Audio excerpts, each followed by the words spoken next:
Welcome to the DAFA News ACC Men's Challenger Cup live here from AIT grounds in Bangkok. Good morning to everybody world around wherever you are. And this is going to be another scintillating day for cricket because Bhutan will take on Maldives in this epic encounter. The reason I say epic is because Maldives have a lot of chance to climb up that points table. Really important for Maldives to put up a victory because they're coming to this game at the back of a victory. The Maldives versus Bhutan. So the stage is already set now. And it's time to go for the toss as well as Diyush was down there with both the captains in the center. Over to you, Diyush. Ladies and gentlemen, welcome. A very good morning. And this is the all-important toss of the DAFA News ACC Men's Challengers Cup match number 9. Bhutan takes on Maldives. I have the pleasure of the tournament referee alongside me, Mr. Suresh. Are we ready for the toss, sir? Yes, we are ready. So who's going to spin? Who is going to call? Yeah, Maldives is the home team. They are going to spin the coin and Bhutan team skipper will call. All right, let's go ahead. Maldives will spin the coin and Bhutan will call.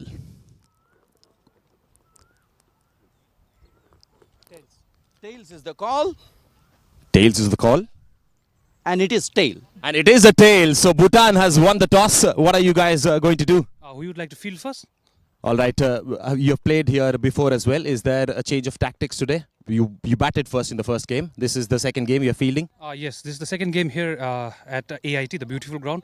So we would like to, we also wanted to bowl first in the first match. We could not. But so this time we won the toss. So we would like to bowl first. Thank you, Adhikari. All the best with the match. I'd like to have a word with the Maldives captain as well. If you would have won the toss, would you have done something differently? Yeah, batting I will do. You wanted to bat. So which means you have got what you wanted to. So all the best for that. And any changes in the team today? Yeah, there is one change. Rizan changed to Sunan.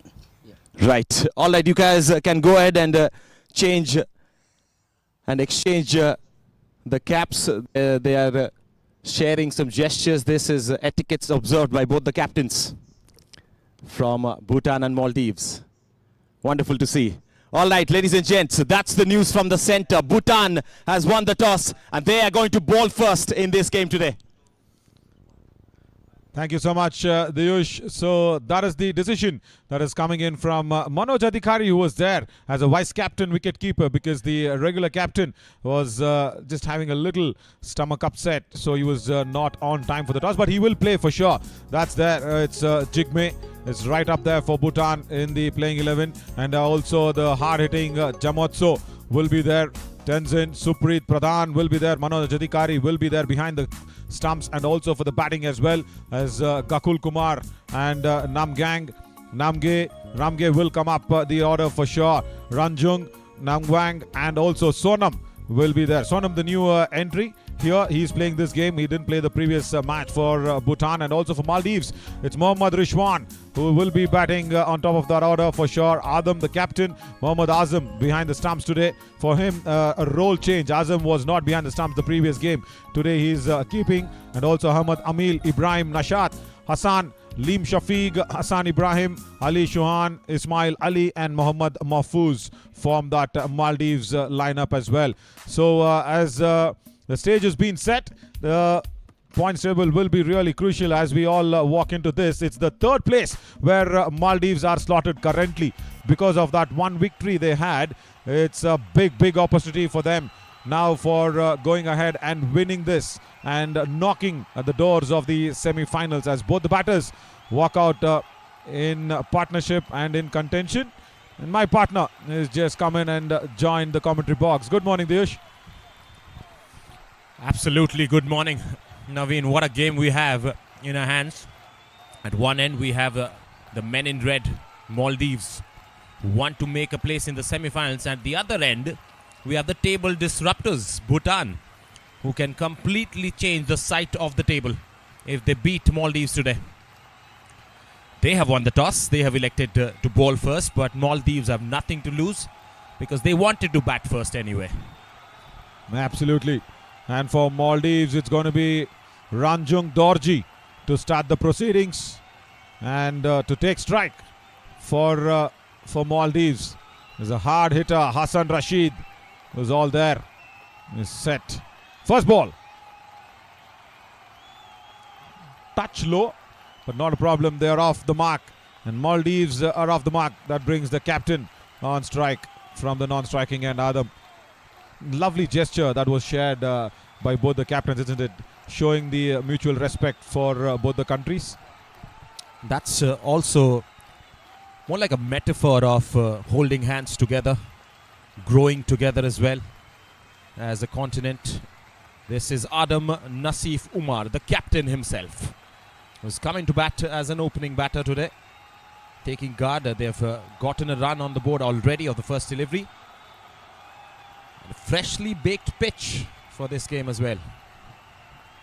Yeah, Ranjung, as we said, starting off that proceedings, comes back in, and just before the toss I had a very clear look at the wicket.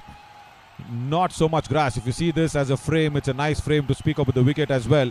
Nice rolling that has been done, no cracks whatsoever. You can look at both the ends, no scratches or not even a single piece of crack. So that's a hard pitch that's been well rolled. As power play in contention, you have the regular third fielder and Deep Finan, who's just outside the 30-yard circle. Those are the two fielders outside. Cuts this and cuts this in the gap. Has it gone all the way? It has. Just eludes that chasing fielder from the third man boundary. That's the first one for Maldives. Short and wide outside off stump, and Rashid had to just put bat to ball. Hard hands, strong bottom hand coming into play, and just slaps it through that point region. Brilliant. Did not bother just trying to go to the pitch of the ball or traveling towards the direction of the ball. Just had to hit it through that gap. That suggests it's such a bad delivery that had to be hit. Off the back foot, he's staying in his crease, just hanging his bat a little there. 6 on the board. And yes, it at the first sight, that pitch looked like one of those pitches where you put your eye in for some time, and then it's more like a belter for you after that. Absolutely, because you have a gully, a point, cover and mid-off on the offside. That will be tempting Dorji to bowl that channel of off-peg. Slow cutter from Dorji. But again, very smart thinking from the batter. Soft hands, understanding where the fielders are placed, and just stealing that run away. Surprising that the slow ball was being bowled. First up, 5th delivery in the first over. Dorji bowls an off cutter. It took a little by surprise as well for Rashid.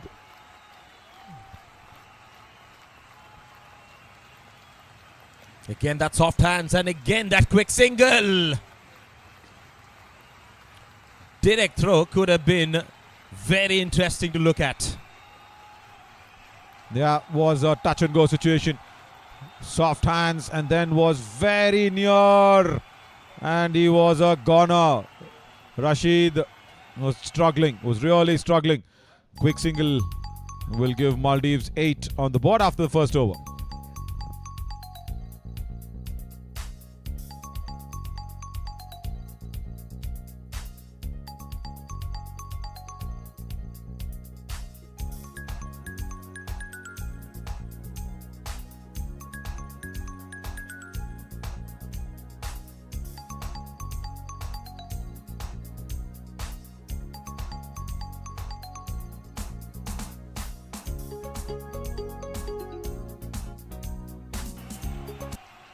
Adam needs this victory for sure, the captain. And Bhutan introducing spin right away. Sonam comes in. Sonam Yeshe. He comes in as a left arm spinner. Second over for him to open the innings, and that's a hard new ball. That's not a ball that has even landed on the turf yet, because 2 new balls from 2 ends as well. As Akbar is the umpire at this end. Yeah, he is there, and Rahat Ali on the other side. Will be interesting how Sonam operates. Round the wicket to the right-hander. It's a full toss. Half volley has been driven away. But there are two deep fielders on the offside for Sonam Yeshe. Just a single there. Yeah, he's got that long off and deep extra cover. Sonam for the left arm spin that he's got. He's got short third up in the ring. He's got a slip. Point and everybody just on that 30-yard circle. Again a quick single. And Rashid needs to just be careful. Yeah, he can give the thumbs up now, but he'll have to be really careful in those quick singles. Yeah, they cannot afford to give away those singles, that's for sure. That's just tipping and running to the hands of the fielders. Adam goes for a big one. This has been miscued. Mid-on fielder will just circle around it and mess it up at the end. And the batters will take away 2 runs with a chance gone down. He's definitely not happy with that. It had to be taken for Bhutan. That was not timed at all, not to the pitch of the ball, not under it. Was circling from mid-on and the ball kept on travelling. And he had no control at all. Gakul on that occasion drops it. Yes, miscue from the batter and misjudgment from the fielder. So Yeshe could have actually given them the breakthrough here, but not to be. Goes again this time. No connection whatsoever. It's Umar who is on strike. Yeah, Adam Umar, who's the captain, he is facing up. And after that big drop catch, he's again going in for that. A half chance over comes to an end after 2, 11 for no loss.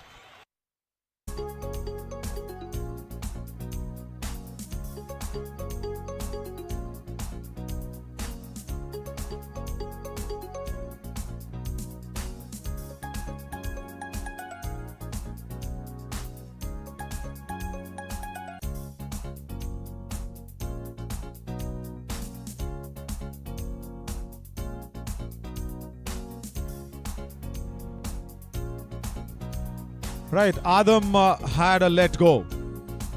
That happened from Gakul.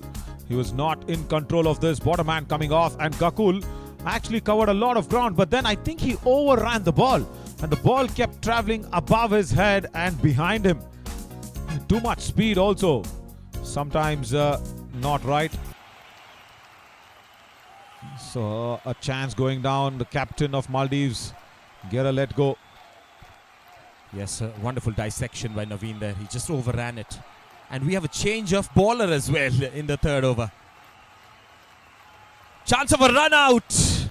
Umar Adam was backing up way too much. And this could have been another run out. Tenzin Wangchuk was the fielder there. In fact, the bowler is Tenzin Wangchuk, who is the new introduction to the attack. And if he would have collected that and whipped the bails, could have been close. Could have been Umar Adam back in the hut. So one chance with the catch, one chance with the run out there. Putting out some chances here and there. That came back in sharply. Yeah, the captain of Maldives, he's got the luck going for himself. Couple of chances. If you look at that run out opportunity again, that will be interesting as Wangchuk had to come back after the delivery strides there. He just went there and not collecting the ball twice. The fielder is in the right position. This time the bowler, last occasion Gakul, they were in the right position. But the only problem is the last minute execution. That's gone wrong twice. Yes, you could see the expression from the fielder there as well. Some frustration because the bowler could not hold the ball. There again, they were trying to push that for a single. They're trying to challenge the fielders inside the 30.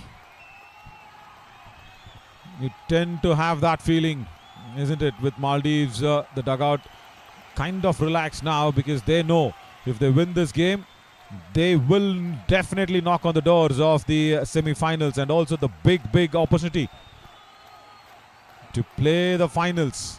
Because if you play the finals, you're qualified for the ACC Men's Premier Cup. That's going to happen in April in Nepal. That's a big one. That is the Challenger Cup that we are all looking at. Because the Challenger Cup, the two finalists will go through to play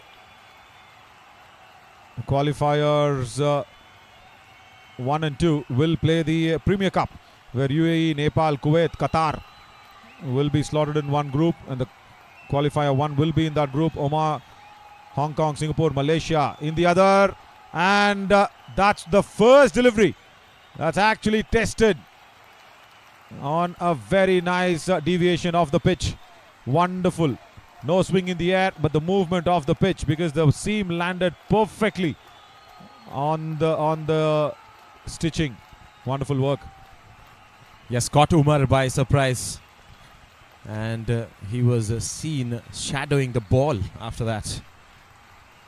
First delivery that has beaten the outside edge. Again, the ball is shaping away, misfielding. And that will run away to the boundary. Or will it? Yes, it will. Trickle over the boundary holdings there. Tinley Jamsto. What was he trying to do after 3-17 for no loss? It was just a simple stop and pick up that he had to do there at mid-on. Tinley, I think again, that tentativeness of overrunning the ball. Third time. You're just seeing this. Eyes not on the ball for the last minute. It's really important. And also just talking about ACC as well, as they're putting out a lot of cricket.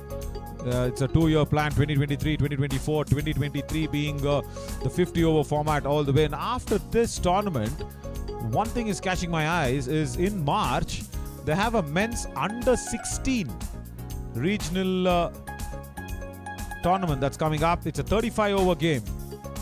And 8 teams region-wise will be competing in that tournament. Just imagine the amount of exposure. Under 16, they want to just grab it at the grassroots level itself. That's very good thinking from ACC. You just need that sort of exposure.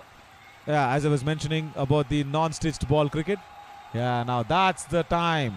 Region-wise, if you're playing stitched ball cricket, there's your opportunity.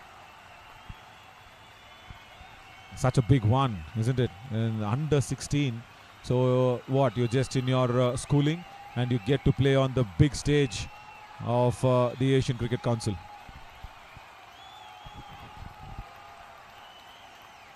Off the under edge. And the pad of the keeper as well. It has stopped within play. No runs have been taken.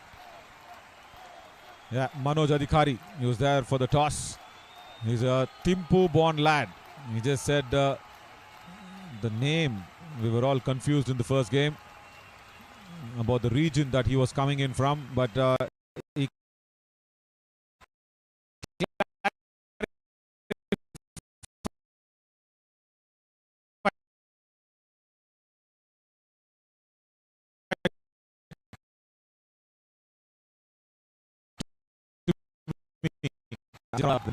well, quite a walk by the umpire on the slow-mo there. Yes, he looks like a very flamboyant lad, Manoj Adhikari. Behind the stumps, very important job as a cricketer in a team. And he's wonderful with his words as well. He's got a clarity of thinking, that's for sure. He's the vice captain of this team, as Jigme is the captain, Jigme Senior. That's the end of the 4th over. 3 bowlers have been used so far. It's 17 for no loss.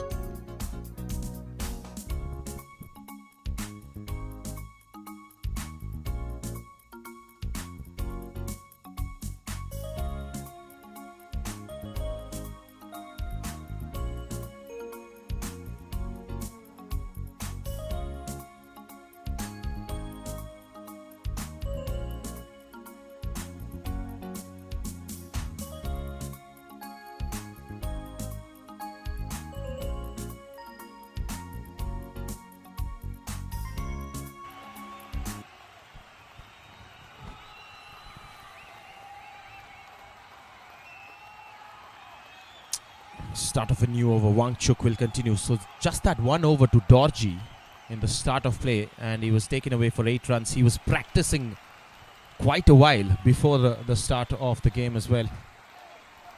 Yeah, we saw that as Wangchuk seems to be like a better bowler. And if you had to start off with Wangchuk, why not start from the pavilion end itself? They went and started from the tall tree end. He's got nice away movement from the right-handers. And good one at short backward of point. They're quick, the Bhutan fielders, they're quick. There's no doubt about that. But the only problem is that anxiety of grabbing the ball very early, or rather taking off the eye of the ball when it is really needed. And now you see the gully and backward of point there. And that third fielder is in between the gully and backward of point. That's a very, very good position because you have a slip. Dixit shot and it's been cut away. 4 more to Umar Adam. Well, that's a rash delivery from Wangchuk. And did not expect that from a bowler who was just making sure the ball leaves the right-hander so much, isn't it? Tries a different length, but room outside off stump. That is what helped Adam Umar to put that ball over the point fielder. Very easy pickings, not a problem at all in sending that to the boundary. Jigme has now got some issues to think about in the field because as and when a bowler bowls a bad ball, as a captain, you're sending out a message by changing the field, saying, listen, I'm protecting you, but just get back to your line and length. Dixit even shorter. And that has been called as a wide by the umpire. Slightly surprising for the bowler and the fielders. But extras will be added to the total. Yeah, absolutely. Rahat Ali.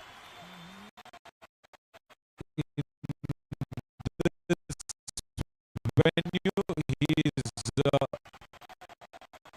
umpiring here for the first Men's Challenger Cup 2023. Got quite a good run up as well, Wangchuk. This has been punched.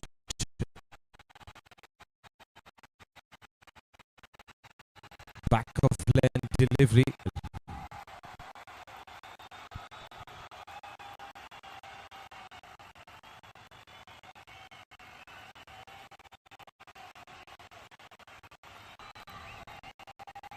Still the field remains the same. Even for the gully fielder, just moves to backward of point. That's it. That's for Ismail. He'll have to pitch it up. Better length this time, and it has been again. This could be a run out, in fact. That is a genius effort from Wangchuk. He just rebounded the ball off his palms to the stumps there. Well, if you see the replay, you will see genius at play for a run out. Definitely. Gawang Tinley, the fielder, and then just putting it back to Wangchuk. And defended off the back foot. He was hesitant for the single, and then there you go, collects the ball and throws it back. Rahat Ali was in the best position to give that out. Wonderful combination work. It had to happen in a couple of overs ago, but happens now as Ismail walks out for 8. Maldives lose their first opener. Wonderful work by the fielders. Gawang Tinley, number 22, returns it to the right end. 23 for 1 now.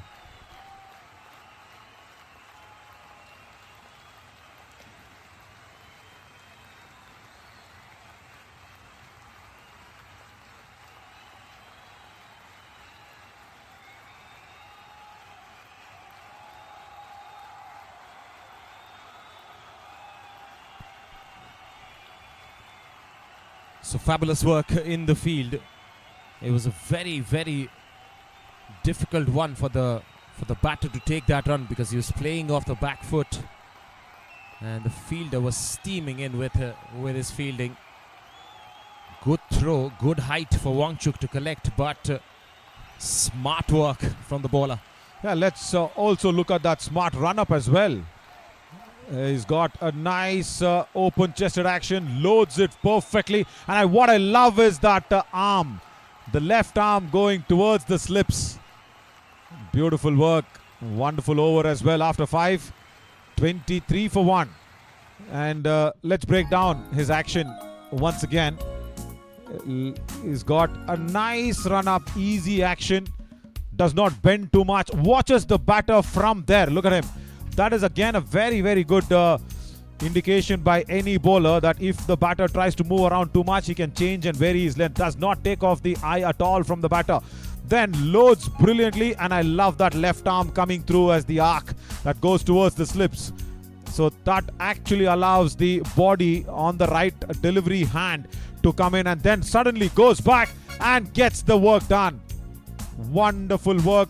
Brilliant EVS work as well from Jamshed and our lensman. Thanks a lot, guys. So that left hand, anytime if it goes towards slips, so that means he's a very natural swinger of the ball who will take the ball away from the right hander. So that's a wonderful arc that he creates from the body. Wangchuk. Yes, such players just become big if they work on their consistency bit. He's fit as well. Runs in really nicely, as very well described by Naveen.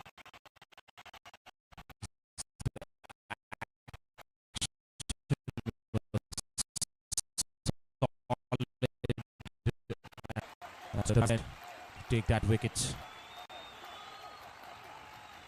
Sonam Yeshe. Quick single was tried, was denied by the batter himself. Yeah, after you don't want to take that extra effort or that risk. You want a silly point there? Do you? You want that Haider Ali brain who always brings in innovations in the field. Captain there of Bahrain. Yeah, maybe a silly point.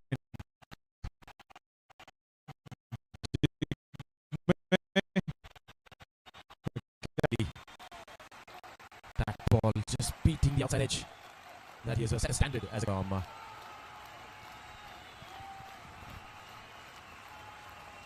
This could be taken, has been taken.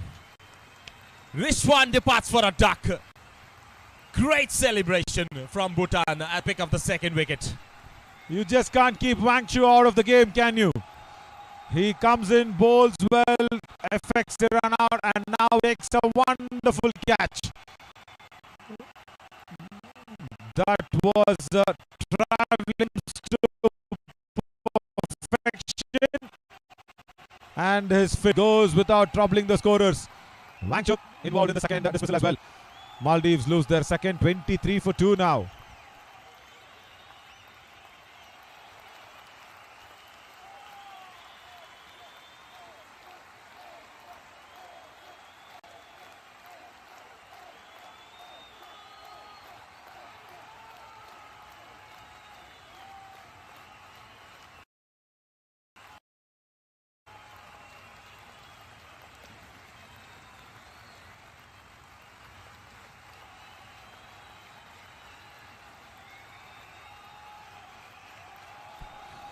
Let's have the look of that catch once again, and nothing short for me. It was a ball that was well pitched up. He had to go through with the drive, go over that infield. On that occasion, Rishwan, he can hit the ball hard, but Wangchuk, yeah, he's right there. As both the dismissals is having his name on the scorecard as well, as Azam walks into the middle, the wicket keeper today. Azam, he was not keeping the last time on this ground when Maldives played. They had a different keeper.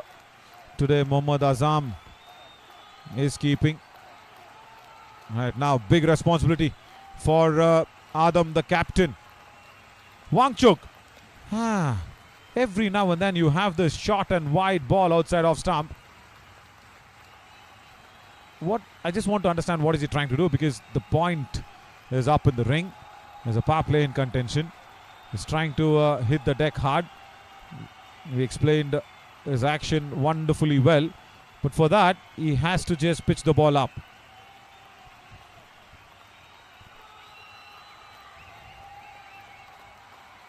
Much better, nicely pushed. Mid-off fielder will fumble it and the batter will take a single. Azam there gets off the mark. Rather, that was Umar Adam, the busy candidate amongst the two here. Takes a single, gives the strike to the new batter in.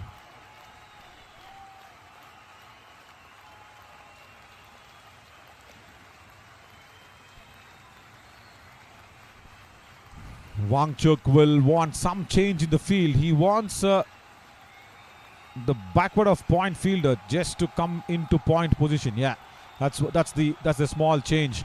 Now Azam on strike for the first time and gets off the mark. Easily done down towards deep third fielder. And yeah, we spoke about his action, and the action also suggests one more thing.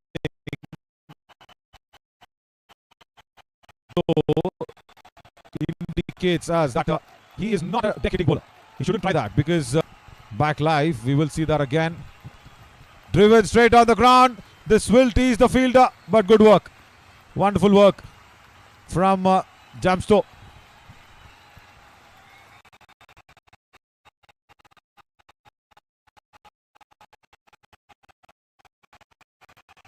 He was trying to ball a York toss to Umar Adam. Played it really nice. It was a long drive by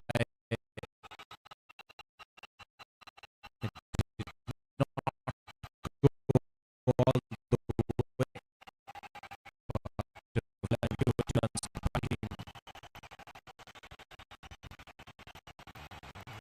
This is what his strength is Wangchuk. He can take the ball away from the right-handers. So it's a wonderful way that he does not bend his back. That's what I was trying to indicate in his action. If he is not a natural bender of the back, you will not get that back of the length delivery very correctly. Beating the outside edge ever so close. He's trying it out to hit the deck hard though. Lot of shoulder behind it, isn't it? Very much. Too much shoulder behind that. I think for this ball, if we can look at that ball again,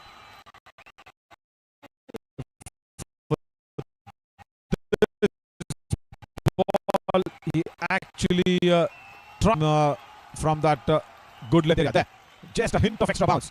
Small effort on the back, he gets that.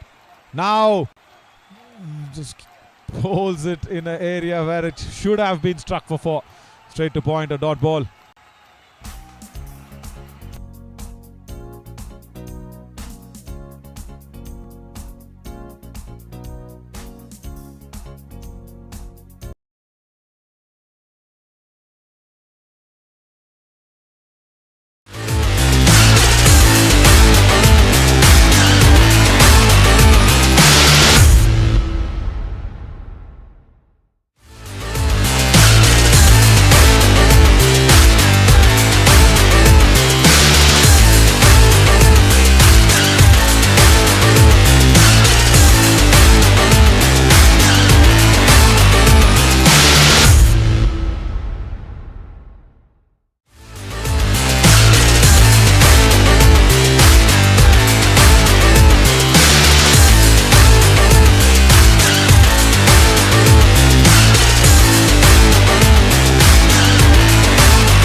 Sonameshe will continue.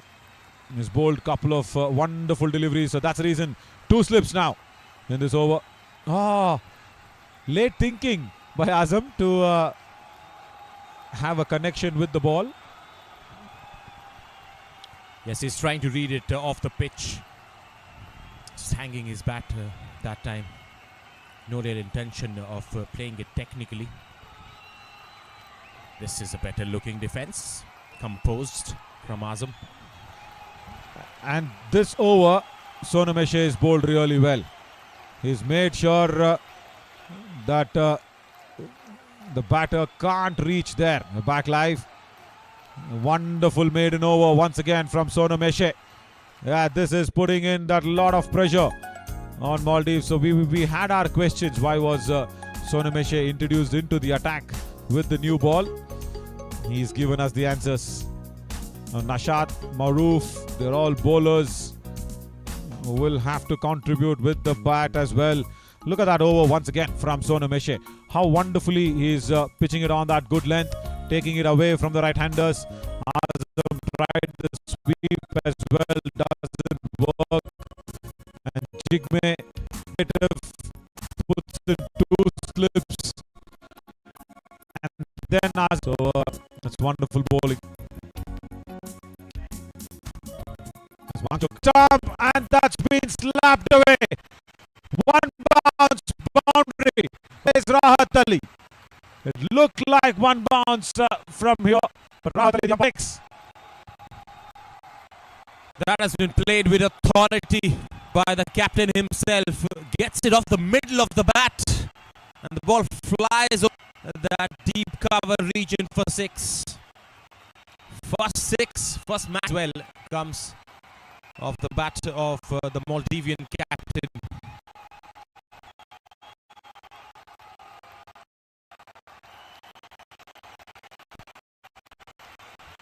First delivery of Wangchuk has been attacked, which means the pressure off the batters in this over. Yeah, absolutely. We'll look at that 6 once again. Wide off stump that was, as Wangchuk. Look at that. It was asking to be hit, and even with that wide of the body shot that was being attempted by Adam, he made sure he got the connection right off the middle of the bat. Good stroke by the captain. Again, trying to go across the line, and it's been given! It's been given! We had a feel that it was probably going down the leg side. Adam is not happy with that decision. Rahat Ali raises his finger. Playing it across the line. The angle probably felt on the impact was probably going down the leg side. Oh, yes, it was. To the naked eye, it was looking like it was missing leg. Adam has been staggered by that decision as well. And that is the reason he paused for at least 5 seconds there on the crease. He has to depart for 23. A well-made innings today by the captain. All 3s on the board for Maldives. It's 33 for 3 now.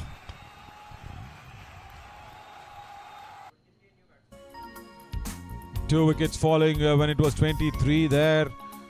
And then now the big wicket. Captain Adam dismissed. 33. We'll look at that LBW once again as Nashat comes in to join Azam. And that is Nashat, Ibrahim Nashat. He's right in. So let's have a look at that LBW once again. And it definitely looked like even the height factor would have come into play. It was going down the leg side, and even it was hitting above the knee rolls as well. Adam is not that a tall player. Unlucky, very unlucky, the Maldives captain.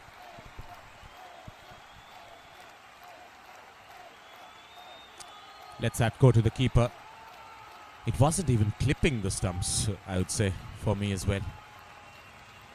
But you get to one of those days where the decisions are against you. But that's what the umpire thinks at that real-time event, and that's what he gives as a signal as well. So no questions to the umpire whatsoever. Yeah, definitely we will go with the on-field decision as well. But look at this on the impact. It pitches almost on middle and leg.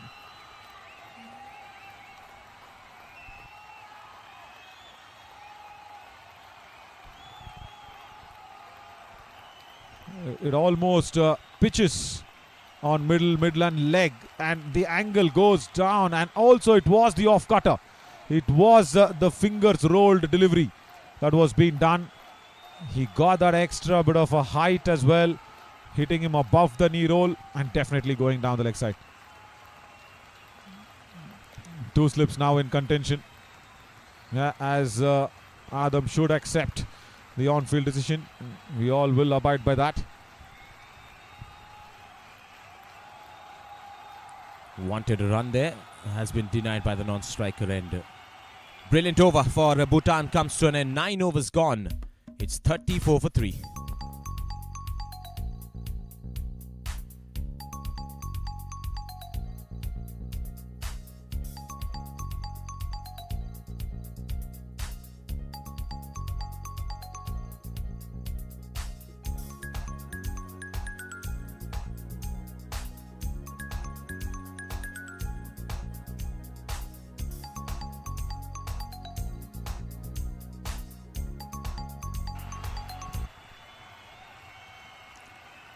Nine overs, 34 for 3. If you're a Bhutan fan, you would think that they have done a great thing by winning the toss and choosing to bowl first. Brilliant start.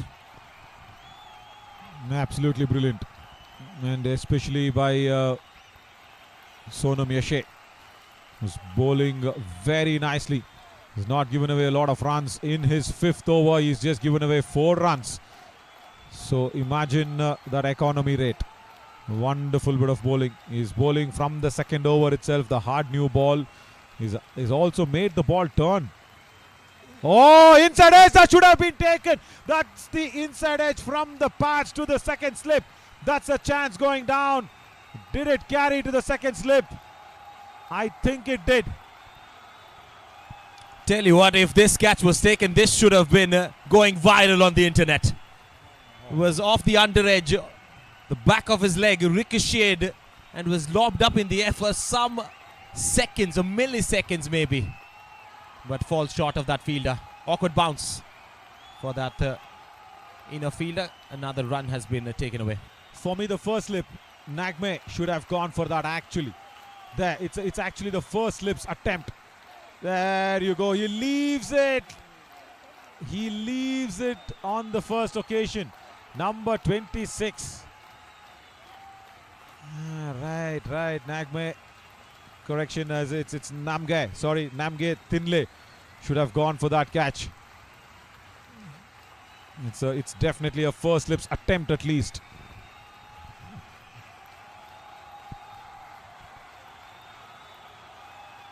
Playing him very mindfully, very watchful against the left arm spinner. He's posed a lot of troubles for the batters in his first spell of bowling. This is his 5th. And that's going to be just 1 run of that over. It's 35 for 3 after 10. Maldives batting first here today.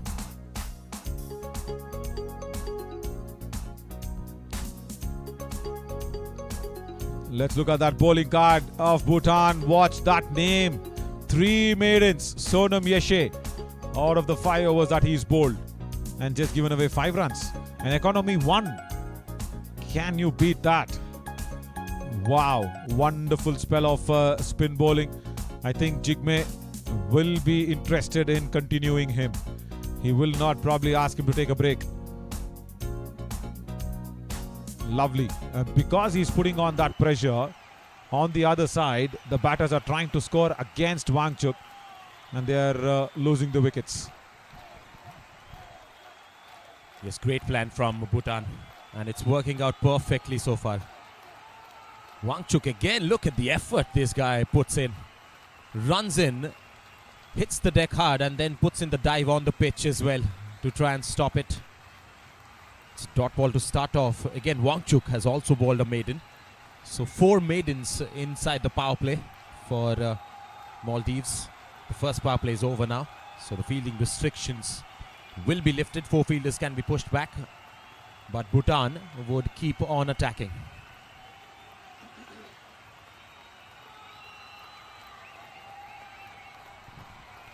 They will attack. That's why mid-off is up in the ring. And if we look at the field as well, we will know how Bhutan is still on the attack. They're pressing on the gas pedal as well. Look at that. It's just a squarish deep third fielder, a fine leg, and that's it. A backward of point and covers. Nobody behind on the onside. And there is a slip as well. So this is still a power play field. It's good thinking. So close to that outside edge. Once again, Wangchuk trying to hit the deck, but does not hit it because of his bowling action. But he loves to bang that ball just right up there from that good length area and ask the ball to raise up a little. Yes, they haven't used more fielders than 2 outside the ring, which tells you that they're going with the same attacking field from the first power play. Azam is the new man in. He's faced 14 deliveries, has scored just 2. He's been tested from both the bowlers. Nashat at the other end hasn't opened his account as well. So this is going to be more of a recoil for Maldives, as that's the PCR, ladies and gents, from where we are calling the match as well. An interesting way of opening the door from our audio engineer. Didn't touch the handle, didn't do anything. Just pushed it. Right. Azam is just trying to do something else here.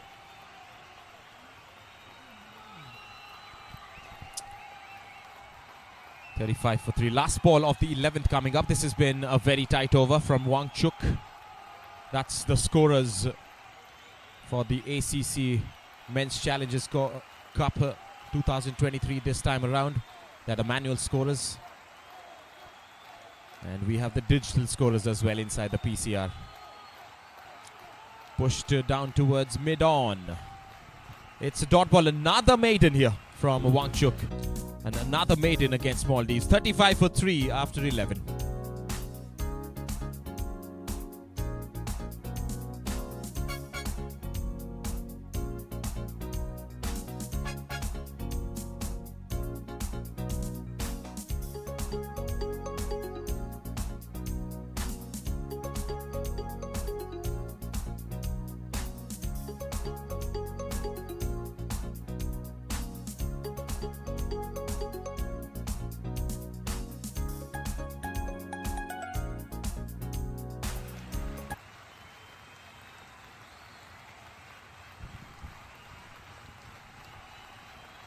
Sonameshe, as expected, will continue from the pavilion end. He's held one end up very strongly. First run after a long time in his bowling.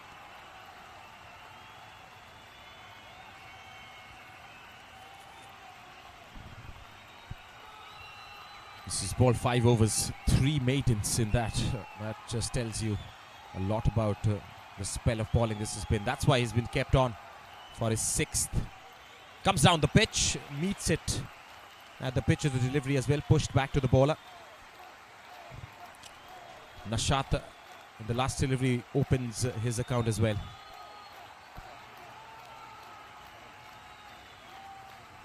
That's a good shot to play, and he's cleared that square leg region for another boundary. That's wonderful.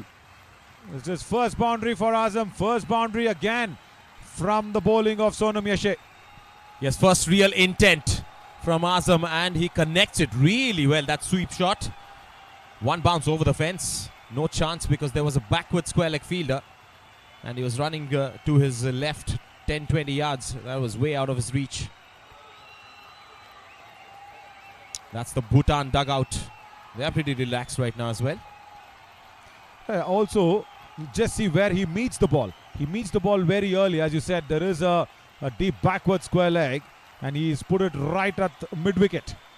And now Manoj Adhikari, the keeper, has put a man behind at mid-wicket. That was not necessary. That is really not necessary at all.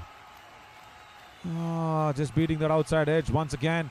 That's okay if one boundary was being hit in that region. And there is a deep mid-wicket now. You would have asked him to take the challenge again and go in that region once again if possible. Different length that time from Yeshe. And you can see that the second slip has been taken off after that boundary. But definite intent shown from Azam in this over. 2 more deliveries left. Yeah, in my books, it shouldn't have been changed. The field, the mid-wicket, only on that onside. If we can look at that, there is a long off, a deep sweeper cover now. So that's okay for a left-arm spinner. He's been bowling with the same field even in the power play. There's Sonam Yeshe. But my issue is on the onside of the mid-wicket. Yeah, the mid-wicket fielder shouldn't have been there. After 12, 40 for 3.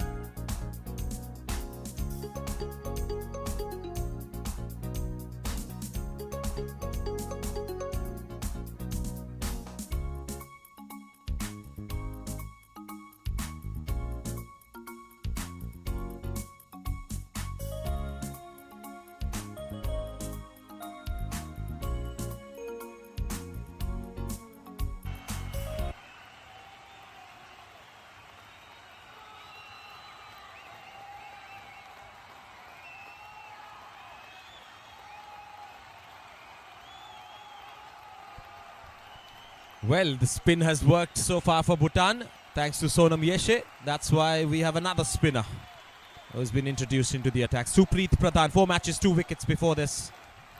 And he's come in at a crucial stage of this game because Maldives can take this away from here, or Bhutan can take more wickets and keep them below. And there is a long on and deep mid-wicket now for the off-spinner. I think long on will be brought in or probably swapped with another fielder. Yeah, it's a swapping that they're doing it. There will be a long on for sure. And there is a nice pack that comes out. Time for us to look at all the 3 wickets. If possible, yeah, there we go. Nashat will have some issue, but the 3 wickets to fall. First one, a run out. Wonderful piece of work from Wangchuk himself.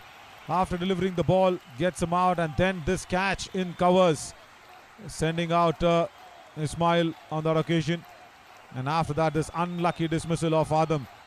He's trying to play down the onside, the angle of the ball, trying to go on the onside as well, but the umpire thinking otherwise. So those are the 3 wickets that's fallen for Bhutan.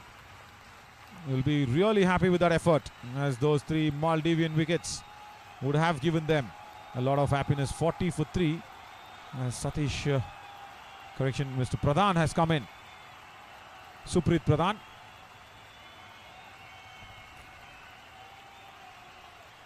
What I also love about Jigme is that he knows his nature of bowlers. He allows them to have their own field. That's really good.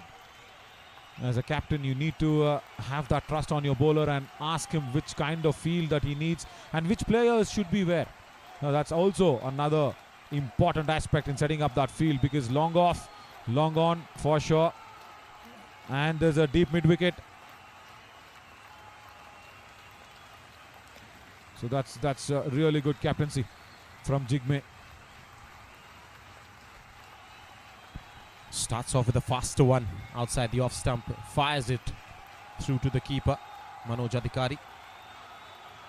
Nashat is the batter, just one so far. Cuts this in the gap. No, he doesn't. It has been fielded well inside the 30-yard. Nashat, more of a seam bowling all-rounder, will have to give something to Maldives with the bat as well. That's been pushed down to long on. And the fielding effort is something that they will take good credit of. The Bhutan, they missed a couple in the beginning. They missed a drop chance, then a run out both of Adam But then after that, it's all been their fielding effort for Bhutan.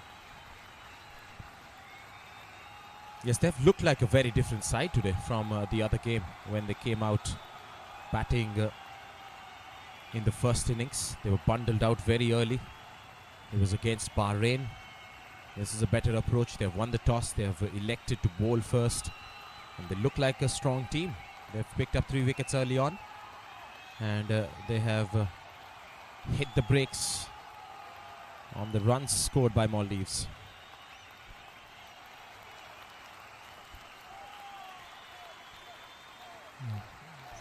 Felt that was slightly inside the line, the white line. Rahat Ali once again asking Pradhan to re-bowl that. Oh, that was very close to that outside edge once again. 7 deliveries, 1 wide in that over, and 3 runs off the bat. 43 for 3 after 13 overs. Yeah, Bhutan had a tough game, first one. Then they won the second game. If you look at Bhutan's match summary, it'll be really interesting to see how they won against Iran. Right, that's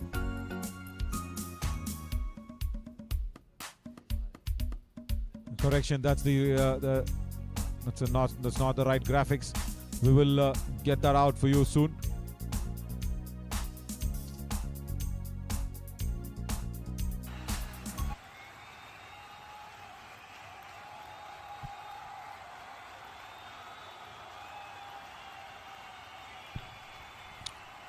In the meanwhile, another spinner, Namge, correction. Nawang is the bowler from Bhutan. So a lot of options in the spin department for the men in yellow and orange. Pushed off the back foot straight to the cover point fielder. They have to build a partnership here, Maldives.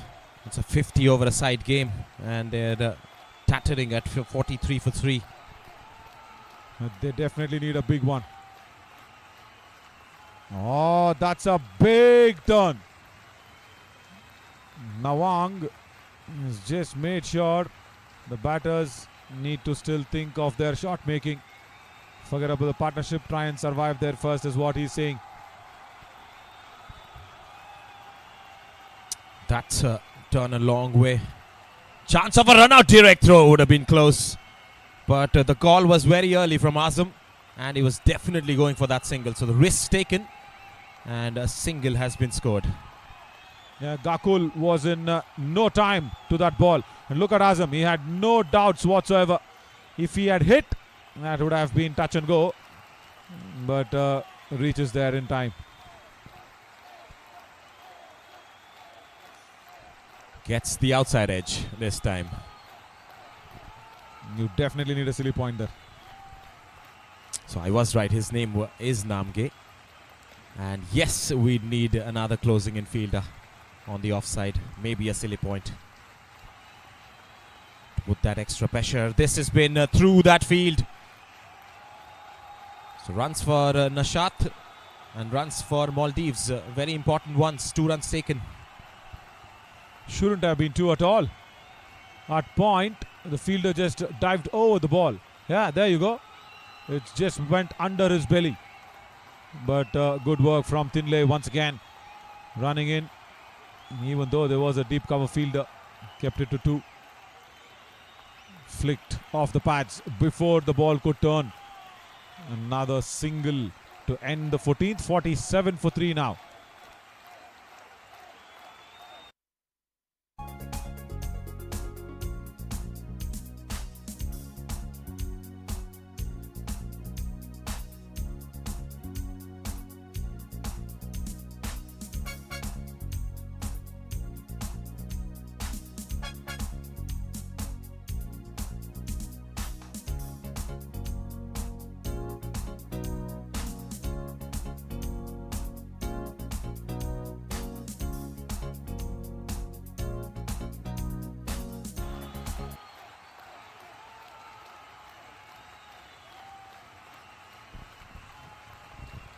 Another bowling change.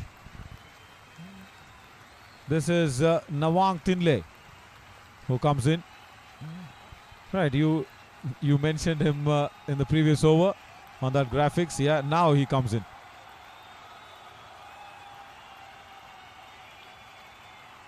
We're not telling any future, right? But it's pretty evident the present and the future for Bhutan. It's going to be spin bowling from both ends. And two new bowlers have been introduced now. Nawang is going to come from the tree end, the far end, with which looks like from his action is going to be some off spin on offer. We'll have to watch out. I think with the slip in place, the first ball will be interesting where he lands them. He's gripping the ball. Slight half Harbhajan to start the bowling run up. Just a hint of Harbhajan there. The off spin legend. That initial movement. That's well captured by our lensman as well. And nicely spotted by you as well. Just watch this now. That is Harbhajan. Yeah. And that is a full toss which has been treated for 4. 50 comes up for Maldives with that confident looking shot from Nashat. He's in fact given as a 6. It is carried all the way, says the umpire. Let's look at that once again. It's definitely one bounce. I think at mid wicket. Definitely bouncing inside the boundary ropes. I think he will probably change that decision. Rahat Ali here today in this venue. He's got some tough calls to make. Yeah, there you go. Changes the decision. Good that me and Diyush eat carrot in the morning. Diyush, it works. I ate some berries as well. Yeah. And that is lofted away. Vacant region there. Very close to the boundary skirting. But bouncing inside the ground and going away for a very confident shot from Nashat. Gets a boundary to Maldives. 50 comes up with that 4 as well. After a long struggle, I should say, the 50 on board. But they have to keep up that pressure on. This is kind of looking good. That's a partnership that we need in the middle of the wicket. That's the partnership.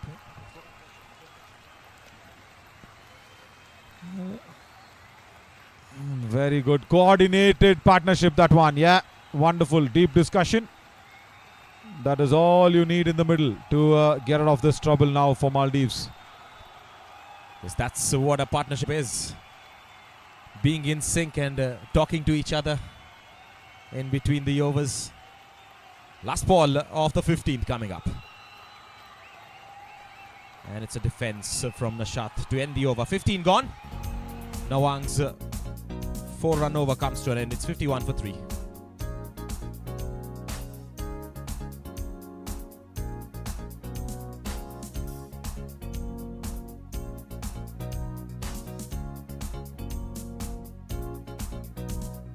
So let's look at what Bhutan actually faced in their previous match. They've played against Iran. They lost that game by a big margin.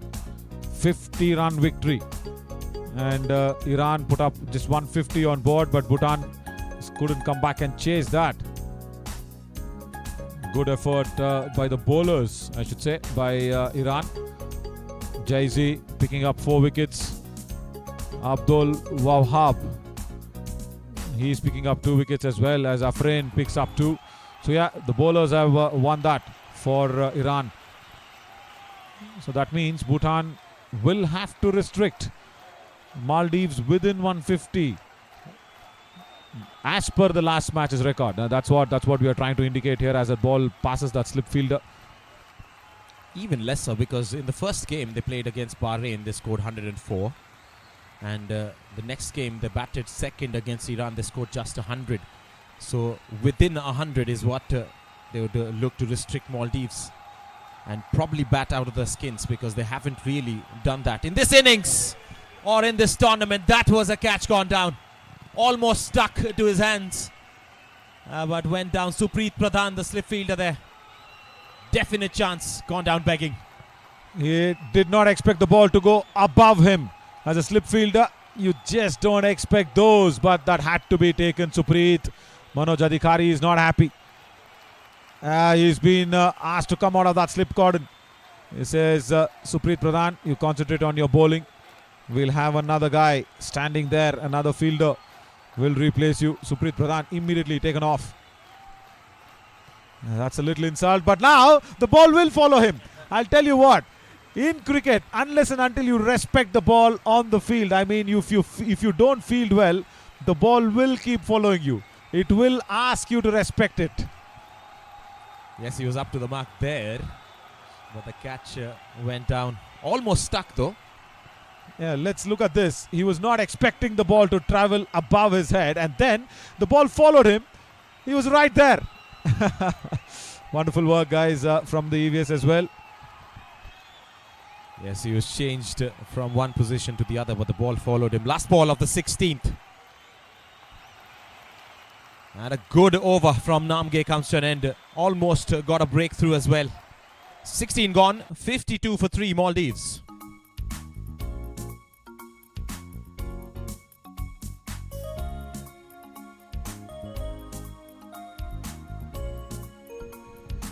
Sonam Eshe did all the damage.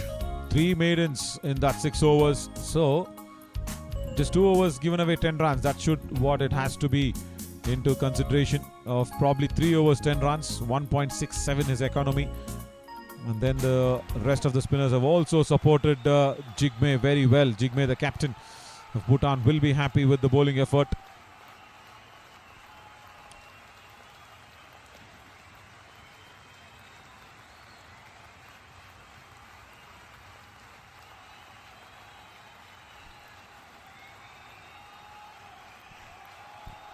Nice little lap shot to start this over. Azam might collect more than 2 here.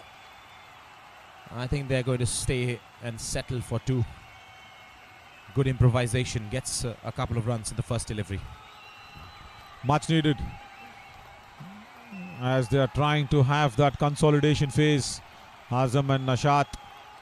And they will also know at the back of their mind at 160, 170. Oh, is that an edge? Yes, he says, and has been given.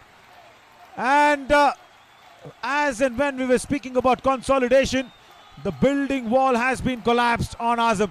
Good catch from Manoj Adhikari. That was the straighter one from Nawang. Gets the outside edge. Brilliant catch on the second go by Manoj Adhikari, the standing in captain for the toss today. As another big wicket, Mohammad Azam departs.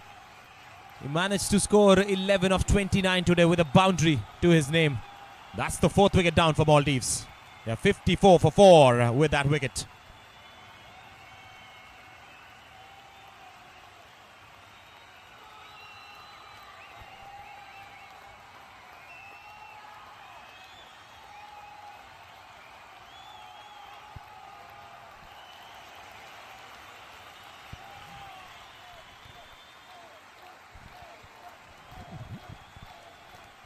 Gone that wicket on 54 was Azam. He was trying to play for the turn.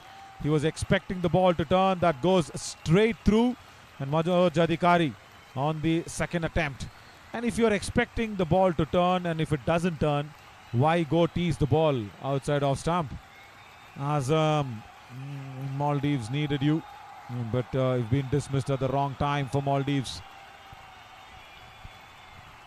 Joyful celebration from the bowler as the new batter walks in, Hashan Rashid. 3 matches, just 2 runs, not a lot of runs to show for. This could be an opportunity to bat for your team, prove as a good resource as a batting unit as well. We were just saying Maldives at the back of their head will also know that Bhutan hasn't crossed 110 in this tournament yet. So somewhere near that 150, 160 mark will be very, very challenging for Bhutan to come out and bat. So Maldives will have to keep that in mind. Slightly in the air from Rashid on that occasion. They're enjoying that cricket. That is really important. Bhutan. That's what you need. And the half Harbhajan has done the trick for Bhutan. There. Wow. That swing. He's definitely seen Harbhajan bowl. No doubt about that at all. Nawang, if possible, we'll try and ask him after the match. Nawang, Tinle. Yeah, there you go. That's so much Harbhajan into that initial stride. As Rahat Ali says, no, we'll have to re-bowl that one as the batter was not ready. Let's watch it again. Let's watch it again in this angle. And Harbhajan will be happy. Wow. In the air again in that region. You need a short leg, is it? Yeah. He's asking for it. He is asking for it. Nawang is confident and he needs that fielder to just come in. Not exactly at short leg. I think it looks like a shot mid-wicket to me. Shortish. Shot is mid-wicket for sure. And that's exactly where the ball dropped. And they have dropped a fielder there for the next delivery. This is interesting. Rashid has gone to the pitch of the ball with a big stride forward. He's blocked a couple of deliveries that's gone in the air with the turn. How? Rashid says there's an issue in the side. Come on. 2 deliveries. That was beat played. Rashid didn't notice that. I think the groundsman actually thought that's the end of the over. Oh, that turned very, very sharply. Nawang can't believe how did that miss off stump. After 17:54 for 4. Now watch this ball. Again, big stride forward. That's really good from Rashid. That's all he can do to negate that turn. But then that was a big vicious turn, and look at that reaction from Nawang. Yeah, actually the groundsman felt that it was the end of the over, so that's why they are also very anxious and putting the side screen up. Wonderful. And this bowling attack from Bhutan. Let's go and watch what Maldives have done in the previous game. We'll get that data very soon. Once again. Is there this make of the ball I keep talking about? Is Karsel the make of the ball? That should be again appreciated. It turns with a hard new ball just out of the box. That's like turning. So how much of a work that's gone inside the making of the ball? Yes, in fact, with Yeshe coming to ball with the new ball today, he also slightly turned in the first 2-3 overs. Maybe the grip is nice, as you rightly pointed out in the previous games, that the ball just feels nicer in your hands. And that is probably why it's easier to spin, because if you're a wrist spinner or a finger spinner, if you can grip it nicely, your job is half done. One run has been stolen away. Nishat moves to double figures. Rashid has been troubled in the previous over by Nawang outside the off stump.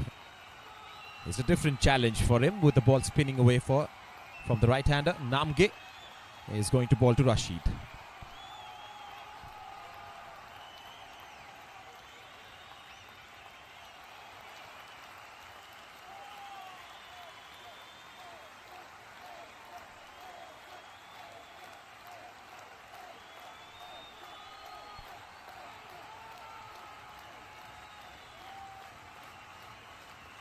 Outside the off stump, gets the outside edge. But they don't have a second slip in place. That just evades the first slip, goes to the short third fielder inside the 30 at the edge of it.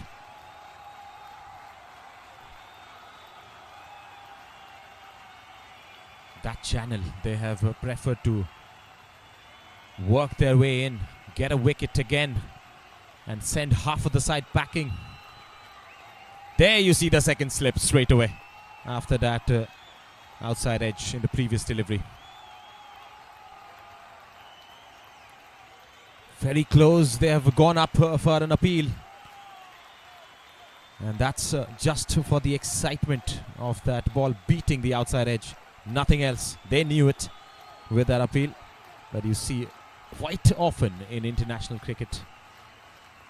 Just appealing to find whether the luck is in your side or not. Another edge, was it? Frustrated bowler there. At the end of the 18th, it's 55 for 4.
Six bowlers have been used so far. Dorji just given that first over. After that, we have seen a lot of spin today. Yeshe, Pradhan, Namge and Nawang, the spinners. Wangchuk also chipped in with a wonderful spell of 5 overs. 2 maidens, 22 runs and a wicket to him as well. Right now, 2 spinners are bowling in tandem as the umpires have called for drinks. We'll return back with live action after the drinks break.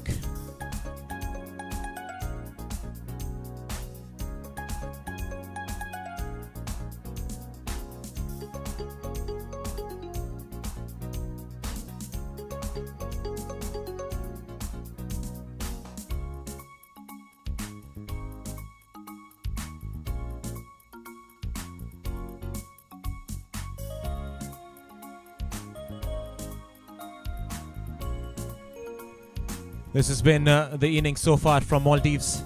Started off well with some boundaries here and there, some quick runs. This was a run-out opportunity. And then came Yeshe, picked up the outside edges very often. That was a catch which went down as well. Now then, this is the run-out. Wangchuk. Or was it? No, this was another chance in fact. So you could have seen for yourself that there were a few chances early on. Just not taken.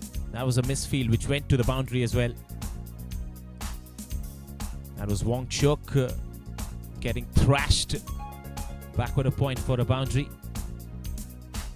And this was the run out, ladies and gents, that I was talking about. Wangchuk very quick on his feet.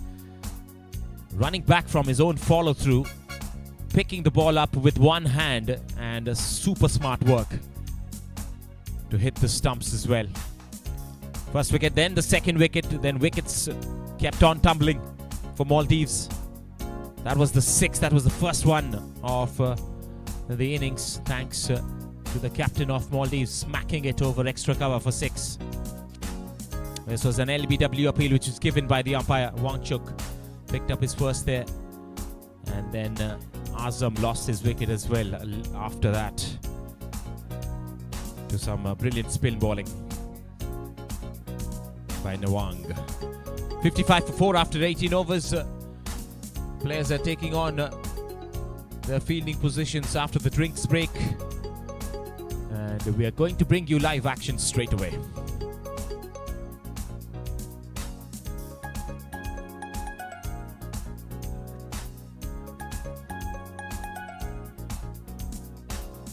The off spinner, Nawang, will continue. 2 overs, 6 runs and a wicket. This looked like a wicket-taking option for Bhutan because he attacks pretty much every time when he comes into ball. Nashat on 10 has spent a substantial amount of time in the middle. He's going to be very watchful. The ball is spinning either ways for Nawang. The wicket that he picked up was a straight one which went the other way. Got the outside edge.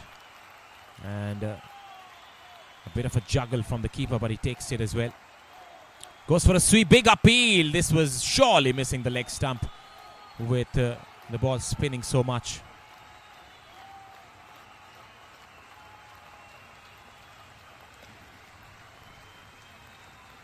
There's just short leg in position. Very good captaincy.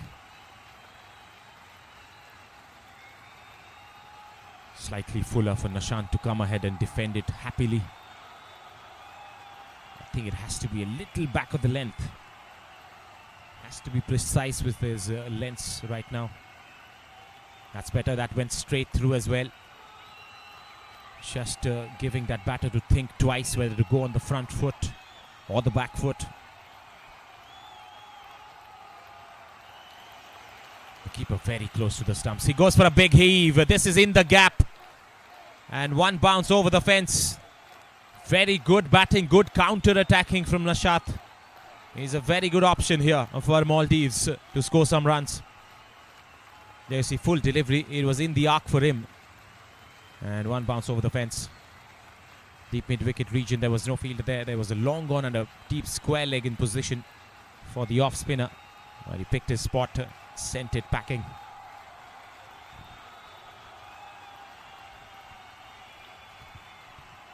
Last ball of the 19th.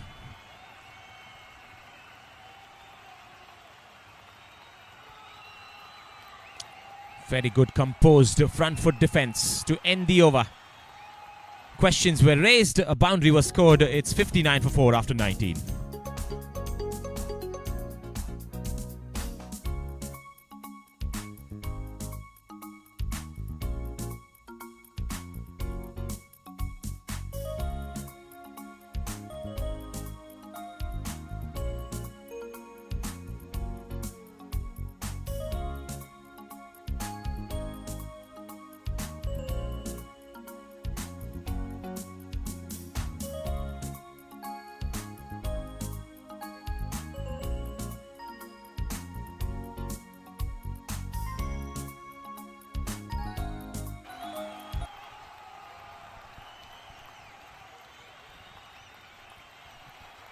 Namge continues. Outside the off stump, very close to that tram line. It's a fair delivery, says the umpire. Just inside the tram line, maybe. The keeper collects it outside the tram line, but when it was leaving the batter, it was just inside the tram line. That's why the umpire did not give that a wide. Rashid yet to get off the mark. He's faced 8 deliveries. He's trying to get his outside edge with a slip in place.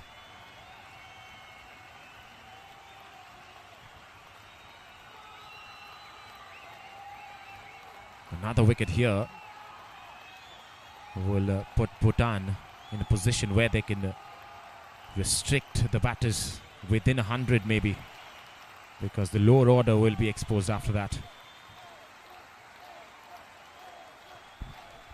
They will want to delay that, isn't it? The exposing of the lower order as much as possible. Again, outside edge. Rashid has played 11 deliveries now. And he's been asked a lot of questions again and again. There. Second slip, maybe. And now he moves the first slip himself. He just moves a little to his right. This is spectacular spin bowling. We've seen some wonderful bowling from Bahrain with the seam ball and even Saudi Arabia yesterday. But Bhutan has shown that they can also exhibit wonderful spin bowling. Yeah, not to forget Abbasi's heroics with the ball for Bahrain. Taps it on its head. They will steal a single with that slight bit of a fumble after 20, 59 for 4. 60 rather.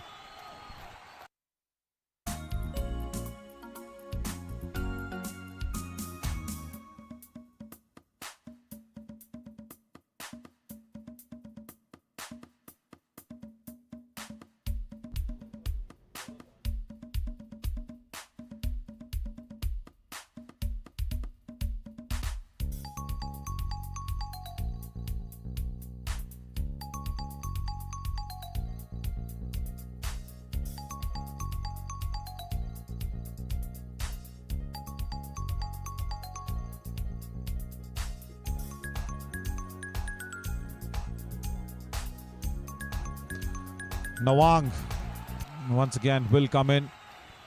Bowled 3 overs. He's got that 1 wicket. Elated with that ball that went through straight, and good catch from Manoj Adhikari to dismiss Azam. Now there's a short leg. He wanted a short leg before as well for Rashid. And now what is Rashid doing is he's staying on the back foot. He's not coming way forward and to defend the deliveries. He will play on the back foot. Again on the back foot, turning away. He'll have to re-bowl that. That was too slow through the air as well from Nawang. And it took ages to come to the batter. Played his shot way too early and it went outside the leg stump. Wide was signalled. Back foot defence, yes, he'll be pushed to the back foot. He just got off his mark as well in the last ball of the last over. 15 deliveries he's faced. Substantial amount of deliveries to score just 1 run. Idea was right, but just that extra bounce from Nawang. That is what is just keeping it away from that sweep shot. Idea was really right from Rashid. He's not afraid to go in and plant that foot across.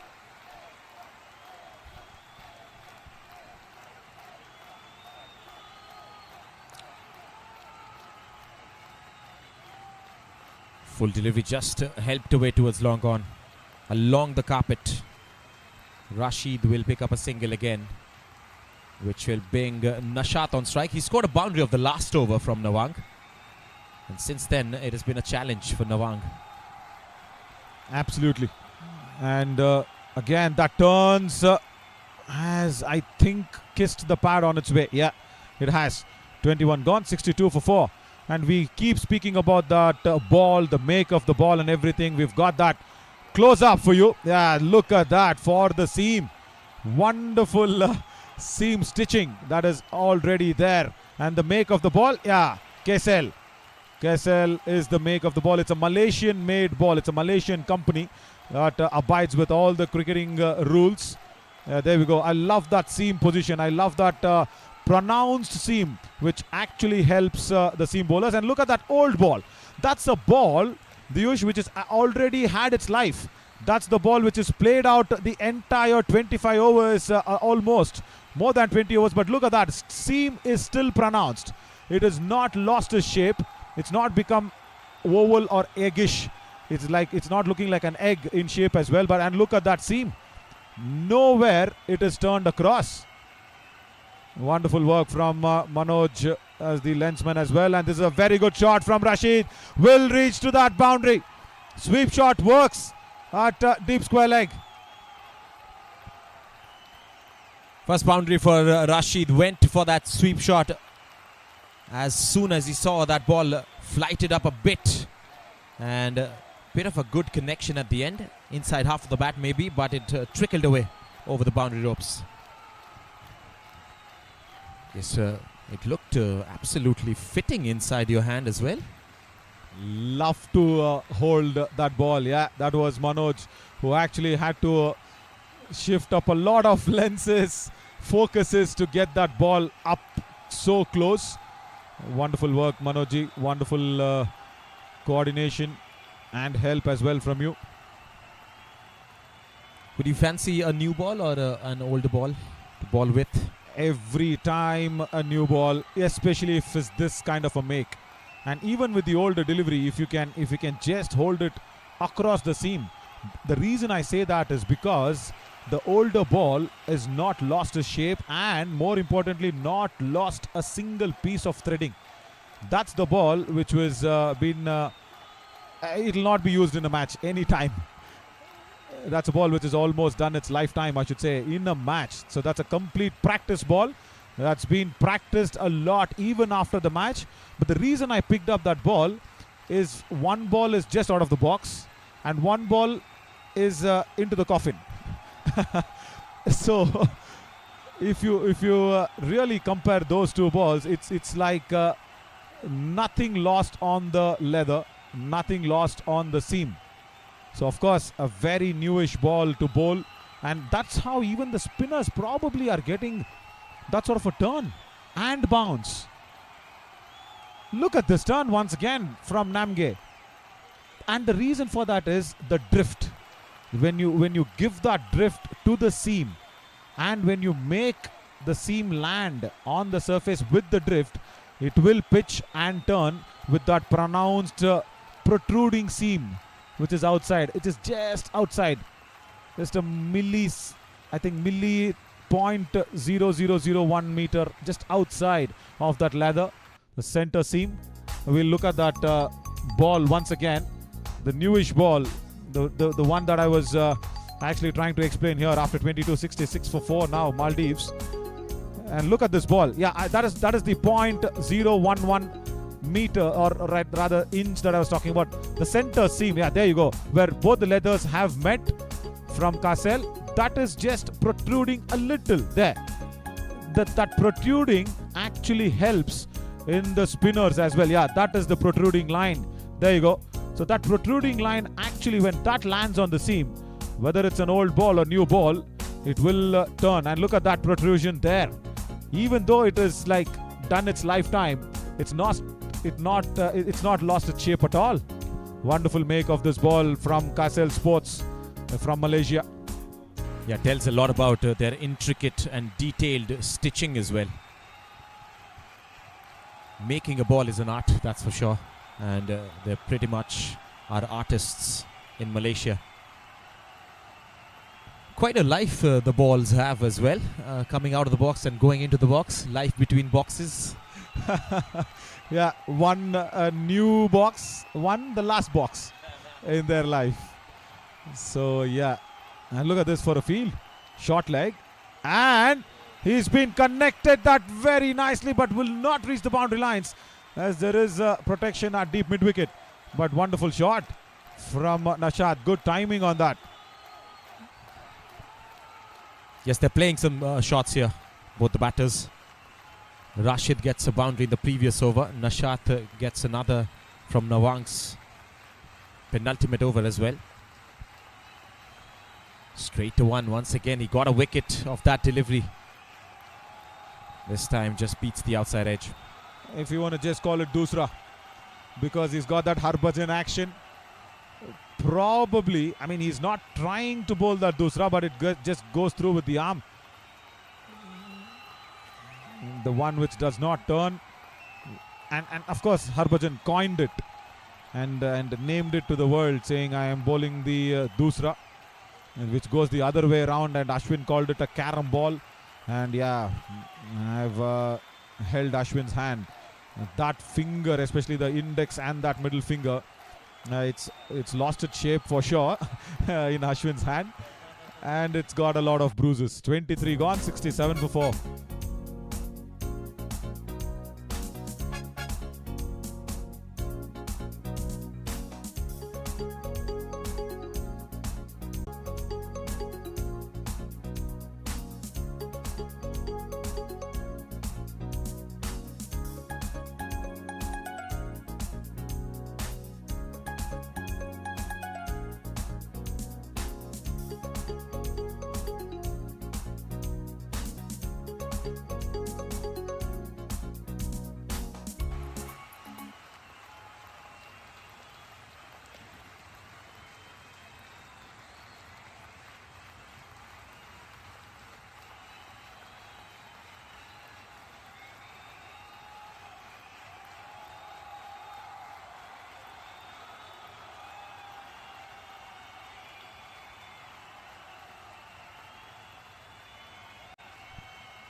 Captain says, okay, let me also enjoy this wonderful Castle ball. It's pronounced differently. It's a proper noun for sure. Leggies. Wow, look at that. First ball from Jigme, and the captain pitches right on target. And a hint of small turn. That's it. Nashat had no idea about it.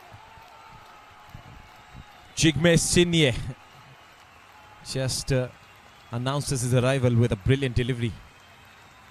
Leg spinner now. A lot of spin options. This is the 7th bowler inside the first 24 from Bhutan, and 5 bowlers are spinners. Yeah, apart from Wangchuk, nobody made an impact on that seam bowling. We'll have to re-bowl that one. I think he's now getting very desperate to get a big turn from outside the leg stump. Come on, Jigme. Mr. Manoj actually oh, that's a huge appeal, but good decision because it was pitching outside leg stump. Yeah, that's a decision from Akbar. This is another end that we are watching. Yeah, pitching outside leg very clearly. Good decision. Slight bit of Kumble in this action as well. So we have Harbhajan and we have a bit of Kumble as well. Of course, they would be their heroes as well, growing up watching the game, trying to play the game as well. And definitely he's got Jumbo's run up. Anil also used to run in from that sort of a length. But he's turning more than what Jumbo did. Definitely. Anil more relied on his wicket-to-wicket bowling. A wonderful man to be there with him as well. Worked with him a lot. Tried to introduce a lot of things into cricket through his companies.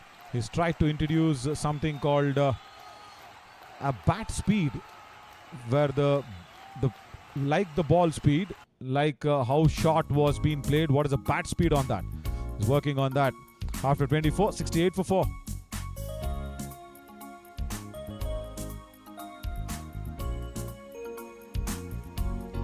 They will definitely look at 4 runs per over from here on in, if not more. At least 3 runs. Better that current run rate. Get on to that 3-run mark. Put up something 150, 160. So that should should be at the back of the mind for Maldives.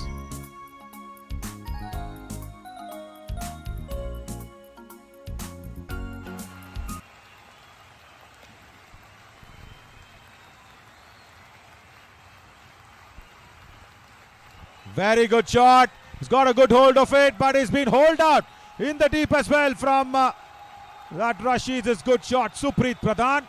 And that's a little swagger. He's not celebrating.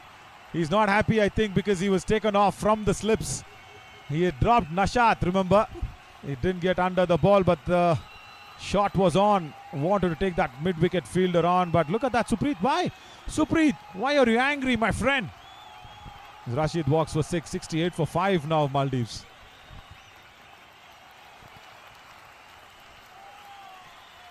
You can watch Supreet now, 2 slips there. There was one opportunity there in Namge's over. Now half of the side back in the hut for Maldives. 68 for 5 as players celebrating that wicket, having a drink or two and getting back to their fielding positions. Was Supreet there? I think he was. I think he was there. Let's look at that wicket.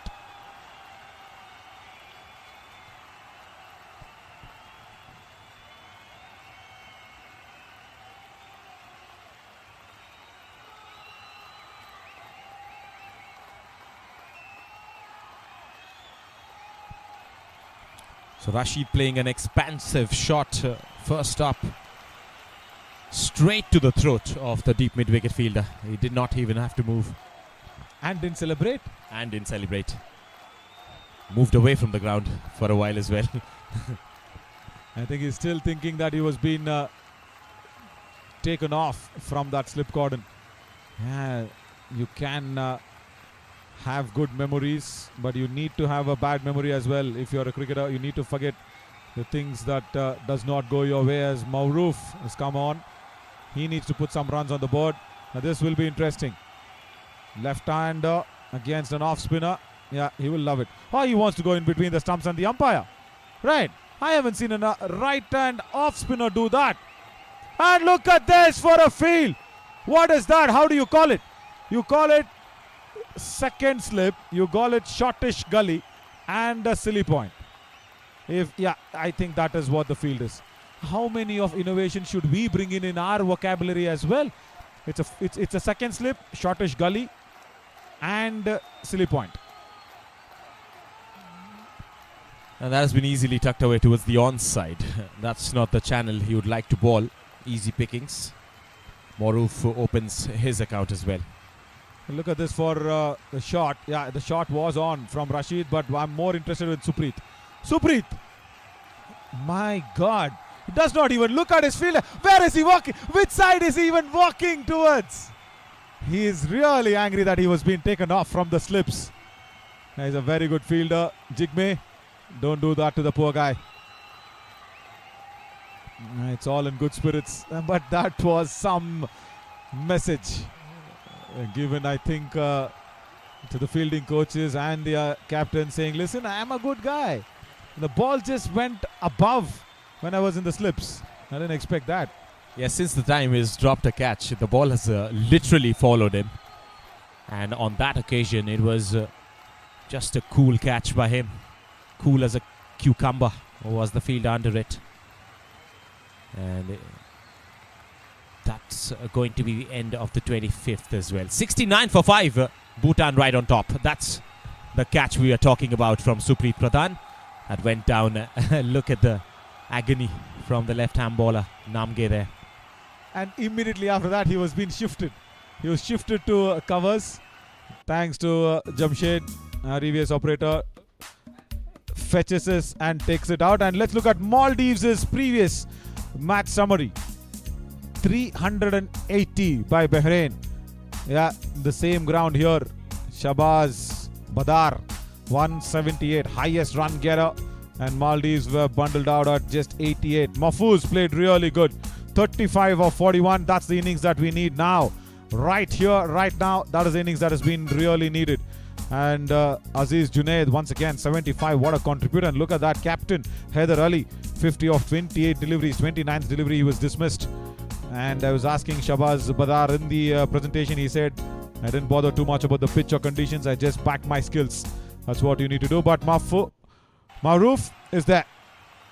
Left-hander who scored good against a formidable, or rather comparatively a better attacking bowling side, I should say. Bahrain's bowling attack is more attacking and more dangerous compared to Bhutan somewhere, but he played that hand of 35. The Maldives will love that 35 runs from him today as well.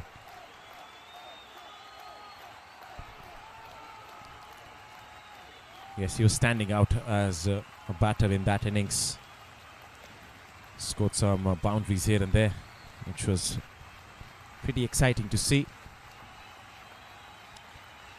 Jigme Shinye bowling his second over. Caused some sort of trouble in the first as well. This is a googly! Has he trapped him in front of the stumps? No, he hasn't. Shake of the head from the umpire. That's some art. Googly, and it was the height factor. It was the height factor that has saved Nashat on the back foot. An extra bounce saving him. And this is the leg spinner. He's mixing it up. Jigme, right, he now needs a slip. Jigme says, come on in, guys. It's a captain bowling.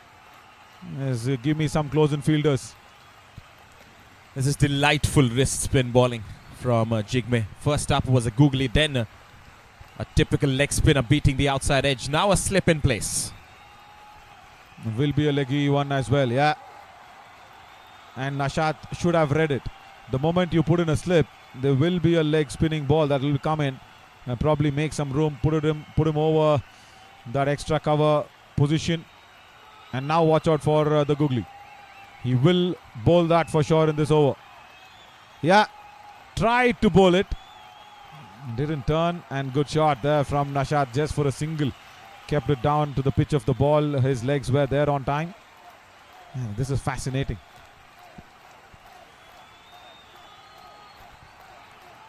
Maruf is back on strike. He faced the first delivery, got an inside edge. He might think about a short leg fielder for the left-hander. But this is just the last ball of the 26th. There's a slip in place for the left-hander as well. He bowls a googly, gets an outside edge. That would be interesting to see as well.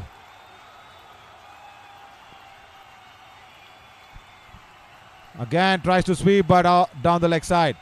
But let's talk about Maruf as well. After 26, 71 for 5. Let's focus on number 23. There, Nashat will take the strike.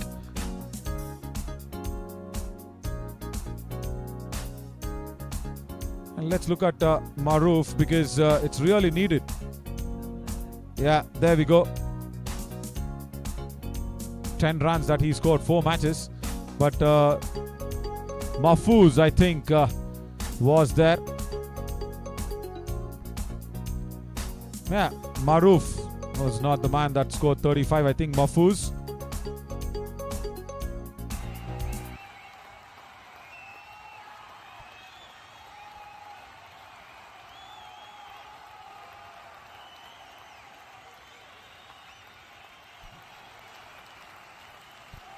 Nawang to continue his 7th over on the trot. He's picked up 2 wickets. And that's why he's kept on. I think he's going to bowl through the way he's bowling right now. Yeah, with so much turn, you will be lucky that the spinners are getting that turn. And that is an unlucky effort. That is not what you wanted.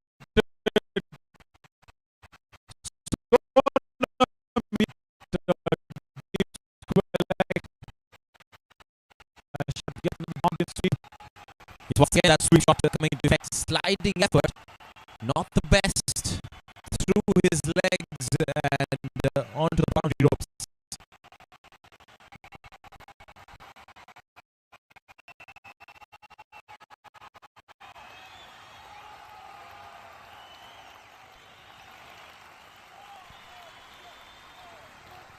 Yeah, Nawang, he will be saying Supreet took a good catch, and now it's time for Yasho. All right, that didn't carry. That just didn't carry. It's time for Sonam Yashe to also contribute in the field, not just in the bowling, but this just didn't carry. Shah just checking his shot at the last time. He didn't go through with the drive. And it's nice to see that Bhutan are really pressing on the pressure lid. The bowling through the overs very quickly, keeping the pressure on. Taken at short leg. Yes, it has been. Yes, it has been. What a catch at short leg there by Namgang Choje under the helmet. And Nashant can't believe that ball was carried to short leg. That one is again from Nawang. His 3rd wicket. Brilliant catch. Fantastic. It was off the face of the blade and he had to bend down and collect it. Great reflex action. Superb agility on display. Very well played, Ibrahim Nashat, I should say, for 20. As Maldives lose another set batter. He's trying to put it together but did not expect the short leg fielder to take that. 75 for 6 now.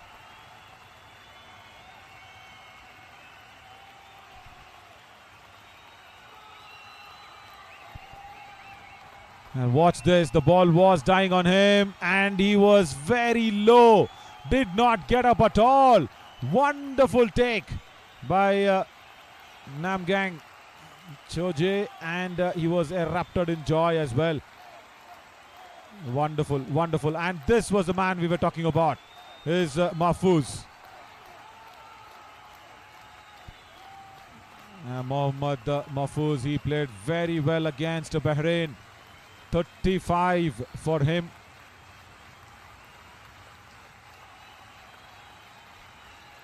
He is up to face Nawang. Successful over comes to an end. 27 gone. 75 for 6. What an incredible catch that was. But yeah, speaking about Mahfouz, it's really important now for him to do some damage with the bat. It's that number 26 that we are looking at. He will be on the non-striker end. Mahfouz.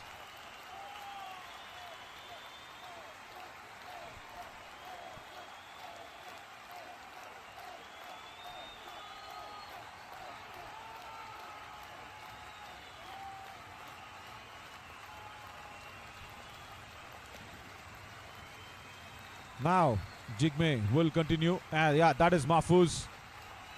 39 runs. That is score 35 that came against Bahrain. That's his best. And Maldives will really want this 35 runs to be scored today. At least 30, if not 35.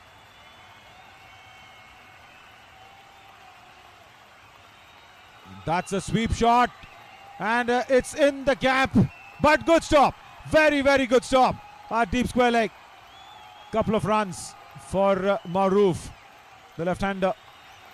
Once again, Sonam was there at deep backward of square leg, but at exactly square leg, that was a brilliant stop. Saved a certain boundary. Wonderful work as well from that fielder behind.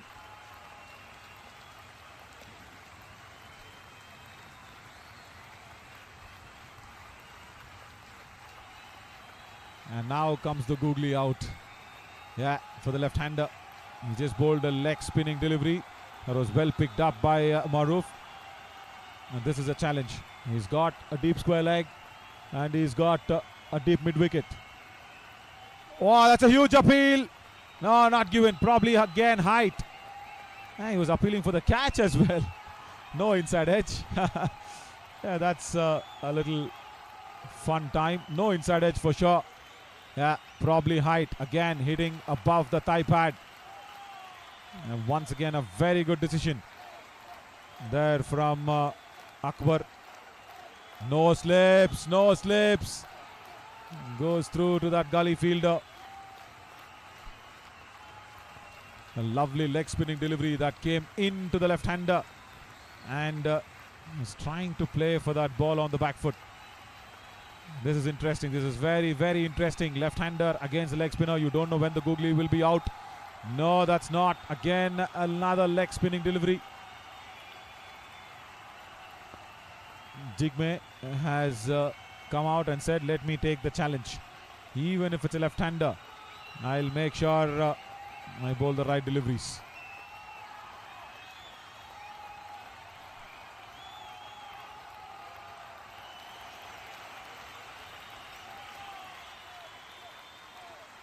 Struck well and also will go to the boundary.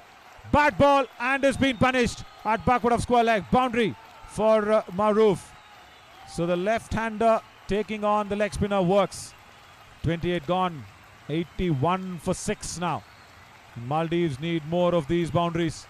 That's a really bad ball from the captain.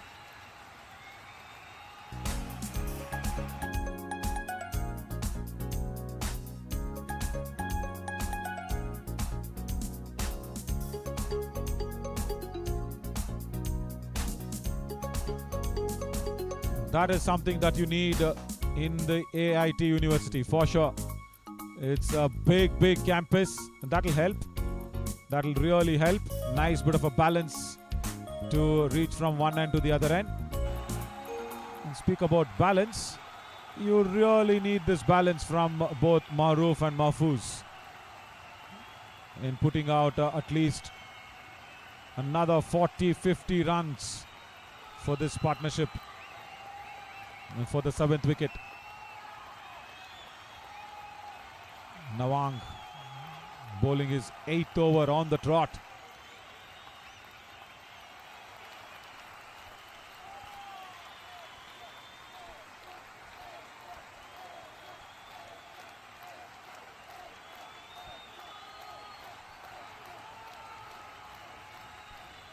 Got a silly point as well for the left-hander. Yeah, why not? The off-spinner will take the ball away from him. It's once again Namgang under the helmet. He picked up a brilliant catch. It was fantastic and fabulous both. Because he stayed very down and low and captured the ball inches off the ground.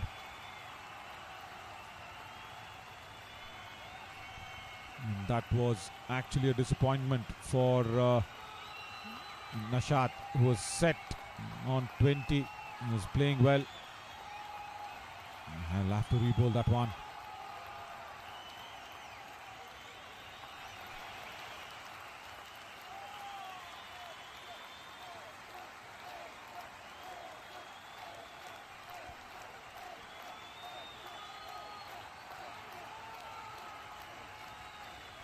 That's okay, even if they eat up a little number of overs, because Maldives will have to think only victory from here on in. Probably the net run rate a little later, but the victory will definitely will be on the doorstep of the semi-finals for Maldives on that victory as well. Maiden over comes to an end once again from Nawang. 29 gone, 83 for 6. Look at this bowling card now. That is really important to see how many maiden overs that has been bowled from Bhutan. 3 from Yeshe, 2 from Wangchak, and of course 1 from Nawang. This over was a maiden over.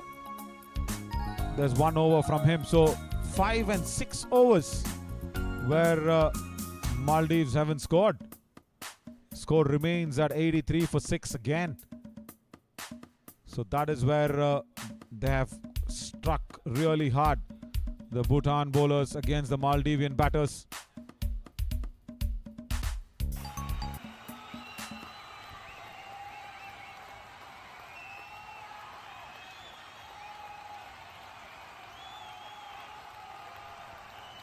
I think another bowler has been introduced into the attack. Right, I think he's coming back for a second. Yeah. Suprit Pradhan comes back for his second over. He was not at all happy after being taken off from the slip fielding position. Why not? You can understand. But he took a wonderful catch to dismiss the batter at deep mid-wicket. Bowled very nicely as well on his 3 runs given away.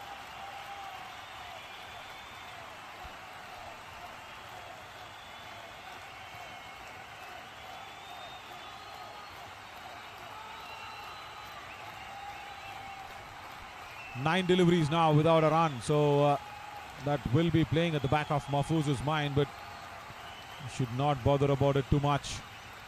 It's that 140, 150 that they'll be looking at to play. The reason that spun away a long time. It was the other way around. It was definitely a dusra from the off spinner that went the other way. It didn't pitch and didn't turn into the right-hander. It was leaving the right-hander. He's also, I think, bowling some leg spinning deliveries. His action is changed a little, Suprit, during the delivery of the ball.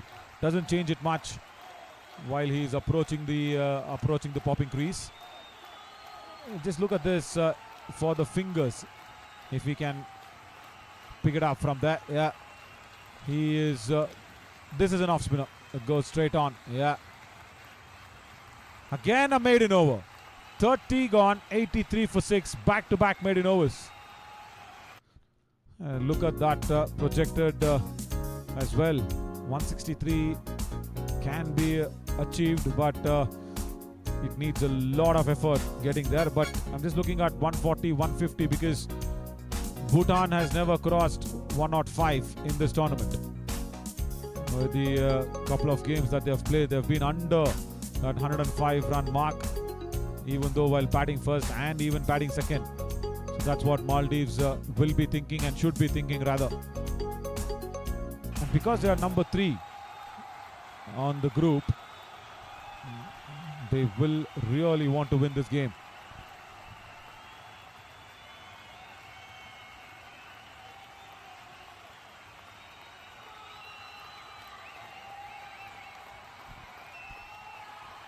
Nawang, the pick of the bowlers. 8 overs, 3 for 20.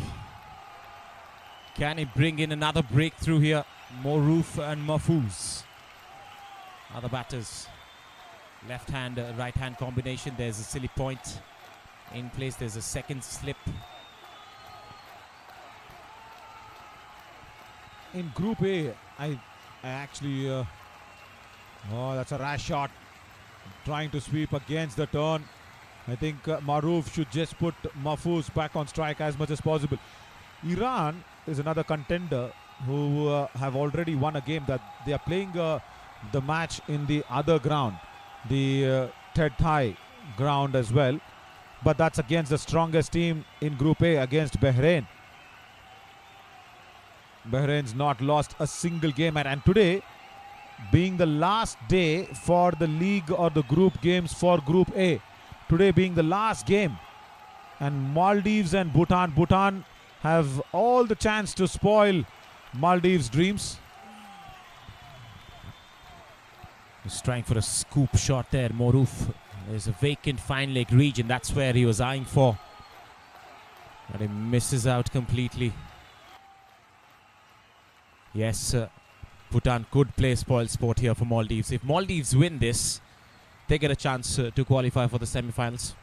Yeah, definitely. And also, if Iran, I'll say, somehow win against Bahrain, because Bahrain has not shown a single sign of losing to any team.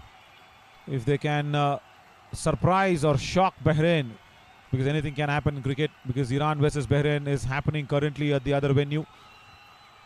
And then the run rate, the net run rate versus Maldives and Iran will be taken into account. That's a good drive in the gap. Just a single. Fantastic fielding. Chased it very fast, and the turnaround after picking up the ball and throwing it back towards the pitch as well. Fantastic to see. Team Bhutan definitely on top of this game right now. You've got a long on, deep mid wicket and deep square leg, because the off spinner is in operation against the right hander, and a stronger batter is Mahfouz. So yeah, slightly tilting towards Maldives. The odds, 31 gone, 85 for 6.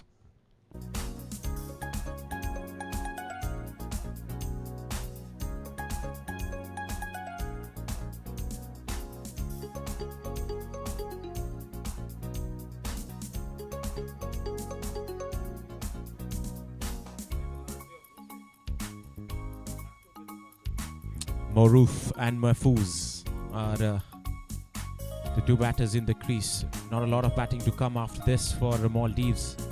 So this could be the last respectable partnership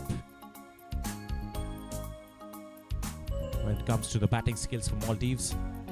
But Bhutan are trying and attacking as much as possible, because they know their batting unit haven't scored more than 105 in this tournament so far. So today we'll get to know who is going through to the semi-finals from Group A, and play the semi-finals on 3rd of March, because the top team in Group A will play the top second team in Group B. That'll be the interchanging of the groups for the first time in this ACC Men's Challenger Cup 2023. Big day, that 3rd of March. It's coming up in a couple of days from now. Today being the last day of February, tomorrow we step into March. Tomorrow being the last day for the group games in Group B stages. In Thailand, Indonesia, Saudi Arabia, Myanmar, they have a chance. And that group also is completely opened up. So the reason why we keep saying this is because even on the last day of the group stages, we don't know who the semi-finalists are from each group. That itself is a big success for the tournament. It's kept it until the last day and kept everybody guessing, kept everybody fighting for that place, as Supreet Pradhan has come round the stumps. He bowled a couple of googlies to the right-hander. I mean, he actually changed his angle, bowled leg spinners. Shouldn't be calling that as a dusra. There. One that actually leaves the left-hander, the regular off-spinning delivery. This one's hint of coming back. It's also getting some drift off the air as well. Ball is slightly angling in towards the left-hander as we speak. There you see a little bit of a tinge of drift, and it goes straight through after it pitches. Not a lot of spin on offer for Pradhan yet. Yeah, from Group A, Bahrain is one stroke contender who will probably go through. But after that, the group is completely open, where Bhutan can come in and damage the dreams here for Maldives if they win this game. And Maldives need to put up 140, 150 on the board for them to comfortably win. I'm thinking of a single which was not there. End of the 32, another maiden over, 85 for 6. I was just counting the number of maiden overs that's been bowled by the Bhutan bowlers. 2 from Supreet Pradhan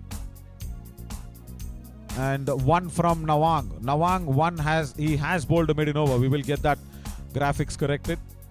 So Yeshe is bowled 3, Wangchuk 2 and Pradhan 2. So 7 overs out of I think 32 overs. I mean, that's really good clipping on the run rate. Very surprised to see Dorji getting that 1 over. That's it. We have not seen Dorji since the first over of this innings. They have very much applied some spin attack. Nawang's last over coming up. Gets it cut away towards the fielder. And they won't take a single. It's a dot ball.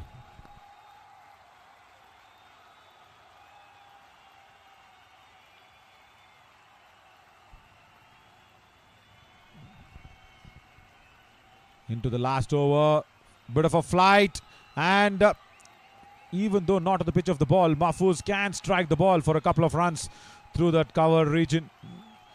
Good drive, good leaning drive on that stroke. I wonder why Mahfouz is not being sent up the order most often, but that's okay. I mean, he can come in later in the batting lineup. Yes, that's probably been the plan of Bhutan as well. Correction, Maldives to put Mahfouz towards the back end. Tries to steady the ship, score some runs. Yes, from here, if 120, 130, if they can score as well, that becomes like a platform to score some more towards the end of the 50 over game. Yeah, definitely no doubt at all in that. Nawang would have wanted a maiden over, but no.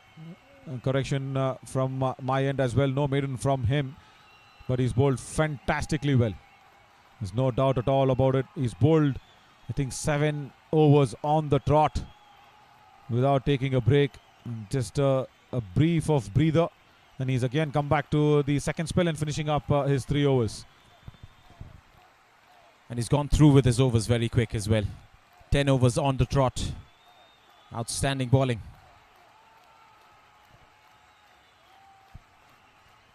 Rather, Jigme Sinye came in between his spells. This is his second spell. Started off very early, just after the power plays, the first power play rather. And he picked up wickets at regular intervals. 3 wickets to his name. Last ball for Nawang's 10 overs, almost picking up more roof there. That's the end of the 33rd. Maldives are 88 for 6, 17 overs of gameplay coming in this innings.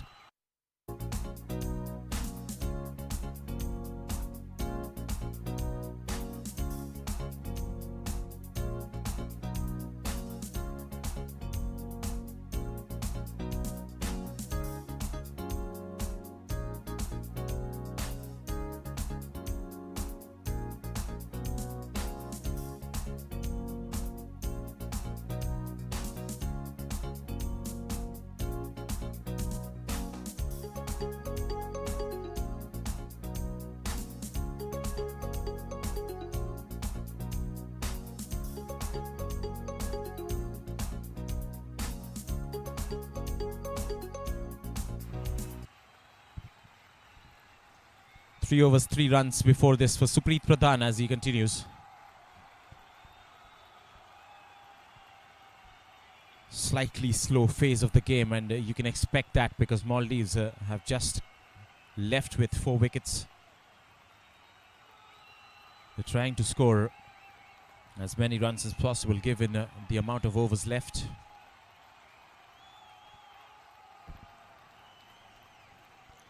And also for Supreet Pradhan from the other end, he knows that whatever is being scored by Maldives, he'll have to come and bat out that very nicely. Leading edge again goes in that vacant region. And again, I just can't stop talking about that make of the ball. It has everything for the seamers, for the spinners. Is it the surface? And not too much on the surface. I mean, there was not grass. There was no moist in the morning. We saw the pitch was hard and dry. Probably some loose soil that is there because, you know, the pitch has been used continuously. I mean, this is again a very fresh pitch than yesterday. This is not the same pitch than yesterday. So it has got its break, it's got its breather. Even though if the pitch is not assisting so much, I think the natural black soil here in Bangkok, that really helps in spin bowling, you know, and also to carry some pace. Of course, back in India, there is a lot of red soil where the that's hit through the line, but will fall short of that point fielder. Good stop. So you have a lot of red soil as Manoj Adhikari runs to congratulate the good effort from Jamso. 34 gone, 88 for 6. Another maiden there from Supreet. Yeah, so I was just speaking about the pitch as well, and that's the reason why you see this bowling card being so very dominating. 3 wickets for Nawang, and still Sonam Yashe has 4 more overs up his sleeve. Wangchuk can come back. So yeah, I was just speaking about that black soil. So what it actually does is it helps the seamers more, because probably you see even in pitches like Durban, Joburg, you know, and even sometimes, especially in Perth, you know, it's got that little more black soil to that nature, where there's a little bit of extra bounce and extra pace and carry. But again, because of the make of the ball, it is also giving them that extra bit of turn. And the new ball turns, I mean, that is something that is very rarely seen in the subcontinent, because back home we'll have all red soils where the ball will turn, but when it gets a little older, only then that turn comes in. And of course, the make of the ball is completely different. As there is long off, deep cover, right, that's for the left-hander, so that means that is a long on, deep mid-wicket and deep backward of square leg. Left arm over the wicket. Namge will bowl his 6th. He's been brought back into the attack. Yes, a great combination of the ball that has been used and the surface that is on offer. And great learning out of this tour as well from ACC that has been organized. Scooped away. There's no fielder in the deep. And that will go to the boundary. Very good improvisation and great thinking to find that gap as well. Wonderful improvisation. It was a challenge, or rather a gamble that was being taken by Jigme to introduce Namge against the left-hander. It becomes very easy because the ball is coming into you, and all that Maruf had to do was get inside the line of the ball and put it over that deep backward of square leg, which is very vacant. There was a deep square leg and mid-wicket, and I think this is a slight little chance for Maruf to take Namge on. But he has to pick his spots. He should not challenge the deep fielders and hit it in the air. He should just be smart enough and place the ball. Oh, chance at Mahfouz's end. He wanted a single. I'll tell you what, that's a good call. Because to take the single was a good call. Because the ball just gone behind the stumps. It would have been Mahfouz coming to the danger end. It's a non-striker's call because it's gone behind square. And Maruf did not respond to it. I think Maruf likes this angle a lot from Namge, because the matchup is in favor of the left-hander. He scored a boundary of the first delivery. I think he wants more strike from Namge. Easily behind it. And that is my worry here, Supreet, because what happens is there for Supreet Pradhan coming in, he's bowling a lot of googlies. Right, for a left-hander, my worry should have been ended in this over. The first ball going to a boundary, then the last ball tried for a sweep. That's it, 4 of this over. 35 gone, 92 for 6. And when Supreet comes on, Supreet Pradhan, you will not get that ball which will come into you. It will probably go outside. So Namge should have been a big opportunity for Maruf to take on the run scoring.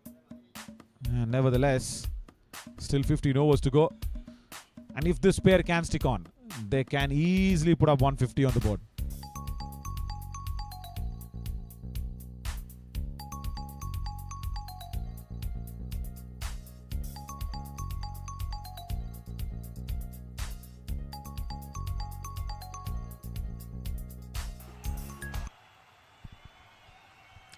Supreet will continue then.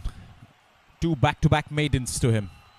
And almost brushing that outside edge. He's been spot on with his length.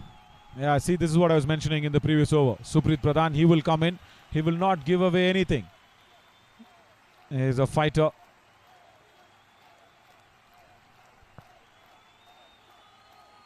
And once again, they're now still trying to consolidate this. Maruf and Mahfouz both.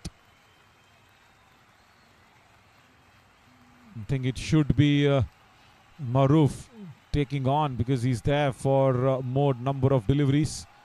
Mahfouz can bat with the remaining of the batting order is what I was supposed to say. But Supreet had another chance, another opportunities. He's fiddling with him outside the off stump. That's straighter and it has been helped away towards the onside. Risky shot across the line as well, but he'll take that single. Yeah, very risky. The red pads were just like a red signal in front of the stumps. Good that he brought the bat down in time. Now for the left-hander. What's the field looking like? He's got a deep mid-wicket for sure. Right, and he's got a long on, deep mid-wicket, deep square leg. And that stays low. That really stays low.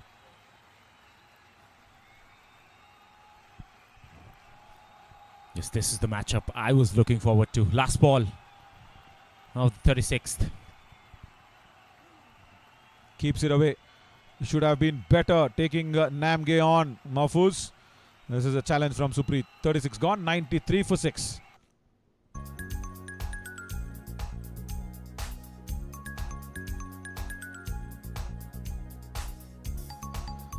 Definitely 4 runs per over if this pair sticks on.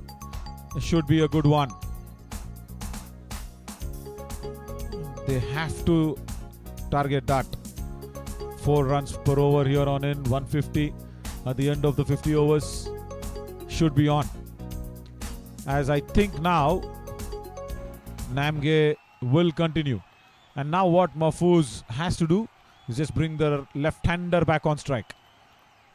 Intelligently play the first ball itself into the vacant region towards the offside because it will probably go away from Mahfouz outside the off stump. Just tap it and run. And then Maruf should take Namge on because 4 overs to go. The left-hander batsman against left-arm spinner. It's a big opportunity for run scoring. Does well. Does really well. And I am no horoscope reader here. Yes, does exactly what was called for from the com box. Gets a single to the left-hander who scored a boundary in the previous over from Namge. 94, 6 away from 3 figures. That's the field for the left-hander. Square leg, deep mid-wicket, long gone. And there's a fielder inside the 30 on the onside as well. And it's a packed offside field inside the ring.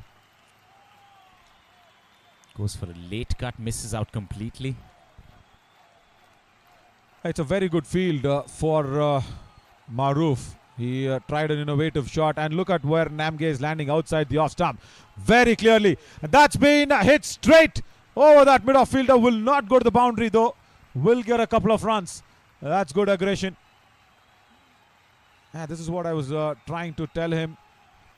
If you look at that ball once again, it is the ball which is going to pitch outside off for sure. Every delivery will be there and Namge will try to bring the ball in from that angle. So Maruf should do two things. One, stop standing on that leg stump.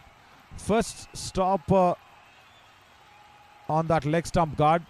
Try and change your guard first, because every time it's not a hard and fast rule, even if you're left-hander, right-hander, that you have to stand on the same guard. Depending on the situation, depending on the field placements, depending on the bowler, you can change your guard. He's still standing on the leg stump, which is not right for me. Cut away. Did that carry? Did that carry to a point? It looks like with the reactions. And that's once again Supreet Pradhan. It is Supreet Pradhan. It will be interesting. Don't tell me that carried. Ah, short of Supreet. Thankfully. Now Supreet won't be angry. Oh, very close, isn't it? But a very, very bold attempt from Supreet Pradhan, driving to his front. Difficult, just falling short of his palms facing down. And that's the end of the over as well. 96 for 6 after 37. I'm just worried Maruf is not getting the idea right. Because as a left arm spinner, you would really fancy your chances to score some boundaries against the left arm spinner as a left hand batter. Because see, what that leg stump guard does is one, you're standing away from the ball already, and two, if the ball comes into you, it will come from outside off stump. So if you just change your guard from leg stump to say middle stump, or even stand on off stump for that matter, you will reach the ball a little early. You will probably go through over that cover fielders on the offside. Supreet Pradhan appeals down the leg side, or even the bat maybe. Yes, definite inside edge. Definite inside edge. Otherwise, it was fired in like a Yorker from Supreet Pradhan. Yes, definitely jammed it at the end, the batter. Little push. Won't take a single. So 2 back-to-back dots to start off here. Superbly economical today, Supreet Pradhan with his bowling. And also very aggressive on the field as well. You need such characters. Outside off stump, over the cover fielders, will reach that boundary ropes. Much needed boundary here from Maldives. Mahfouz gets that. Finally some intent to get to 3 figures for Maldives. 100 comes up over extra cover. Very confident, very positive from the batter this time. Mahfouz collects his first boundary. And also got to the pitch of the ball. Nice leaning forward, lofted drive. And suddenly he changes angles. Goes around the wicket. 100 on the board. Bhutan will not like it. They will definitely not like it.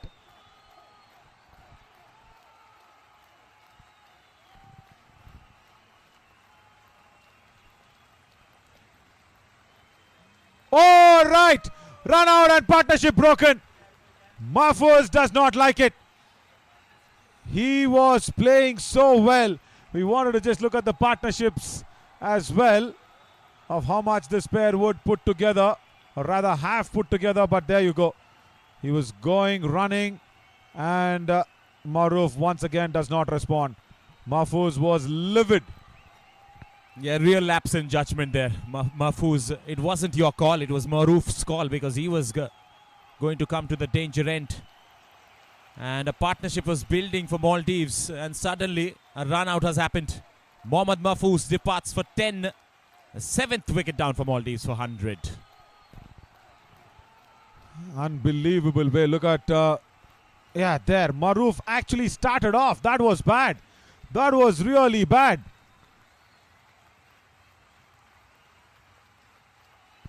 If you look at that from another angle, it was really a bad decision from Maruf, I should say. He should have straight away said no. Look at the non-striker. Look at Maruf. Mahfouz puts it there and Maruf runs. Maruf actually starts to run. Look at where the non-striker is. Almost halfway mark, and that is why Mahfouz was really angry. Not a right one. And Wangchuk once again comes into the wickets column with the throw. So the partnership is very clear in this. It's 25 runs partnership. That's it. With my mathematics always going down south, 75 was the 6th wicket and 25 runs this pair put on. 25 runs. Is that the highest one? I think that should be the highest one.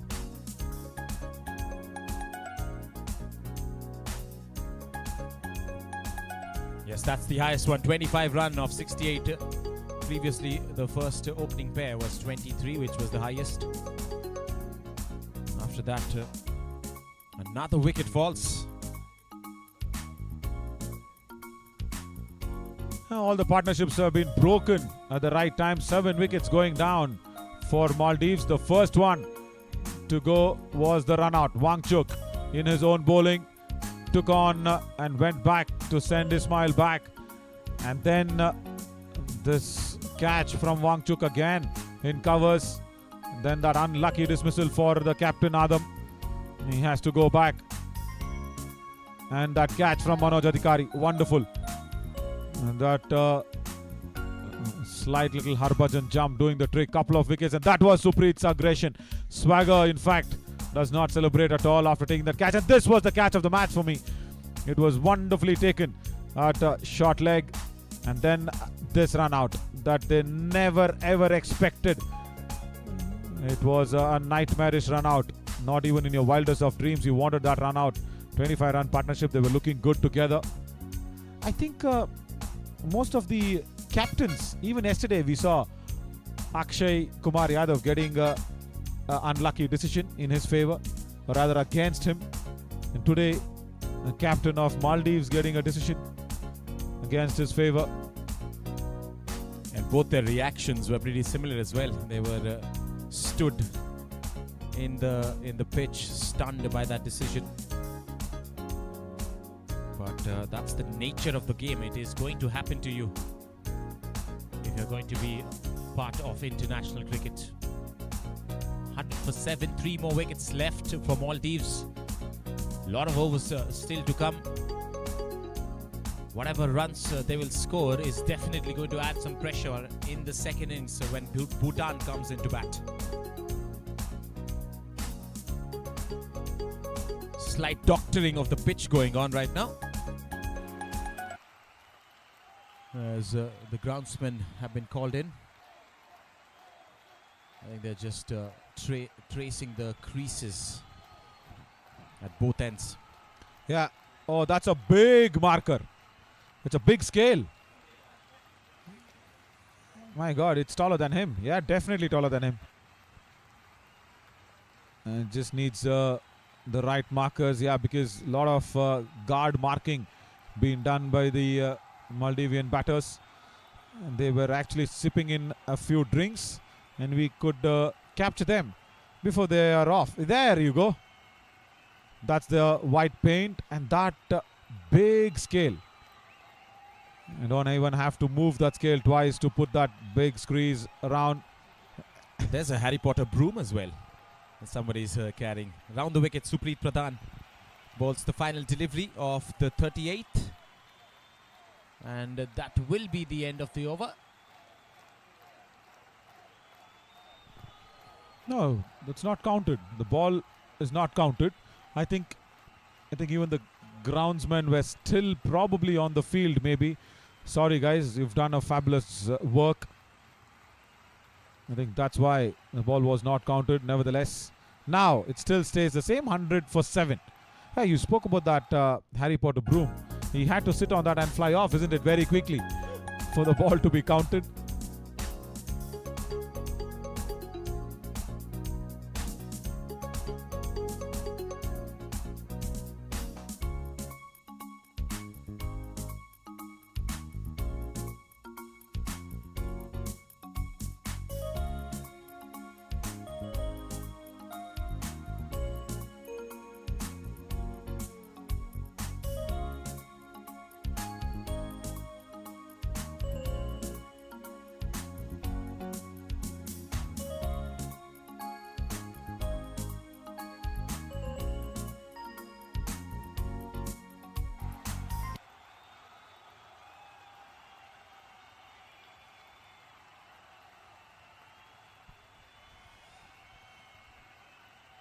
Moruf is going to be on strike, and there's going to be a bowling change as we speak. Wangchuk. Seam bowling has been brought back into the attack. Wangchuk, another player who's given his 100% to this game today. 5 overs, 22 and a wicket. I love his first name as well, isn't it? The man who scaled the Mount Everest, his first name. Tenzing Norgay. Tenzin Wangchuk. Yeah. I think no relations with him as well. But yeah, comes from that same region as well where the Himalayas actually run through. Bhutan. What a wonderful landscape, isn't it? Nepal, Bhutan, RR, Kashmir. Everywhere that Mount Everest just runs through. And if you know that little bit of a geographical history, how was Mount Everest created on Earth? Now that is a big fascinating story that I'll really love to say here, because India was not part of this Asia when the Earth was being getting into shape, was trying to get its shape. There was this continental drift that always happens, and India was a big part of the African continent, like millions of years ago. You can search it up on the internet. It'll give you when you type in continental drift of India.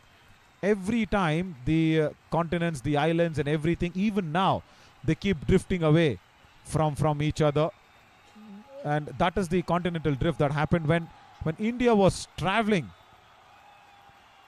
after separating from the African continent. It took that peninsula shape, okay? And I mean, India, not just India, I mean everything, right from Afghanistan, Pakistan, India, Myanmar, Bangladesh, that whole land chunk, that traveled. And because of the Earth's crust, the travel became even faster to some reason of the weather change and all that. And when that region, that piece of land came and actually collided with the already existing Asian landscape, that is how Mount Everest was formed. In that region near the border of China, Nepal, you know, where two massive pieces of lands got collided, you know, there was a big eruption that happened and Mount Everest was formed. It all just seems a little mystery to me. Everything is magical in this universe, in this land, in this planet that we stay in. Liam walks off. He had a magical moment yesterday. There you go. He's watching. Has he been captured today? Is he checking that out? No. You've not been captured today, Liam. You've been very focused and concentrated. But yesterday, yeah, you were a meme subject. I had a chat with him after that incident as well. He said, the cameras just capture everything, doesn't they? I said, you would know the best.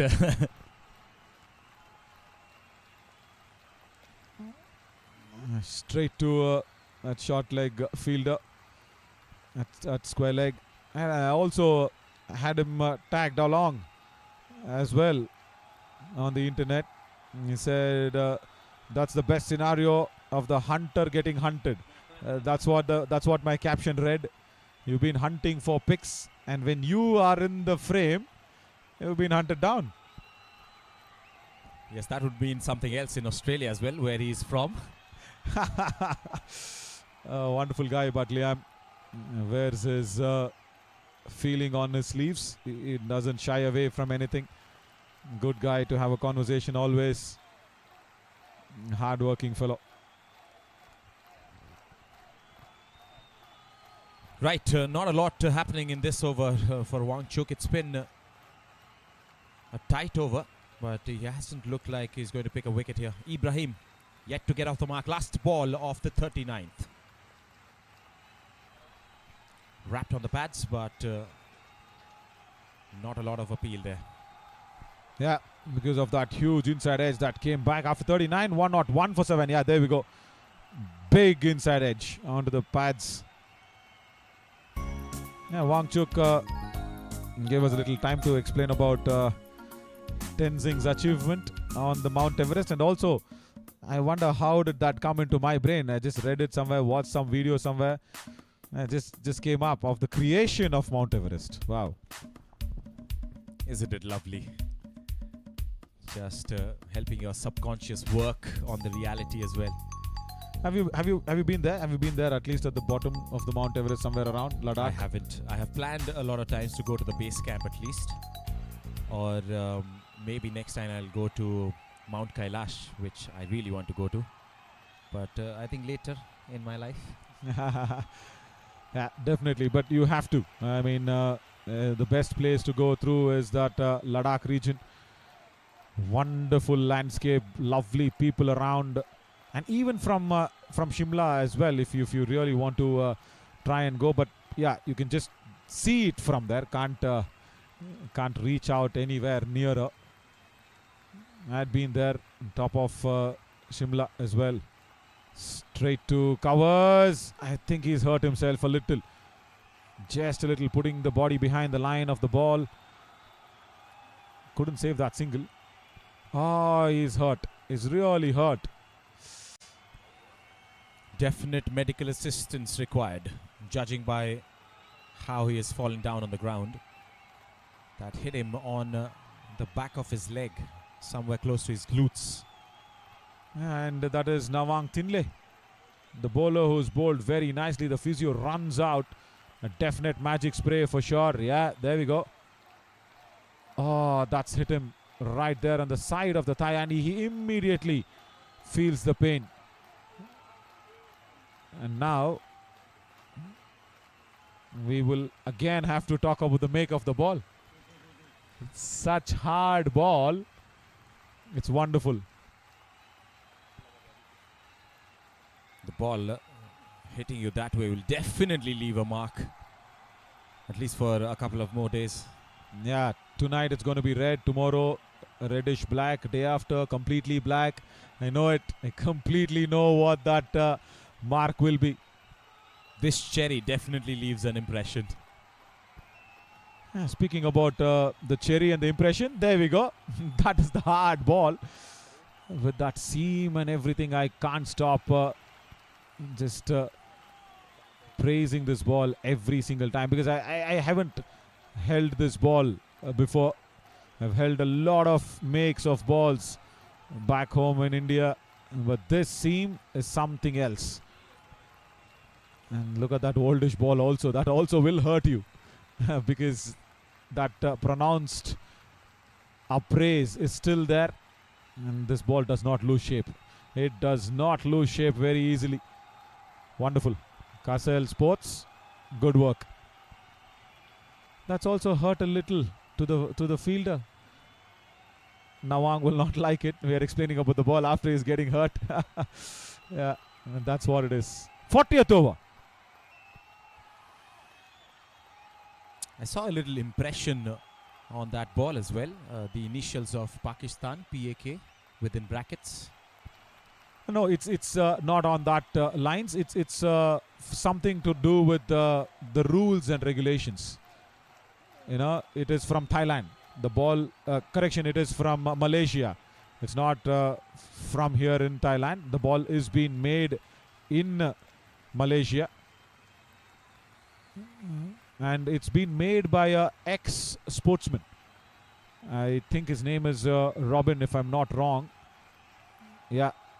So he is probably the owner of the company, Kasel Sports, maybe.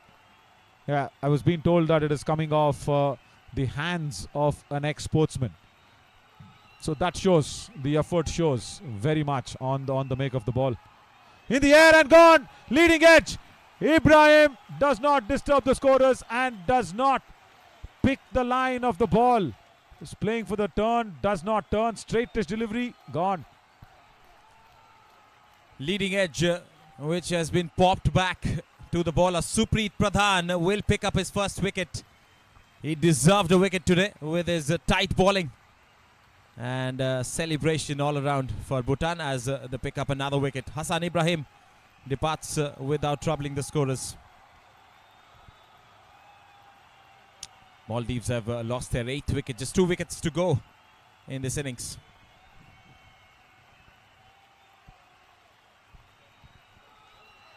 102 for 8, and look at that. He was very much playing for the turn.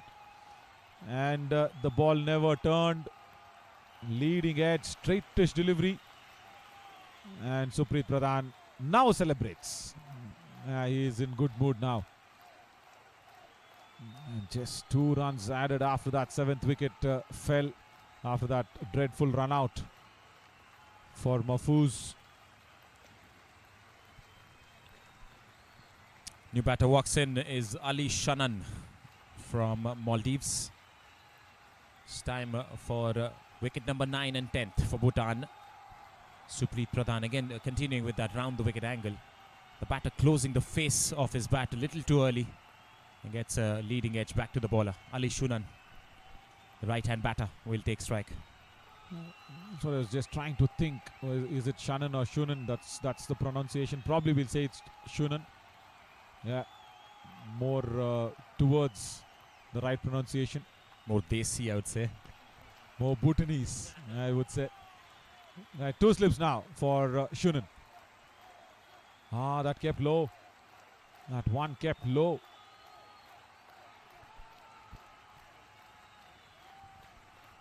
Last ball of the 40th. After this, we'll have the power play number 3. Pushed back. Might want a single. No, he doesn't. It's going to be dot ball. Another brilliant over comes to an end from Supreet Pradhan. A wicket off it. It's 102 for 8 after 40. This is where we stay. Wonderful work, guys. Asian Institute of Technology. I think this is where we were lost a couple of days ago. Couple of nights ago, I should say. And we wanted to see this board so desperately at the middle of the night. 3 kilometers away from this board, we were being dropped. We had no clue where we were. Me and Piyush, yeah. We got a good Samaritan. One of the best Samaritan that we have ever or probably will see in life. I think we will not meet another person like that. If you've missed out that story, I will not stop saying about that story how many ever times. It's Toy. Toy, yeah, that's her pronunciation. She was a wonderful girl along with her friend Ern. Middle of the night, we were not knowing what to do as it was the desperation of getting back to our rooms. And we were being dropped by the minivan driver at the other side of the Thammasat University. We wanted to get probably, just for example, say imagine we wanted to enter gate number 1. We were dropped at what? Gate number 10 maybe. And that is the difference, that we were off course. And Wangchuk is on course. Straight up for the left-hander Maroof. And Toy walked with us all the way. 2.5 kilometers just to guide us. She could have just given the direction as we do back home. Take left, take right, go. No, she didn't do it. They definitely liked your company, that's for sure. Should I take that as a compliment? Absolutely. Right, yes. It was wonderful. And so sweet. I should tell you that it's never seen or will not see beef. Will not see that before, and Maroof didn't see that ball.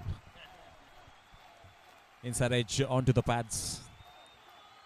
Maroof is the only batter who can score some runs here for Maldives. 17 of 46 has given them some sort of runs on the board to come back and defend in the second innings.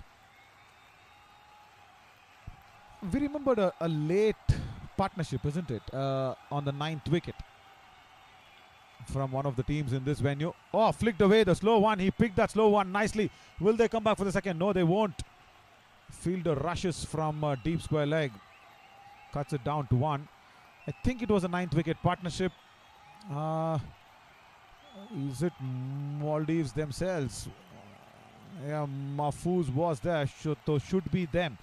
So it should be them against Bahrain, if I'm not wrong. Yeah, maybe. So now it's Maroof's turn. Just another 30 runs. I think that is what Maldives will look at. And given the fact that Bhutan has not scored above 105, That's the only thing. But you may never know. Bhutan can come out and bat like a totally different team in the second innings. Once a single, in fact, it is in the gap. Supreet Pradhan with the chase cuts it off. Another run taken. Shunan. That's the right pronunciation. Is off the mark. Every run counts for Maldives now.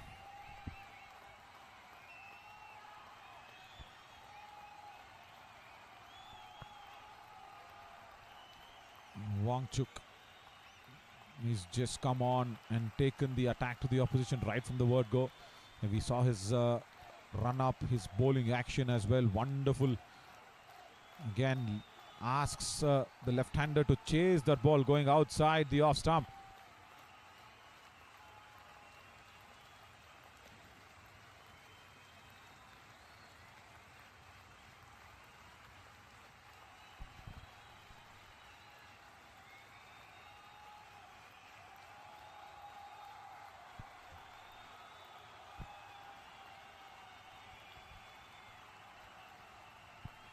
Been quite a fan of his run up and his action as well.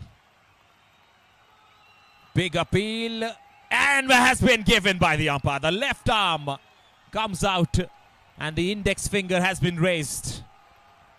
That looked plumb. The moment it hit the batter, I was also raising my finger here in the com box. That looked absolutely plumb. In front, no extra bounce, hitting him around the knee roll, and Rahat Ali now gets an easy decision. It's been a tough day for him as well. Maruf goes for 18. I think that is the belief of Maldives that's going down to reach that 130 mark. Number 11 will walk in at Maldives 104 for 9.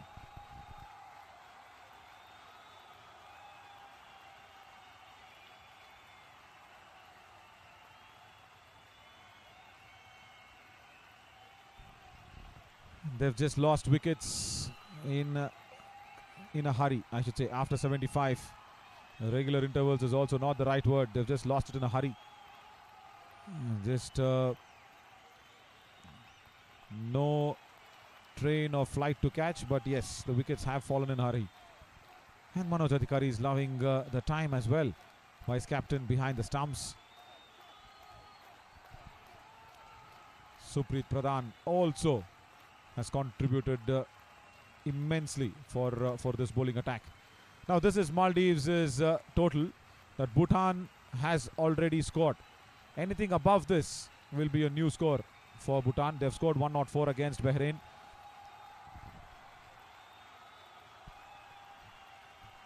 They have kept on Supreet from the other end. Shunan and Shafiq, both very new batters. Number 10 and 11 on the crease for Maldives. Just a matter of time before the end of this innings, maybe.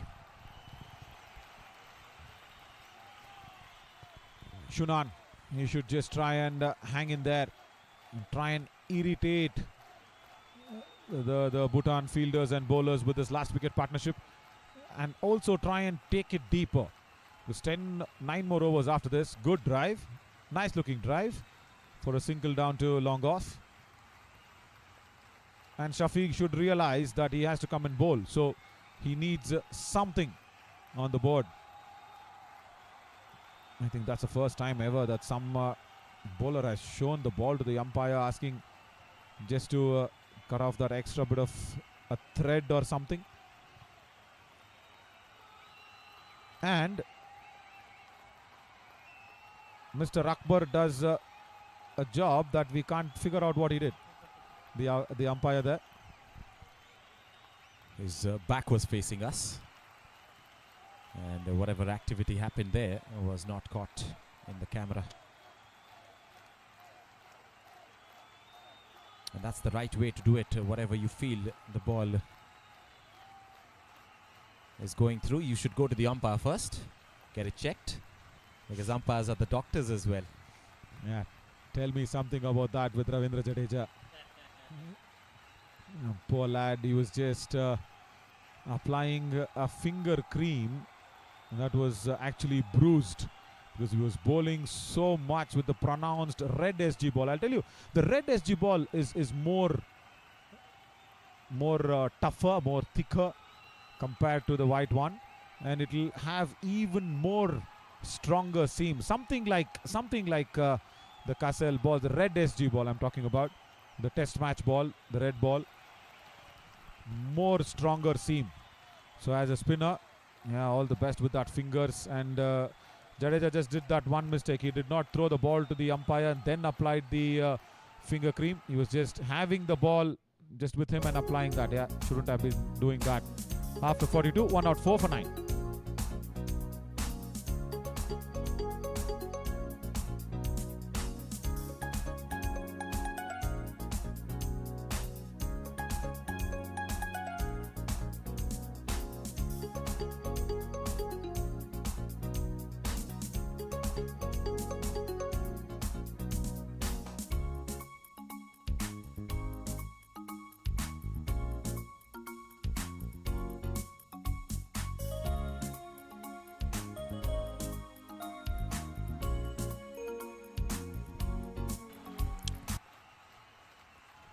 Tenzin Wanchuk will bowl his 8th and the 43rd of this innings. 105 for 9, which means that Bhutan has to score the highest score in this tournament to win this match in the second innings. They still have to take another wicket here. Wanchuk comes back, tries to clean the last pair up. Long off in position, deep covers and deep third fielder. So nobody behind point. So if Shunan can just make some room, back up some distance outside the leg stump and go over that point fielder, because Wanchuk will bowl that effort delivery from back of the length. Bowled and gone, cleaned him up. That's it. Maldives just scored 1 run extra than what Bhutan scored against Bahrain, and this should not be a daunting total. This should not be a challenging total for Bhutan. But you never know what might happen in the second innings. Clinical bowling from Wanchuk has rewarded him. That wicket was bang on in the line of the stumps. Hits the leg stump. The bails go flying, and so does everybody from the ground, because that's the end of the first innings. Target for Bhutan in the second innings would be 106 to win from 50 overs. And that will be the highest total that they will be making in this tournament. Absolutely. And how did they get just bundled out at 105? We'll just soak in some high points of the first innings as well. That was the first boundary. He was playing well for a brief period. And then the run-out chance that went missing. The openers came out and scored some boundaries. This was a drop chance. This was dropped. Adam's drop catch that went down. And then there was a run-out chance which was affected and missed by Wanchuk. After this, he affected one. There. Again, a few misfields. Boundaries as well. So 23 runs, and then this happened. Punching off the back foot, couldn't reach in time. He was found wanting on that occasion, Ismail Ali. And then a very good catch in covers by Wanchuk. Then there was a couple of lusty blows that went out. This unlucky dismissal of Adam. He will go back and still see those visuals for sure. And then when the spinners came on, it was all maiden back-to-back overs. Run out chances here and there given, but few boundaries also, making sure the scoreboard was moving and ticking. This was a drop catch from Supreet Pradhan. He was immediately taken off. And then Manoj Adhikari picks up one wonderful catch behind the stumps. Some batters have come in, especially Mahfouz and Maroof.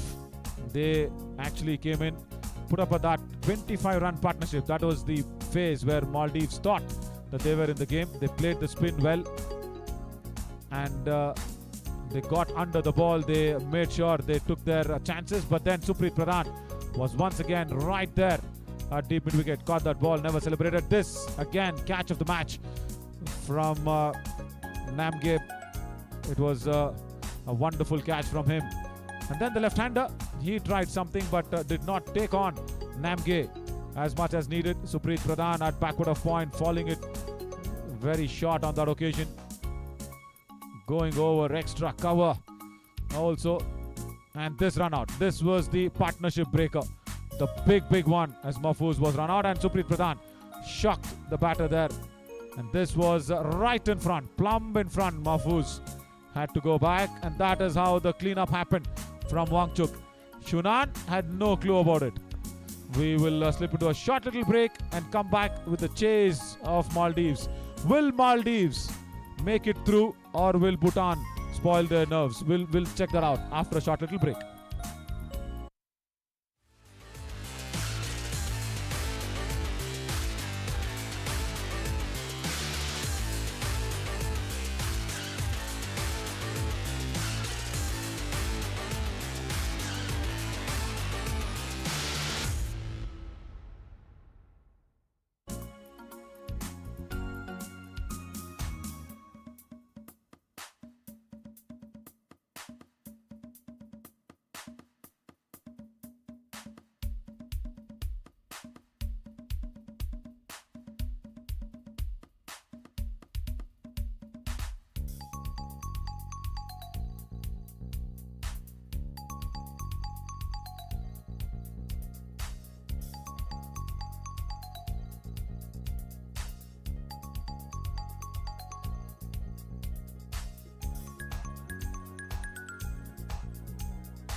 Welcome back to the second innings of match number 9 here. Bhutan taking on Maldives. Maldives went to bat first because Bhutan won the toss and chose to bowl first. This was the batting card. 105 is what they managed to get, and everybody went back to the hut. It was all out 105, 23-20 being the pick of the scores from Rishwan. Correction, the captain himself, Umar, and Nasat. Everybody else just chipped in with some runs here and there. 7 extras in that card as well. Yeah, what was impressive is with the bowling card, look at the number of maidens that's been bowled. 6, 7, 8 maidens in that, and the pick of the bowlers was again Nawang, 3 wickets for him. And Yeshe didn't come back on. If you remember, Sonam Yeshe, he bowled 6 overs on the trot. Right, first ball by Ibrahim Hassan. Starts well, starts really well. They will have to defend this 104 because that's the ticket to the semi-finals on March 3rd. The game happening at the other venue. Bahrain versus Iran. Iran has been bundled out for 46 in the first innings.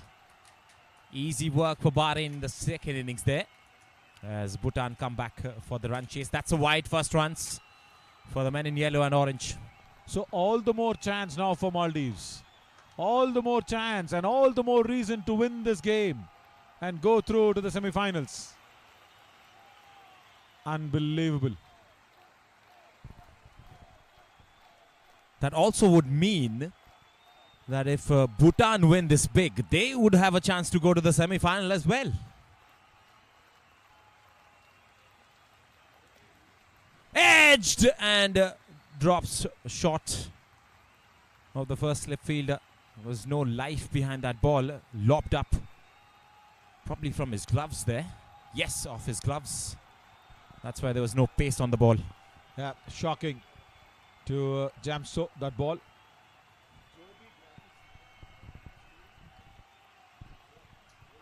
Yes, at the other end, if Bahrain comes out and cleans up Iran in the second innings very quickly, it would mean that Bhutan would also have a chance to go to the semi-final with the net run rate. Oh, it's all opened up completely.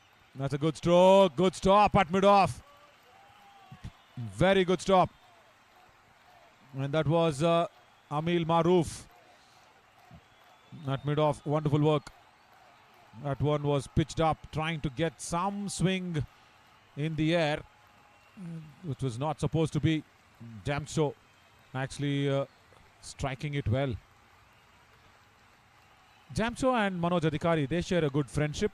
When I was talking to Manoj Adhikari just before that toss, and we were just clarifying, because the name looked like it was some other region that he was coming from. He said, no Naveen, I'm more of a Thimphu born guy in Bhutanese. I'm there in Bhutan from my birth as well. And then I think it was Jamsho who came into our conversation trying to confuse us, saying, no, Manoj Adhikari is from Kerala.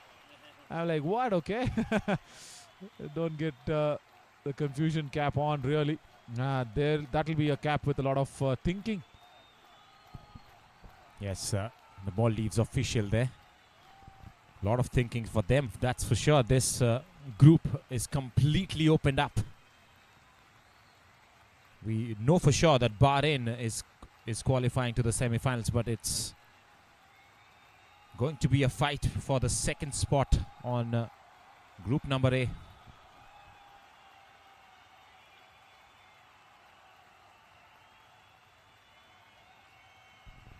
Remember, today being the last day for the Group A matches. Leading edge and over point. Will run away for the first boundary. Lucky boundary here for Bhutan. After 5 for no loss. Pitched fuller in length. A total half volley had to be played over covers, but leading edge from Jamsho's bat. Boundary there. 5 for no loss after the end of the first over.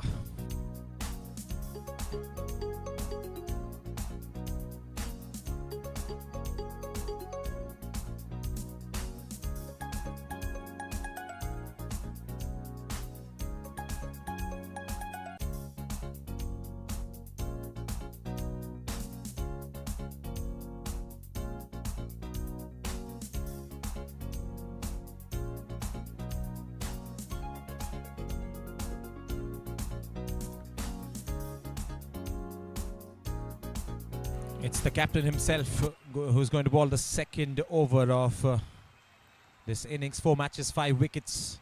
Economy of 4.75. The best of 4 for 22. He's a wicket-taking bowler, Umar Adam. And he's going to bowl the second over. 5 for no loss. Bhutan, if they win this, they have a better net run rate than Maldives, which means they'll top Maldives if they win this for sure in the table. And they are trying to defend this Maldives with a silly point, short leg slip. But Adam does not start well.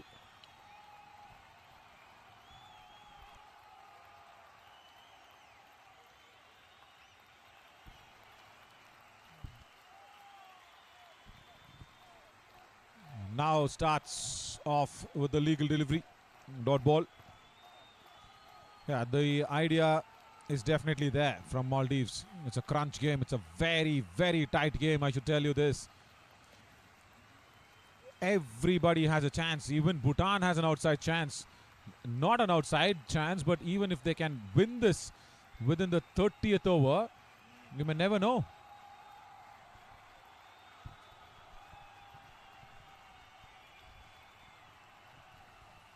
The Tafa News ACC Men's Challengers Cup is set up very nicely now.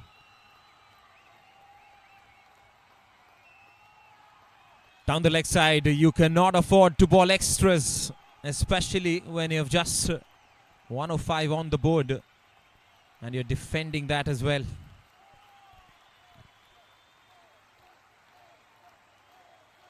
Just in the air, but in the gap, he'll collect a single. Chamsho moves to 5, his individual score. Adhikari will come to strike now. There's definite chatter in the Bhutan dugout. They know that there is a huge chance here for them to qualify. In the air taken, has it been? No, not out, says the umpire. The shake of the head. The short leg fielder was confident with that appeal. He threw it up after taking that catch as well in celebration, but there was no connection with the bat. The ball spun away. This was definite some bat connection, but it was in the gap.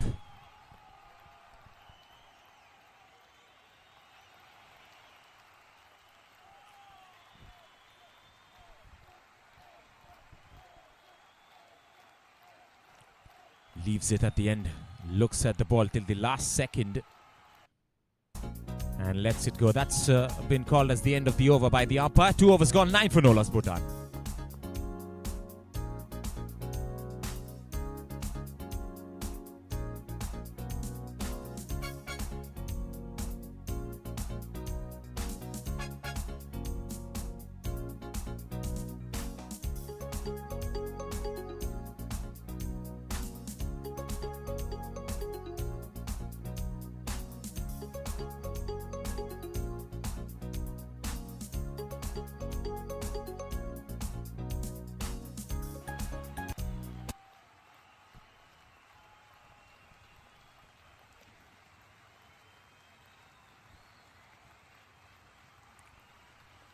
So 5 run off the first over, 5 runs and 4 of the second.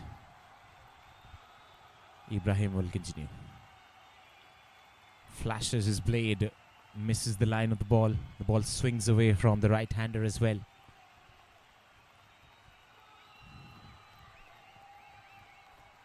You can see the sense of urgency from the batters of Bhutan. They want to score these runs early on so that they feature well on that net run rate in the points table.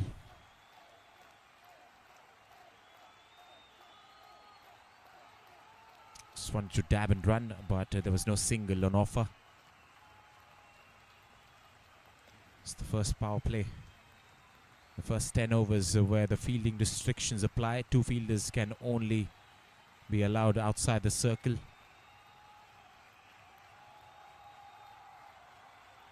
It's been really hard for the batters, especially in this very venue. Smashed in the gap. This could run away to the boundary. A much needed one. And it is just going to stop inches away from the boundary ropes. And it's been brought back into the ground by the fielder there, chasing behind the ball. He did not leave the chase till the last second. That's what helped him to cut it off. There was some momentum with that ball. Could have been 4, is now just 2 runs. Double figures for Bhutan. Goes over the fielder. Has he got hold of it? You bet he has. 2 bounces and over the boundary ropes. Jump show cannot be kept quiet for too long. He's that short of a player. That was on the up, was asking for a hit. He went over the fielder's head this time. 2 bounces and over the boundary ropes. Right, as I was just down with the official scorers there, Loki and his team, everybody, we've got the odds because this is definitely a virtual quarterfinal. It's turning out that way. That's a good comeback from Ibrahim after that boundary, fully pitched delivery, which was lofted over mid-off. Ibrahim Hassan comes back with a back of the length one. So after that boundary, the long off has been pushed back. So if Iran has been bundled out at 40 odd runs, 49 all out against Bahrain. So Bahrain is making their way through for sure. And only if some unheard of incidents, if it happens, it might happen in cricket. We've seen crazy things happen. After 3, 15 for no loss. So we'll keep you abreast with that as well. 46 is the total right now from Iran, and Bahrain have started their chase. So we'll not talk about that game yet. We will just go and talk about this game, the number 2 slot in Group A, because this has been a day that we never imagined that it's going to pan out like this. Who would have imagined? Even Bhutan for sure wouldn't have imagined or even thought this morning that they will be qualifying for the semi-finals. They have a big chance now. If Maldives go down in this game and Bhutan win this with the way they have started this run chase in a flamboyant fashion. There's a leg slip, short leg, and it goes through that gap. Oh, that was so close. You have, I think, Mohammad Rishwan there at short leg. It went over his right shoulder. That was so close. It was very, very close. Rishwan has moved a couple of steps behind. And that's left everybody in shock. Big turn. Keeper doesn't pick it. Batter doesn't pick it. Ismail has to just go in and throw that in for a couple of byes, I think. Yeah. Well, Umar Adam is turning it up at the other end with his spin bowling. The first delivery was almost a catch. This one, through his defense, the keeper did not pick it. And the fielder had to pick it out from the outfield. That's a wide to follow. They cannot afford to do that. And a wayward throw allows the batters to come back for the second run as well. So bonus runs here, 3 more extra will be added to the total. That's the problem if you have a stand-in keeper, isn't it? Azam did not keep the first game that Maldives played in this ground. Azam is keeping only this match. And we will try and see that bye that went by again. Just roll up that bye for us. Look at Azam's reaction. Look at his reaction instead of collecting the ball. This is the wide. And now he takes it down the leg side. We would have been more interested to see the bye. Just look at that frame now, which is going to come after this. 6 red jerseys on that frame. Absolutely, and one of the red jerseys, look at that, behind the stumps. Instead of catching the ball, look at his reaction. Ah, there you go. Now that is an issue if you have a stand-in keeper. He was more disappointed that the ball didn't clip the bails on the leg stump. And he's bowling quick. He's bowling quick. He should not do that with so many stand-in fielders around the batter. Leg slip, silly point, short leg. You just need to bowl slower through the air. Jamsho will not mind playing it in the air. This hit the leg umpire as well. Well, everything happening in this over. Yeah, Rahat Ali has had a tough day, isn't it? And there you go, doesn't... oopsie, oops. Oh, didn't play for the turn, Rahat Ali. He just did not pick the ball which turned. Huge appeal. Not given by Mr. Akbar. The leg umpire was trying to evade the spinning ball there. Rahat Ali, he does not like to play spin like me, is it? There we go. Boom. Oh, well, he reacts like Madhuri Dixit from that song, I remember. I think definitely does not like to play spin. Same like me. Likes the ball to probably come onto the bat. More of a pace loving batter. Does not get the spin and turn. Right. 23 being minused off 105. And if Bhutan has to win, they have to create a record. In this ACC Men's Challenger Cup 2023, they have never scored 105.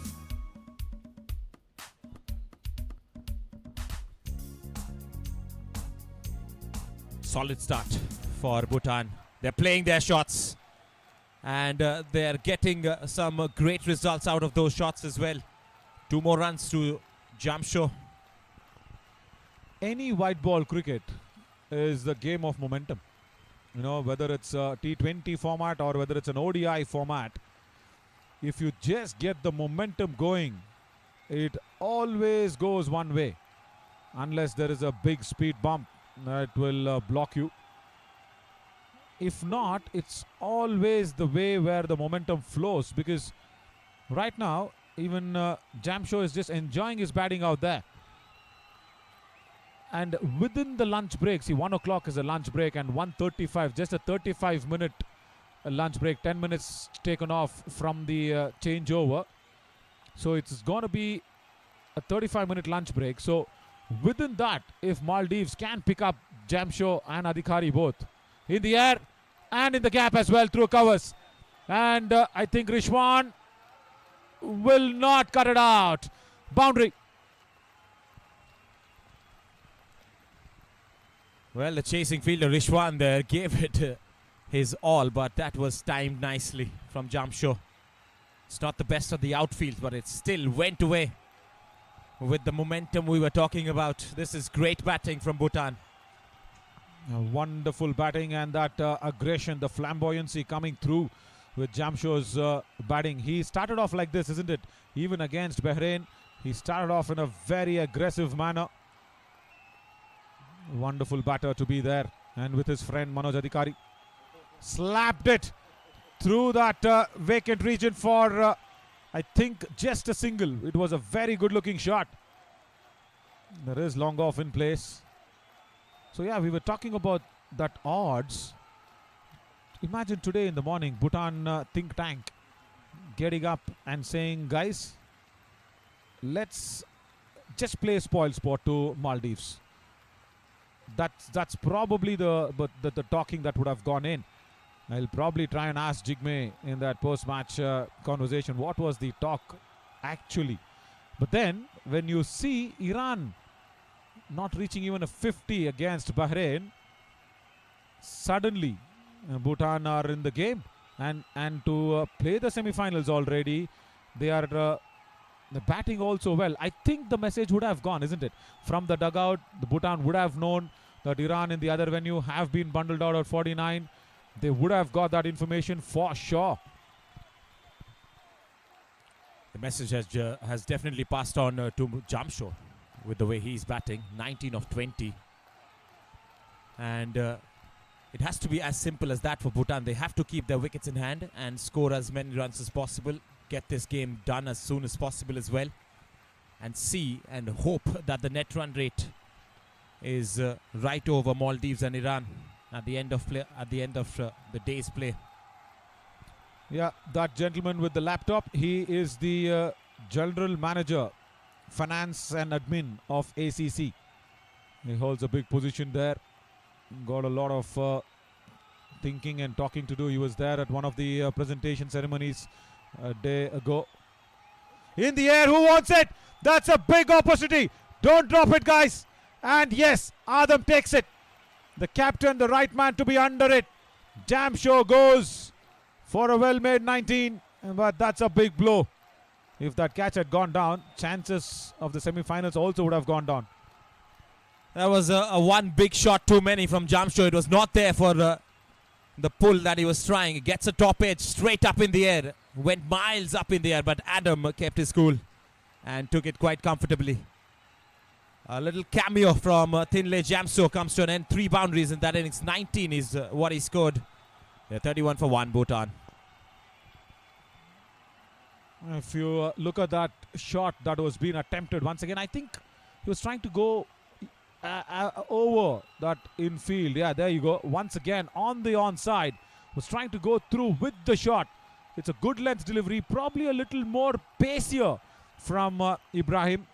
And he was done in for the pace on that occasion. Jamshor did not get in any position, but Adam did. A big catch. As Manoj Adhikari now will have the company of his captain coming out. Now Jamshor out, you will see the sense of urgency tuning down a bit from the batting end. Manoj Adhikari is joined by his captain, Jigme Singh. A good time to bring on Mahfouz, isn't it? He bowled really well against Bahrain. And today he batted nicely as well for his little cameo. Now, Manoj Adhikari will be trying to figure the turn out through those eyeglasses. Does figure it out. Back foot punch. Through point for a single.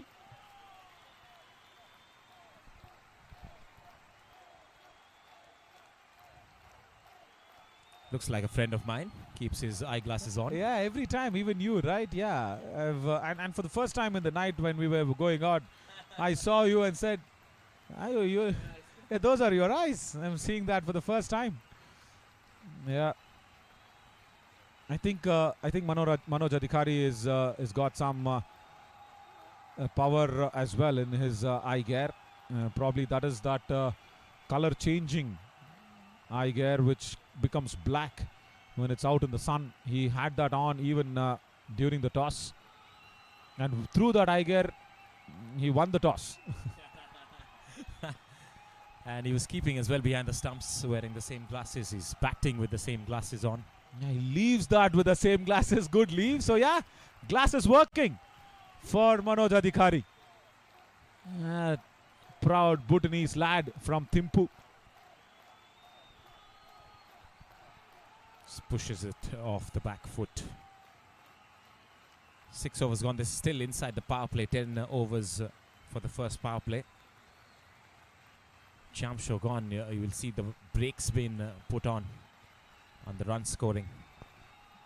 Now, we were speaking about did the message go to the Bhutan team. Yeah, we were just saying, yeah, it has gone to Jamshor for sure.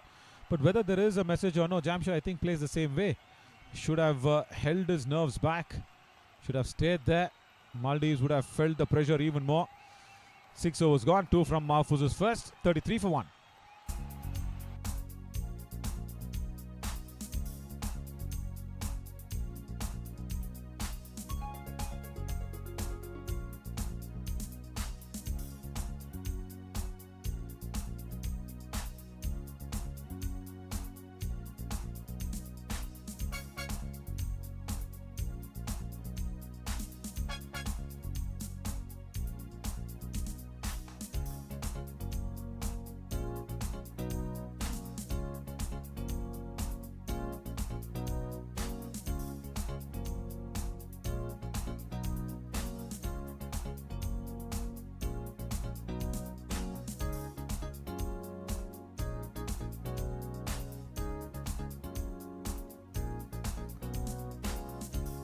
So after 6 overs, it's 33 for 1 Bhutan.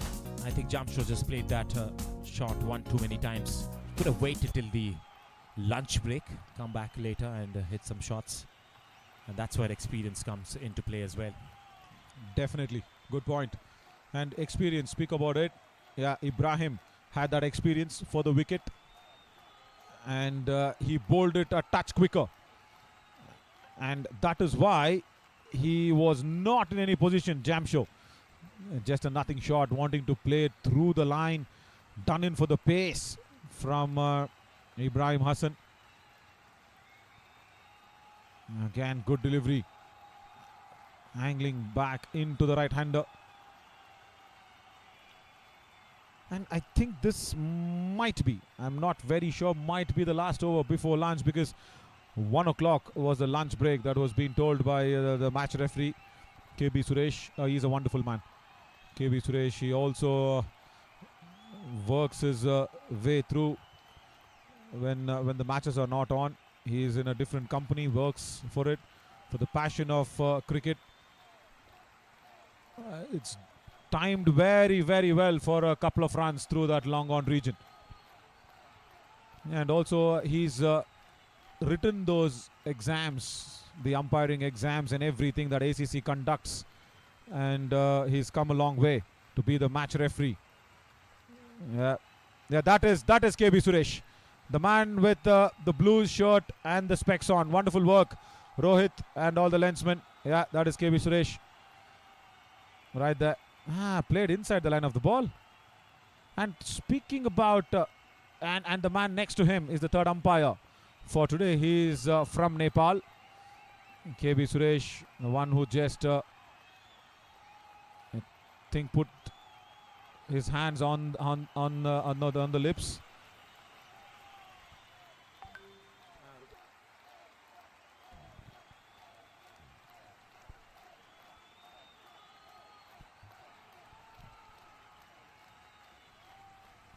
I was just saying about this, Diyush, where ACC also has in August men's level 2 coaching courses. Now, can you believe that? That's wonderful. Coaching courses and curators workshop. So they're not letting anything for chance. They're not letting go anything. In August, they're conducting the men's level 2 coaching courses and curators workshop. Marvelous from ACC. Last ball coming up. Will steal a single. I think will also jump over the fallen Ibrahim on the ground. Jigme. Yeah, we'll get that. After 7, 36 for 1.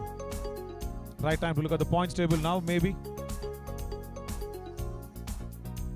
Well, as we look at the points table, Iran has won the match. In fact, lost the match against Bahrain at the other ground. And that's the points table for you. Bahrain right on top, 4 points. 2 more points will be added because they have just beaten Iran in the other venue. And look at the net run rate. That's the fight for. Yeah, everything will boil down to that one, isn't it? Because that 0.23 will be disturbed. Because Iran have lost by a big margin. And Bahrain has won by 10 wickets. We will go back to that points table very soon. Probably after this Mahfouz is over. Emphatic victory there at the other end. With 46 overs to spare, they won the match in just 4 overs. Scored those 47 runs in a blink of an eye. That has been swept away. Singh will pick up a single. So officially, we probably can go ahead and say Bahrain is the first team now to qualify from Group A to the semi-finals. Last day of the group stages here. Tomorrow, the last day of the Group B matches. Slip and Silly Point in place as well. Yeah, in the other ground are another crew members, like people like Deva, Ronish. Yeah, they'll be having an early day off. A trip to the city, maybe. And they are in the city. They are very close to the Suvarna Bhumi airport. Yes, our co-commentators Vineet and Venu out there enjoying the conditions of Ted Thai ground. That's the other side of Bangkok, close to the Suvarna Bhumi airport. We are closer to the Don Mueang airport here, the AIT cricket ground. Oh, that spun and that beat the batter as well. Will be the end of the 8th. Bhutan are 36 for 1. I think the umpires have taken the ball into the pocket, and yeah, they will still carry on. Let's go to that points table. Let's see what exactly now the situations will be, and we will read that out for you. As in Bahrain's won 3 out of 3, so that is what the standings will be. So Bahrain go through in the Group A. Now the big fight is how much of an impact will Iran have with that big loss on that net run rate. And Maldives have to win this. If Bhutan win, then there is a fight between the net run rate. But if Maldives win this, they still have a chance. They still have a chance. I should not say somehow win it. They still have a big chance, Maldives, to win this game. And if they win this match, they are through. That's it. That's the simple odds. And it all depends on the bowlers now. For Maldives, still 70 more runs to get. It's a big ask after you've lost Jamsho, Manoj Adhikari and the captain in the middle. I'm just waiting for Iran's net run rate to reflect on the points table as well, so that we could understand what does Bhutan needs to do here today.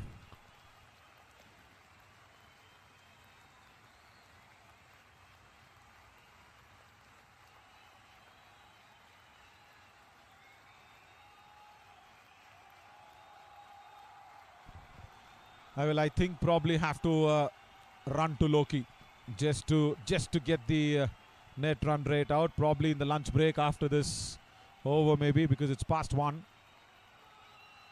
Driven again straight through covers, and they'll come back for a second run. Oh, that is not very good tidy work in the field by Maldives, especially the fast bowler Ibrahim Hassan had to stop that for just a single. It was just a gentle push, and Ibrahim just took it very easy. And then he realizes, oh, the batters are going for a second. The throw doesn't come in time. Smart thinking from Adhikari. He looked at it, he saw that it was a casual attempt from the bowler himself, and they stole away that second run. 38 for 1, last ball of the 9th.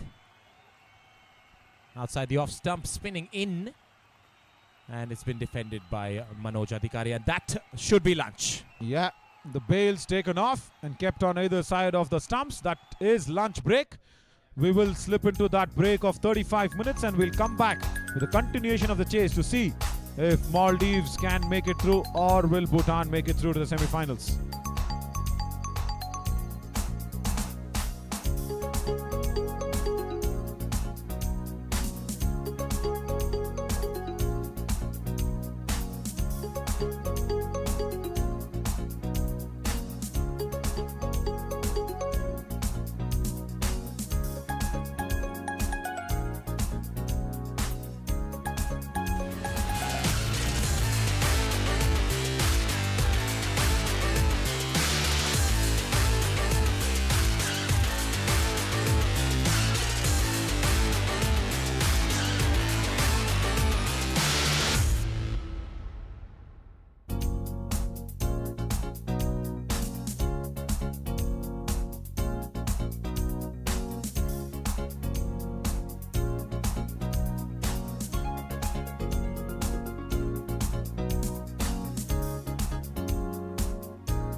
Well, welcome back after the lunch break. 39 has been scored. Correction, 38 in 9 overs have been scored by Bhutan. They have lost a wicket. They're chasing 68 to win this match.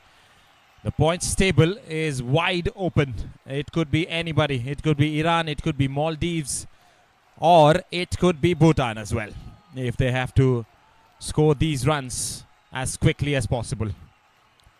Because at the other game, Iran has lost by a massive margin. Their run rate has faltered as well.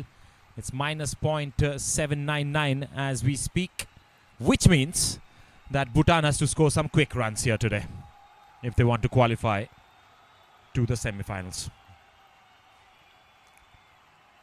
Left arm spinner Mahfouz is going to start proceedings after the lunch. And it's Adhikari and Sinye, both senior players from Bhutan, who are on strike.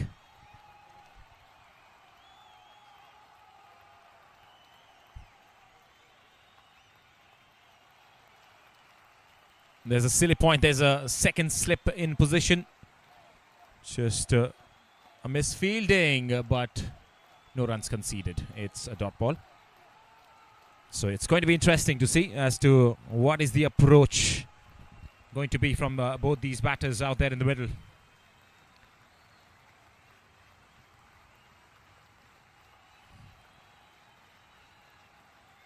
Just trying to fend it off. That outside off-stump delivery has troubled one and many in this tournament. Sinye and Adhikari.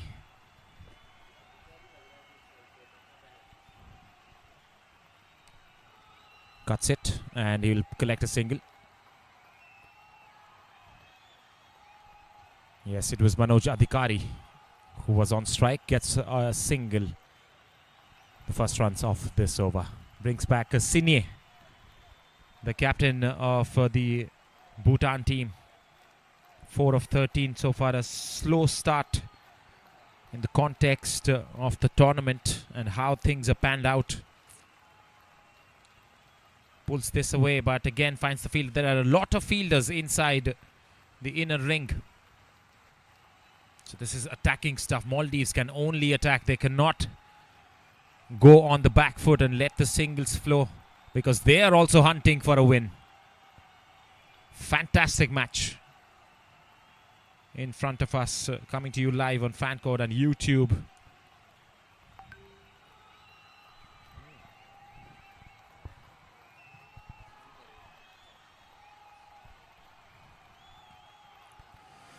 Push towards the mid-on. It's going to be a dot ball. Just one of that over then. After 10, it's 39 for 1 Bhutan.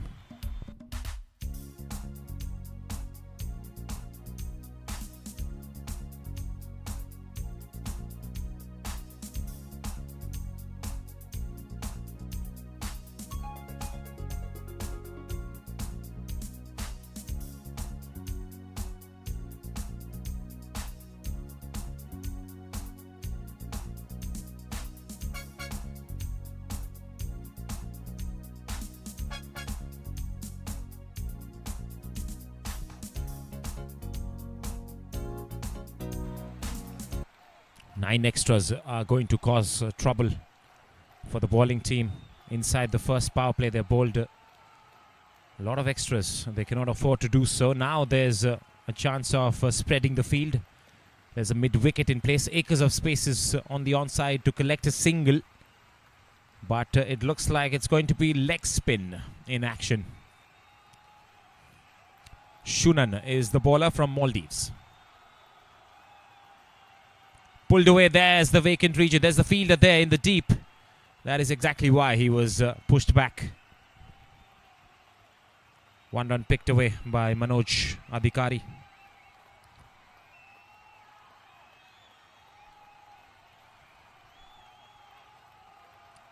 Sinye on strike. 40 for 1. A slight correction.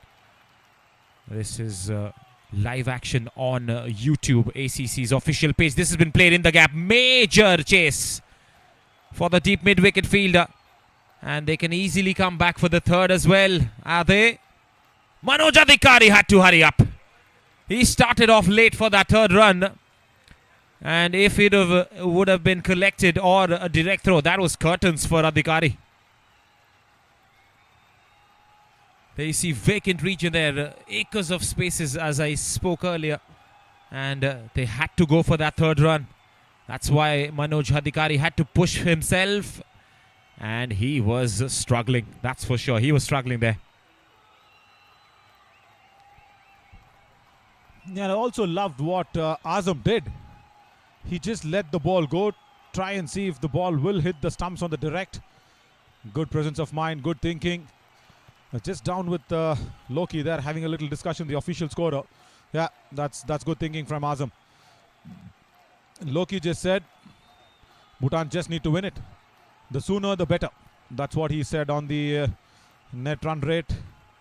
So yeah, sooner the better. That's the word, the official word that's come in.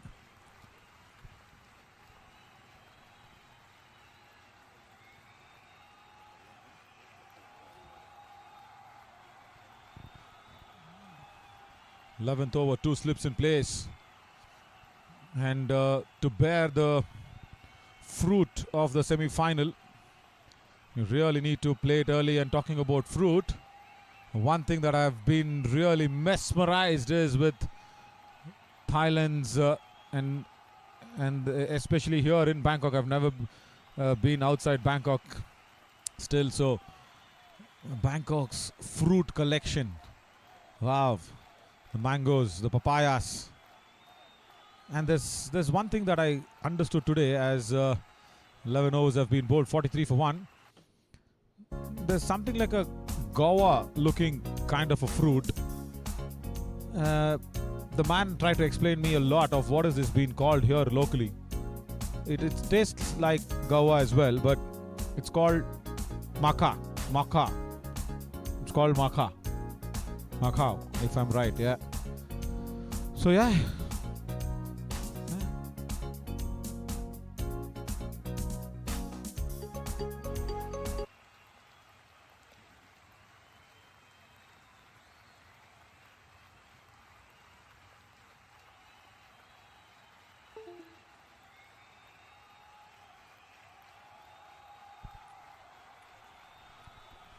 Well, absolutely. Thailand makes its GDP soaring thanks to its wonderful agriculture. Some fantastic fruits, and they're so tasty and delicious that you can have a meal of it as well. Is fruits allowed to take in flights in like how many kilos? It is allowed, but they take up a substantial amount of space in your luggages. So maybe think about that before packing in. It's got away into the gap and will stop near that point boundary. Couple more runs added to the total. Now the reason when you come in and try and have a nice holiday time here in Bangkok is do not forget to eat anything on the street. First on that list should be fruits. Everything else also is fabulous. We had some stews on the road, and I had never seen a broccoli stew selling on a street food. It was a broccoli stew. The stew sticks were there, nicely barbecued with a nice fish gingerly oil and a little bit of I think it was a spicy oil as well that has been smeared onto that one. And of course the corns. Outside edge will run away, but the tees of the fielder will be on. Yes, it will be on. It will stop just before the boundary ropes. On the back foot that was cut away, just runs as Rishwan once again has to do a lot of running. Yes, off the thickish outside edge and turns away from that short third fielder inside the 30. And the ball stops right at the edge of the boundary ropes. Couple of runs taken, 47.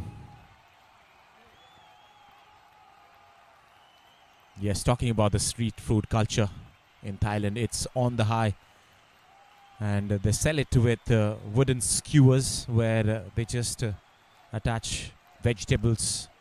Non-vegetarians as well can have a wonderful time out here.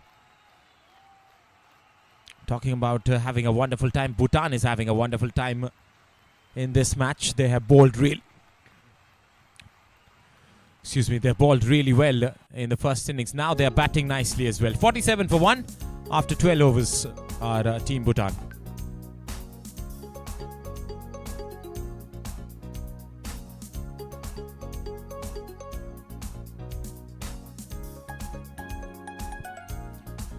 That's the run comparison as well at the bottom of your screens. Maldives were 39 for 3 after 12 overs. Bhutan well in position for this run chase. 47 for 1. They require less than 60 runs to win now. And if they do it within 25 overs maybe, they have a strong chance to qualify to the semi-finals alongside with Bahrain.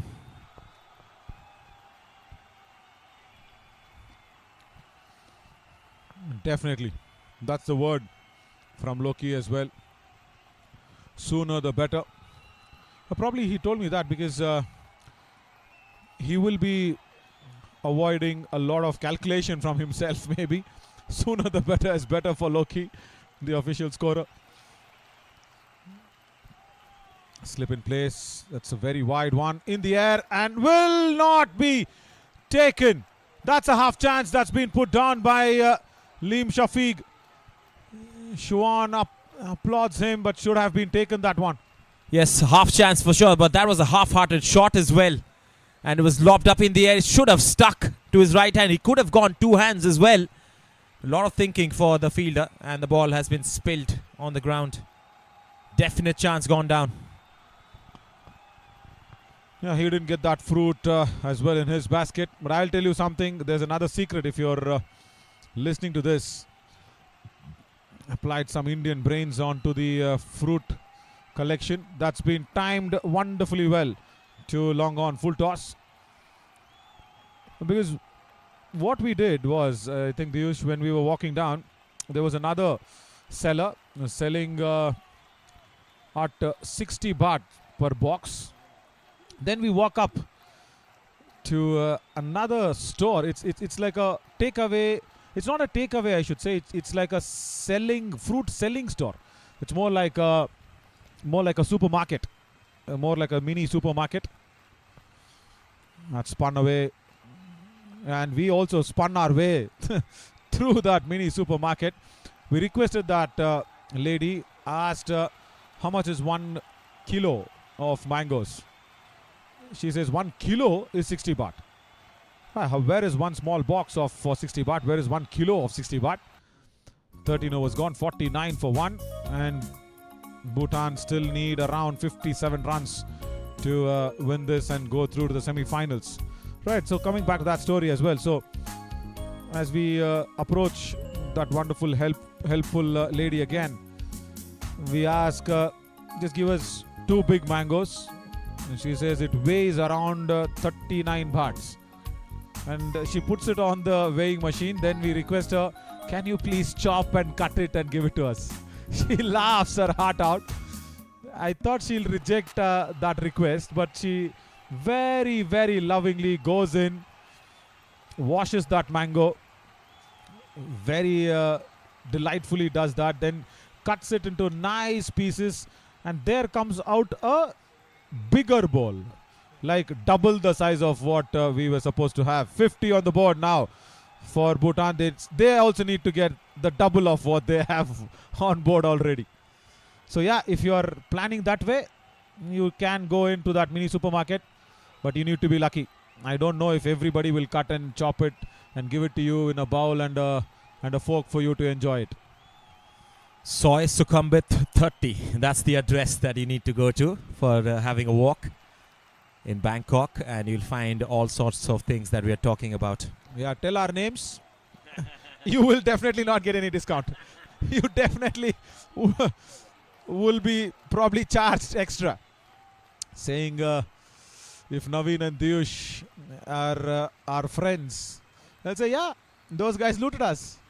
give away extra part and go back from here. Don't take our name. Just go out there and enjoy the street food. Yes, get your haggling skills handy as well, because you can bargain as much as possible. Get a good deal out of what you're getting. And that's why this part of the world becomes one of the best places to travel as well. This is pulled away. Again, there's a deep mid-wicket fielder, so not more than one. Adhikari moves to double figures. And also, if you're a dog lover, all the very best. On the streets, you will find cute little puppies coming around your leg. You have a nice fun time as well. That's the end of the over. 52 for 1 now.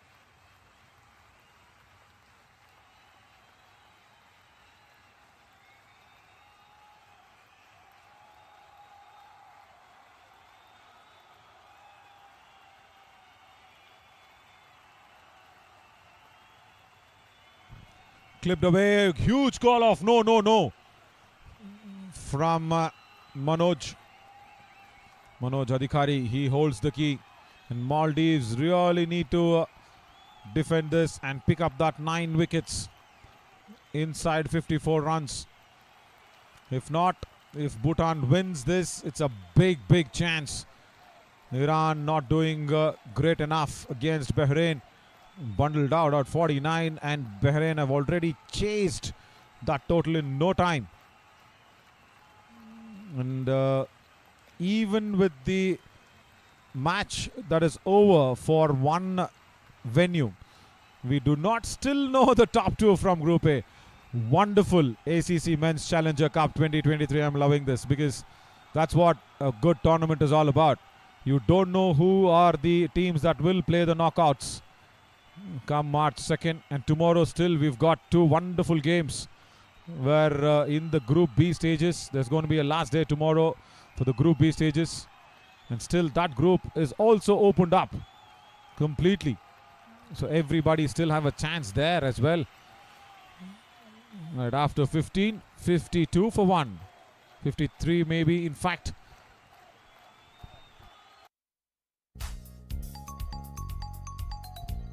Yeah, stays at 52 for 1.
Adam is trying his best. The captain, the field does not support him on that occasion. Punched off the back foot through covers for another couple of runs. Rishwan just doing all the running around this ground. Adam Umar, the captain, taking up that responsibility and playing it for the country. He is also the T20 vice captain as well. He's captaining for the first time, and that's a wonderful drive from the captain of Bhutan. Speak of captains, Jigme says, I am the captain here. Drives one through that offside region, through long off. Fit. And also to the pitch of the ball. And also just leaning into that drive. Beautiful to watch. Fantastic to watch. He's just leant onto that one, crept onto the delivery that was bowled by the spinner Umar. This is captain to captain, taken to the next level thanks to Singh's brilliant straight drive there. 58 for 1, just 48 required. But how many overs do they take is the question. Checks his shot at the last second. And they will take a single as well. Good calling, I would say. And that also induced the fielder to miss it. Yeah, very good calling. But as we keep saying about the field, if you have scored like 105 on the board for good tight fielding put across, you will suddenly... that was a wide, Adam, come on. It was pitching outside that white line. Yeah, I'm with the umpire this time. So yeah, I was just telling about how can you make that look 150 or 130 even. It's by your fielding performance. The 105 will suddenly look like 120, 130 if you have really tight fielding going in. Because the most important department of cricket is fielding. After 16, 60 for 1.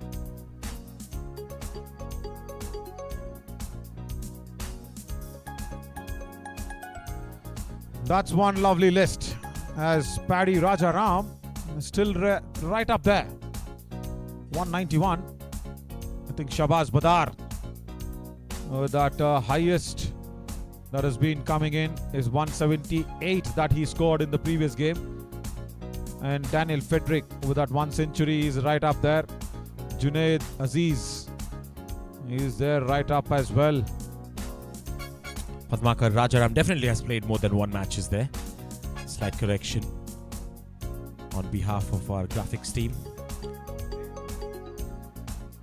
Right. Wonderful tournament this is turning out to be.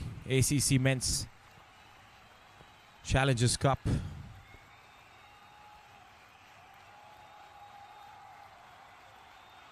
Singh who is going to be on strike. Shafiq is the new introduction.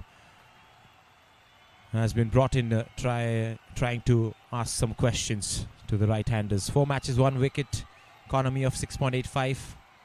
Best of 1 for 76. He's gone for runs.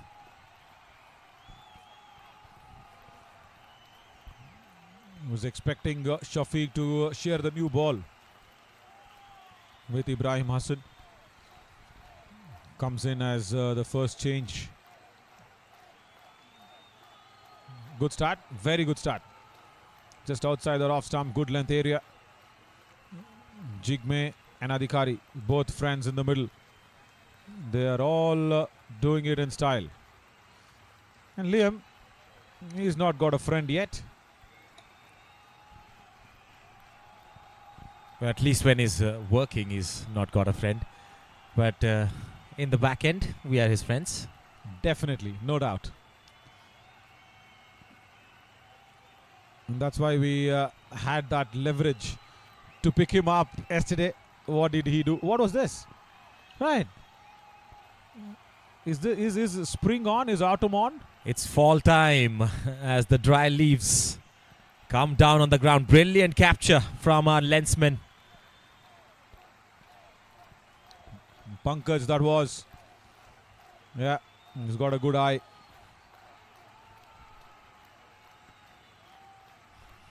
He was the one who showed us that flight.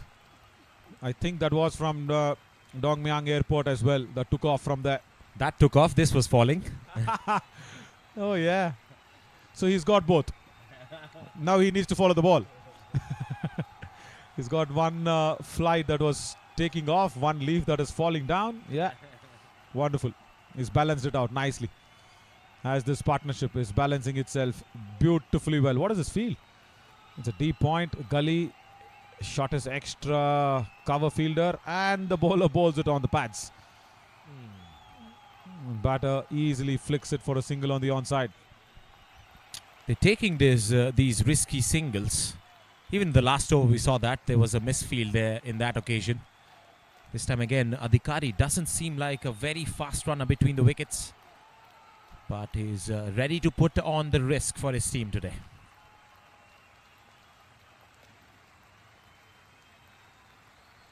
Just 8 runs of 42 deliveries. He's been the anchor of the ship. The slower one between the two. This is down the leg side. Should be called as a wide stretching exercise for the umpire. Yeah, just 35 minutes of lunch break. Just need to burn out those calories, isn't it?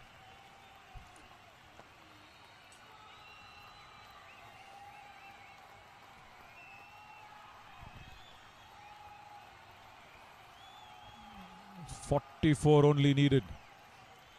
A lot of overs to do that, but I definitely feel that today when Bhutan walked into the ground, they did not have any clue that they might play the semi-finals. Huge appeal. Is it gone? Yes, it has gone. It was plumb in front. It looked dead from the moment the ball missed Adhikari's bat. Deceived by the lack of pace. That went through his defense and hit his back leg as well. That was crashing on to the leg stump. Adhikari was mentioning that it was height because it was hitting him at his midsection. Yeah, it was Adhikari who just got out. Manoj Adhikari there. Height factor? No, not an issue at all. Not an issue at all. Not there, Adhikari. Just couple of inches below. The impact was there. Yeah, camera suggested that. He was shocked, but we weren't. 62 for 2.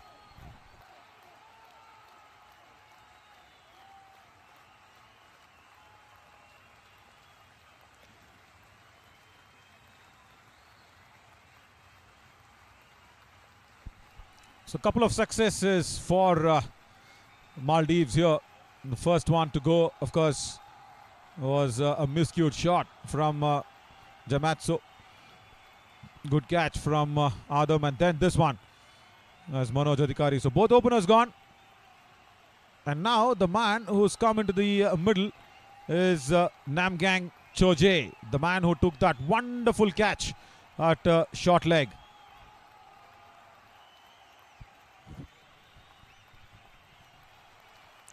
This is a ripe and the right time for Maldives to come back into this game. If they win this, they shut everybody up. No run rate calculation required. They'll go straight through to the semi-finals.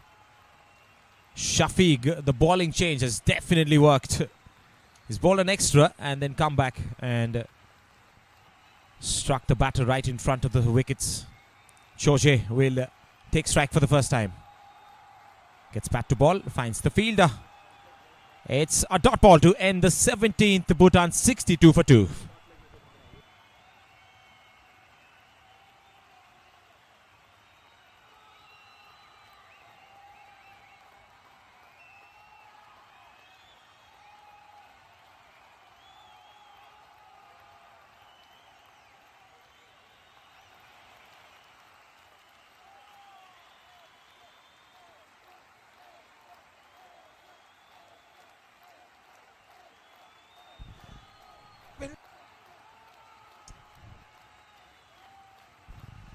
Chuje, who's actually there, caught a wonderful catch when he was fielding. He's there at the non-striker's end. That happened in the first innings. There you go. Wow. Wonderful. That is what I was mentioning about. It is Namgang Choje who's come in. Beautiful catch. Oh, he was elated after that eclectic effort in the field as well. So definitely a wonderful unit, this team Bhutan. They just haven't got off to winning ways in this tournament. This could be a great chance with the captain out there in the middle trying to steer the ship away. Singye on 24. Chose was the man at the non-striker's end. Definitely no see around Bhutan for sure. He needs a lot of captaincy skills. Aye, captain. Skills to steer the ship away from a little blockage that they have got themselves into. No runs coming in thick and fast. Oh, that was very close again. Totally close.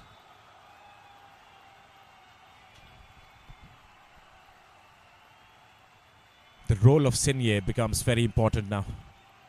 That's down the leg side, definitely. Bit of a pad to it. Shoje wanted a single, sent back by the captain.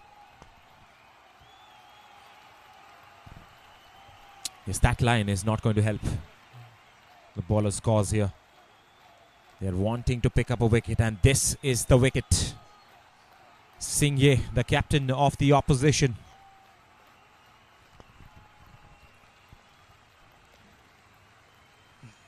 Shunan is doing what he can do best. Give the ball that much bit of an air, that much bit of a loop in the 4th over. Just given away 6 runs. That's really good, but just 44 more to defend. That is not what you want as a bowler. And they've gone on to do the job very professionally. The Bhutanese, especially the openers and the captain who came in. Jamso, he is one man who does not bother about any situation. He played his heart out, and then Adhikari was there with the captain, stuck along well. Now it's all on Jigme. Maldives would be elated if you can send him back.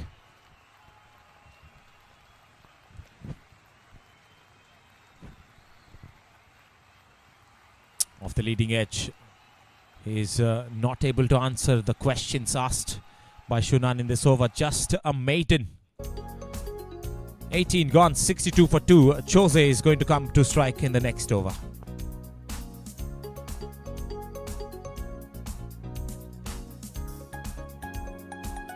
Let's look at that bowling card of Bhutan and see how many maidens has been bowled. There are 2 maidens for Shunan.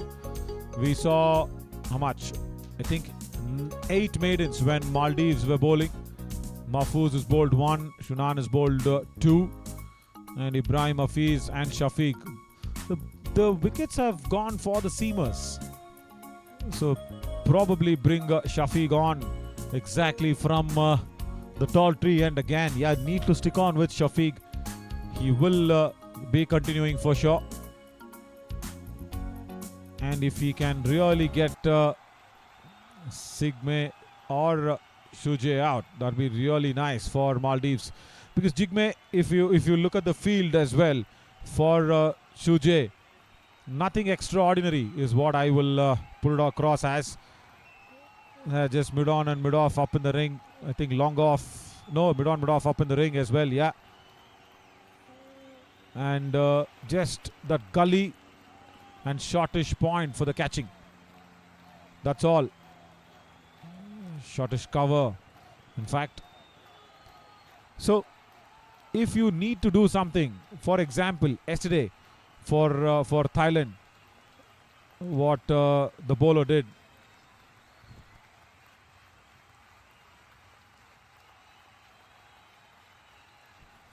Yandre Kutsi from Thailand, the left armer. He made sure that he created something. There was no chance for Thailand yesterday. He made sure he created the opportunity. Brought in a short leg fielder, bowled his heart out, hurried onto the batters, pushed them onto the back foot. He created the opportunity. So you need a bowler who creates opportunities, who forces things on the opposition. You just can't go through with the motions now, Maldives. Just behind it, blocks it completely. Singye has a lot of thinking to do right now. 24, he's been stuck for a while. And yes, rightly pointed out, a spark in your bowling attack, just like Yandre Kutse, is what Maldives require. He was not given a second spell. Did he have a word with you? Yeah, definitely. He did. And even the captain, Akshay Kumar Yadav, the captain of Thailand, even he mentioned that Yandre was nursing injury but in the field, it did not look like he had an injury. He gave it his all. He gave it 100% commitment on the field. But yeah, during the bowling, I think he's got an injury in the leg. So that's why he does not want to stretch it, because they have been thinking about the tomorrow's game as well. After 19, 63 for 2. And speak about tomorrow's game. Thailand play Indonesia tomorrow, and Saudi Arabia play Myanmar. So Thailand and Indonesia is the game that you will have from AIT grounds. That's wonderful work. Nice, Vaibhav, our graphics operator. He's found some form now after the lunch break. Wonderful. Yeah, lunch can do so many things, isn't it, for a man to do it. 24 for the captain. He'll be happy to see the checkered flag soon.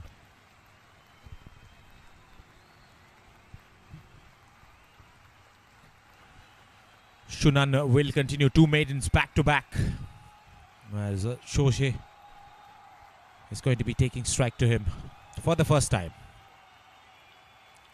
Nicely played. He picks up a single, quick one as well, and good calling between both the batters. See, this is what they'll have to stop, isn't it? See, from one end, if you stop the run scoring, there will be an opportunity where you will play a release shot. There will be an opportunity where you will go try and swing across the line, probably play against the turn. Singles is what should be stopped. And I don't see any fielder in the square. In the square is really important. Just keep that slip on, just keep that silly point on every time. That's okay. Even if the wicket doesn't fall, you might just ask the batters to do something wrong. Apart from a shortish fine leg, there is nobody inside the square. Yeah, just watch this. This is the square angle that we have. There's nobody inside the square, and even Ibrahim Hassan moves out of that square. And that's a stumping opportunity. Wonderfully done. Jigme was stuck on 24. I just said he should not bother about it, but there was something else going in the mind, and a big blow. I was wondering whether Shunan has a googly. There he is, bringing in his best little attacking job. It goes through the offense of Singye, and a brilliant stumping behind the stumps as well. Fighting knock from Jigme Singye comes to an end as Bhutan start to lose their way a bit. Yeah, definite googly. Very well bowled by Shunan, and he was right up there for the job as well. Azam behind the stumps, the stand-in keeper. He had a bit of an issue in the initial few overs. Now with captain gone, Bhutan, they don't have to press on that panic button yet. But Maldives, yeah, they've got something under control. So it's still not a sinking. It's not sinking yet for Bhutan. The ship is probably having a little turbulence. They'll have to study that very soon. Yeah, speak about ships and submarines and everything. Maldives are the best in handling them, isn't it? They have a lot of sea around them. Yes, definitely much better than Bhutan, that's for sure. They are the country in the mountains, the ranges of Himalaya. As in walks another new batter, Gakul Kumar Ghale. Strike rate of 72.2 would be required here in this game. Just 26-22 his best, so he can definitely bat. And if he can score some quick fire runs like that, more than 20, game on for Bhutan. Oh, they'll love it. They'll love that 25-26 runs what Ghale has already scored.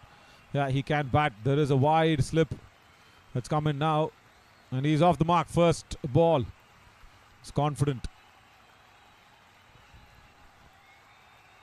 Well, this man Shunan has impressed me after being hit for a boundary in his first over. He's come back really well. 2 back-to-back maidens and a wicket there of Singye, bringing Maldives back into this game. Misfield will allow another one, will be stolen away. The field. That is what is a big, important weapon if you're defending low totals. 20 gone, 66 for 3.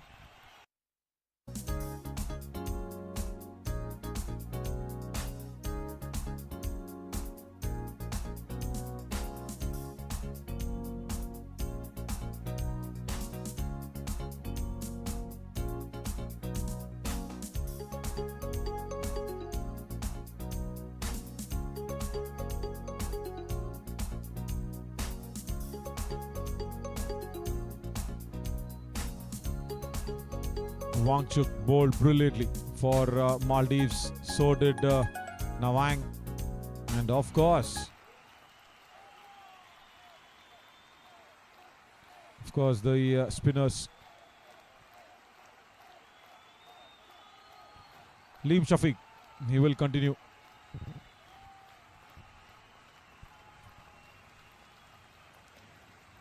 Ball's a block hole length delivery outside the off stump. Digs the batter. Gets bat to ball. Finds the fielder though. Just 40 required, but it can be anybody's game, as we have seen previously in this tournament.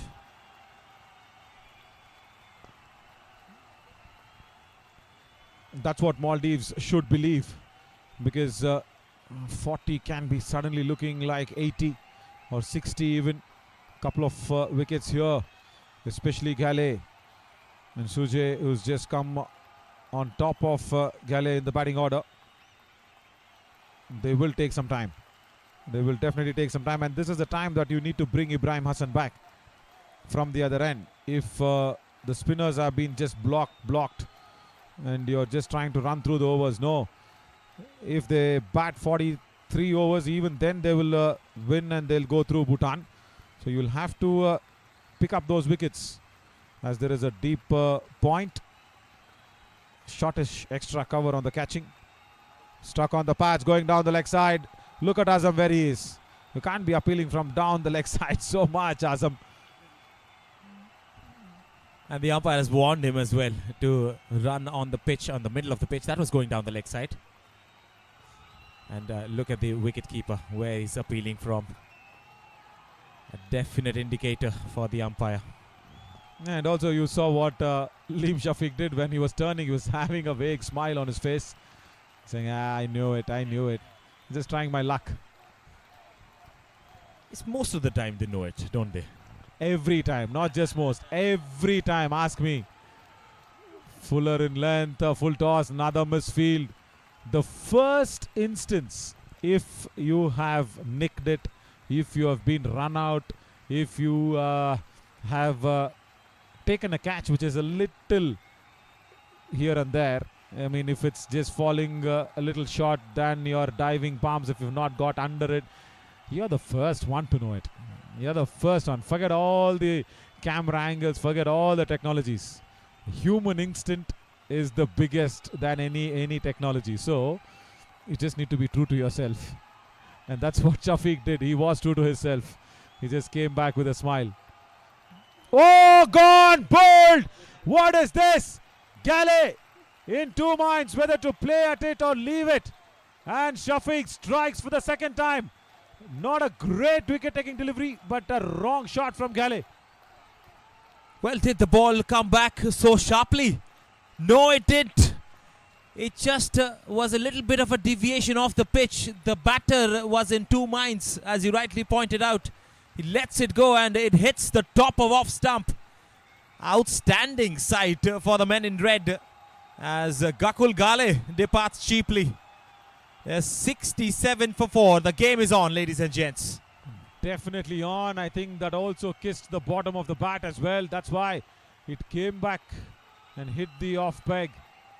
And Liam Shafiq, time to be a hero for Maldives. Definitely. And see, this is the time.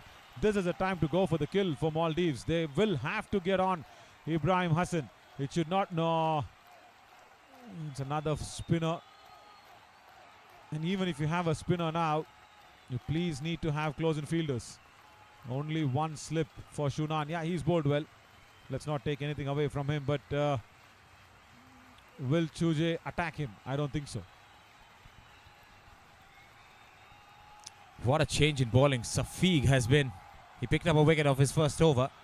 And now in his third, he's picked up another one.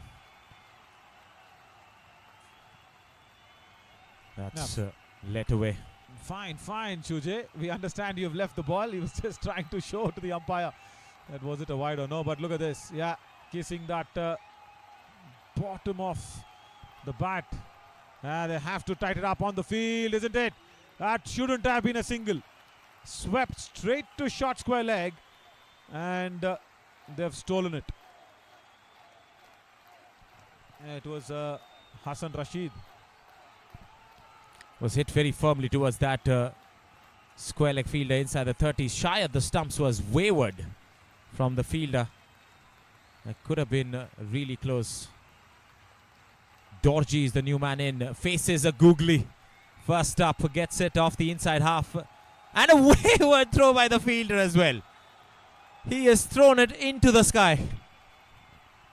First of all, I was wondering why there is no short leg and a silly point. And then second of all, this happens. There, it's an easy catch to short leg. What is this? Right. Not a right way. Not a right way on the field from Maldives. They'll still have to tighten it up. Just press on the button and keep the pressure lid on. Again, goes for a big sweep. Azam thinks it's off the pads. No, Azam, it's off the bat. Yes, that's the single. And look at the throw now from the fielder. There you go. It has gone towards the third man. Nobody knows where it went after that. Yeah, again, as I said, in the first innings, the ball will keep following you. Until and unless you respect it on the field, it will keep following you, asking you to do better against it. That's an easy single once again. See, it's a new man who's in, and they're not tight on the field. They're definitely not tight. They're not thinking semi-finals yet. Is it Maldives? No. This is the last chance in the Challengers Cup 2023. And this is the last chance to hit one shy on the Premier Cup as well.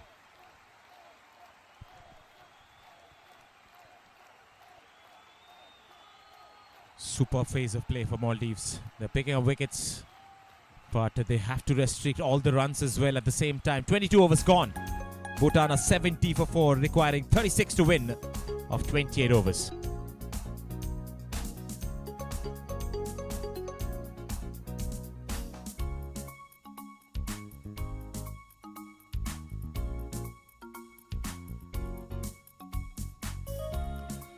This is interesting.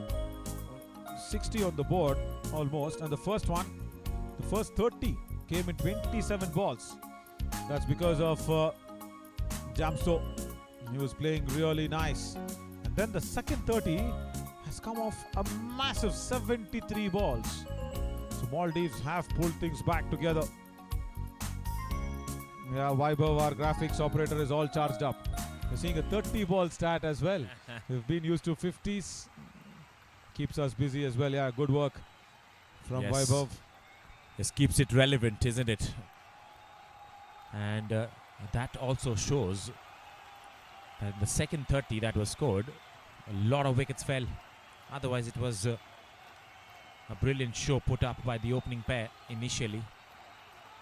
And then the captain Jigme scoring some runs as well. Shoje, 6 of 16.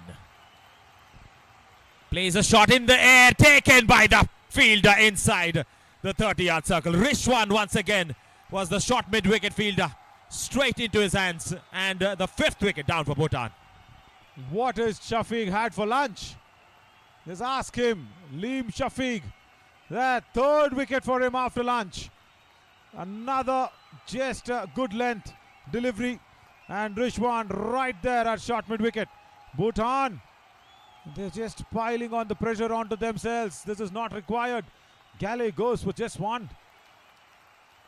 I think Shuje right there. 6. Now inside half of the blade. No strong bottom hand. And Rishwan is delighted. What is Shafiq doing?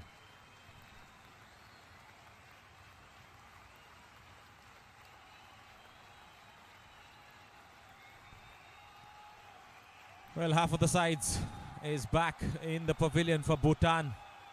Fall of wickets at the bottom of your screen as well. 31, 62, 64, 67, 70. In the span of the last 8 runs, they have lost 4 wickets.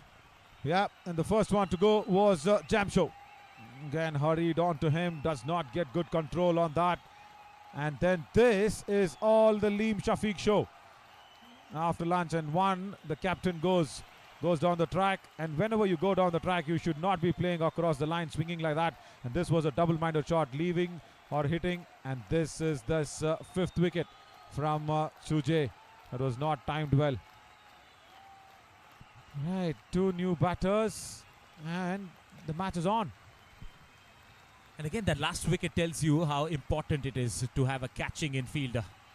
That is exactly what we were talking about previously as well. And straight away another wicket falls. The team has been shattered completely. Yeah, and Suprit Pradhan, he's knocking it in. He wants a little knock before he goes out. Suprit Pradhan, yeah, he knows the importance of this innings now if he comes in. Oh, that's lapped away through covers. Wonderful looking stroke by the left-hander. Namge, and boundary. Goes. It is really needed to respect such shots, this outfield. But yeah, that was a very, very good slap.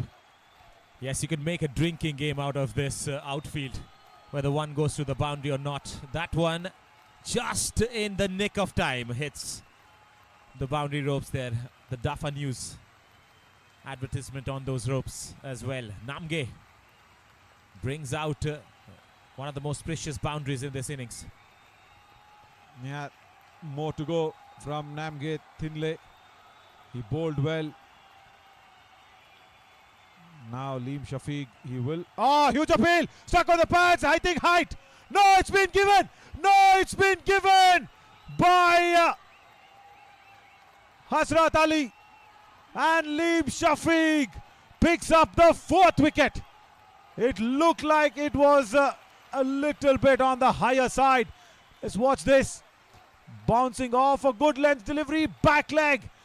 Oh, good decision, I should say. Very good decision. Back leg, not too tall, is the batter, and not much of a height as well. For an instant, I thought that ball was pitching outside the leg stump to start off, but in that replay, I thought the umpire was right. Namge has to walk back. That's the height we were talking about, might have clipped the bails. That is a fantastic decision from the umpire, and at a moment where this could be a turning point of the game as well. Wow, wow, wow. I need to eat whatever Liam Shafiq has eaten for lunch every day. What a turnaround. Let's watch that on real time if possible. That LBW appeal. Hasrat Ali will see what he just saw as Suprit Pradhan has come in. There, that's it. He had to judge it in the minutes, in the minute seconds. For the first instance, I thought it might be height, but then the replay suggests something else. It was hitting him on the back leg. Absolute jubilation in the team of Maldives. Crazy celebration after that wicket was taken. Suprit Pradhan is the man who walks in. Final delivery of the 23rd. Gets back to ball. It's a dot ball. Fantastic Safiq, as this session completely belongs to him. 23 overs gone. 74 for 6 Bhutan. Yeah, definitely completely belonging to him. Let's go back and see. Look at the sea of red fielders there. This is the umpire's view. That's the real-time view that we saw. And he had to make that split-second decision. Azam was not even expecting the decision. Azam, the wicket-keeper, was not expecting the decision to come to him. It was just Liam Shafiq who was appealing. Let's have that once again, just to see if Liam Shafiq was the only one appealing for it. No, even Azam did. And then, oh yes, he did. Oh, he's celebrating in joy, Azam.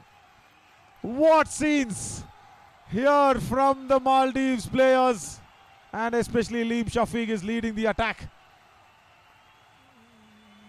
Right, as 2 runs will be stolen. Yeah, you just keep Liam Shafiq out of the attack, Bhutan, and score runs up against the other bowlers. Well, get the countdown timer on. 30 runs required. 4 wickets in hand. What a game in our hands. Crazy scenes at the AIT cricket ground. And the semi-final spot is on the line. And one man who is doing it in style is Liam Shafiq. He will come back for sure for more. Shunan is trying to keep it tight and nice. Dorji. Now he can hit the ball a long way. I'll tell you what. Just attack from the other end. Attack from the pavilion end. Oh, that's a wide delivery. It's pitched and turn a mile. And also attack from the pavilion end because Liam Shafiq has come in and taken 4 wickets from the tall tree end. Poor delivery before this for a wide, and this again a short one. Shunan has to understand the situation well.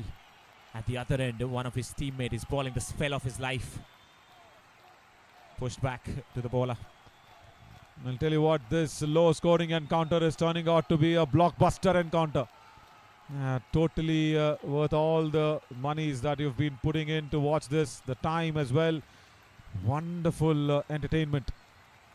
Because you need that fight, isn't it? It's placed in the semi-finals and one bowler puts up his hand and says, come on Caps, give that to me. He does not come to bowl in with the new ball. He comes in as a first change bowler. And after lunch, it's become a different track altogether where Bhutan were batting. They were thinking whether, is this the same track that we just left before lunch? Yes, it is the same track. After 24, 77 for 6.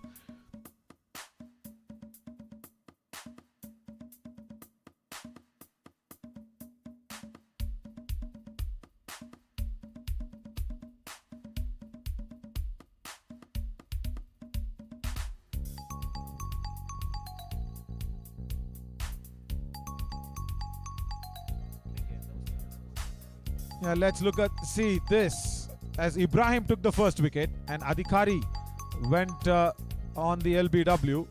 After that, it's all the Liam Shafiq show. And one was stumped. So yeah, Liam Shafiq comes back once again. Single being taken. They stop it at single. No, they will go back for a couple of runs. That's pressure let off a Suprit Pradhan. Yeah, all the striking that he was doing outside the boundary lines has worked. Is off the mark with a couple. Every run counts and every double run counts more. Pradhan gets off the mark there with that too down the leg side. That's not the line for Shafiq. What a contest in her hand here. Again on the onside, just tries to pick it away. Finds the fielder. Yeah, Liam Shafiq is having a spell of his life. That's the first one. And he was indicating there on top. No, Manoj Adhikari had to go. Then there was a confusion from Chuje. Did not know what to do. And then at the catch at short mid-wicket. This dismissal from Namge's shocking attempt. There we go. He's actually saying the umpire it was height. No, guys. In the air.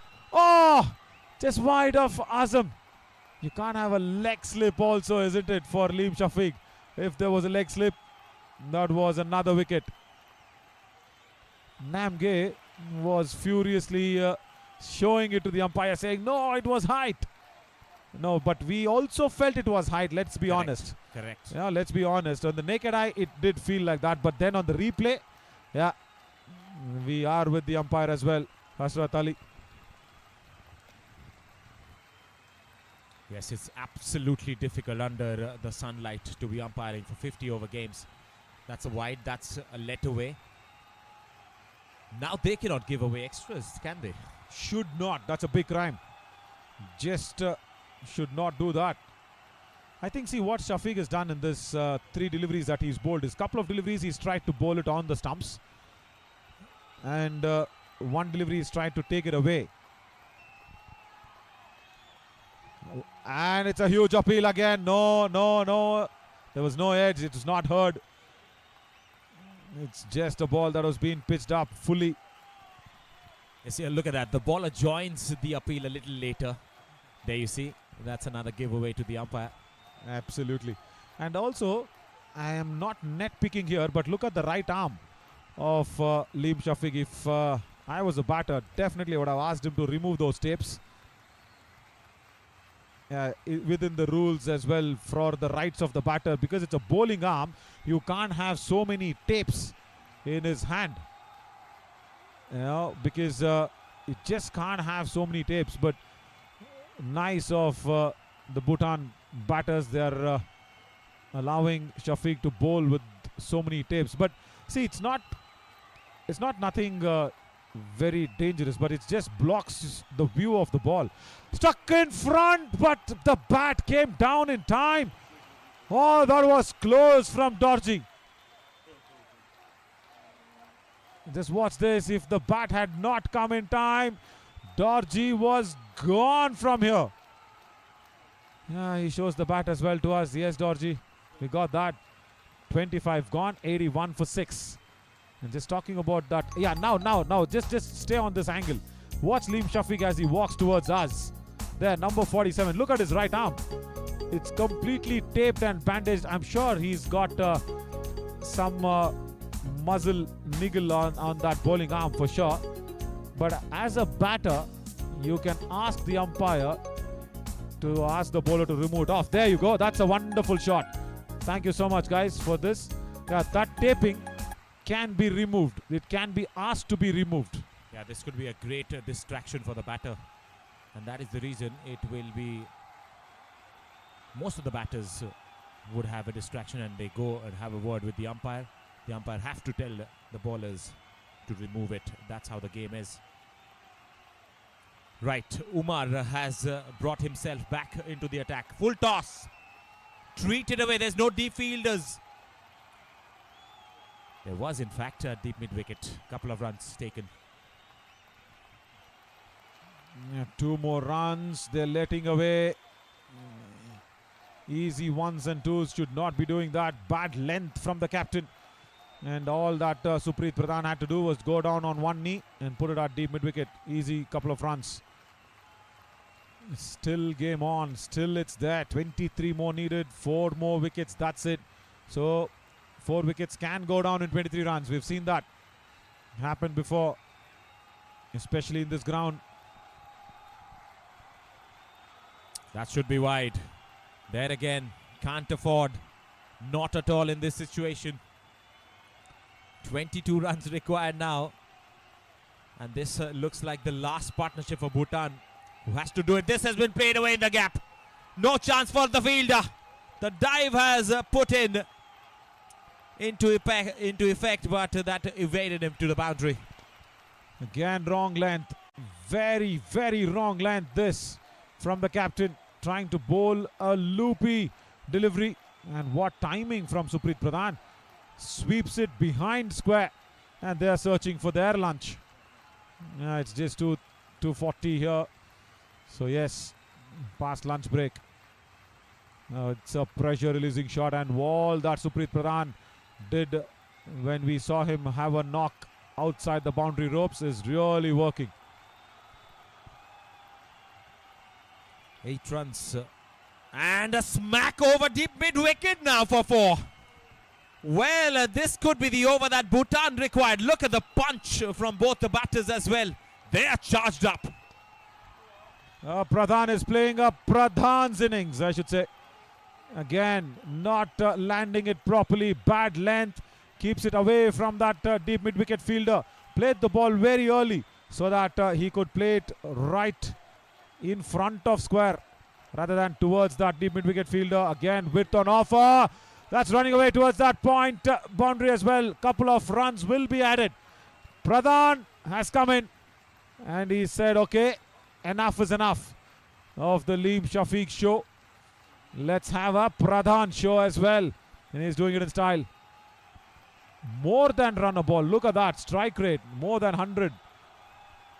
Oh, those knockdowns outside the ground when he was getting ready to come into play. That has helped for sure. That's a good delivery here from Umar to finish off the over. But the job has been done for this over by Bhutan. 94 for 6 after 26. Just 12 required to win this match.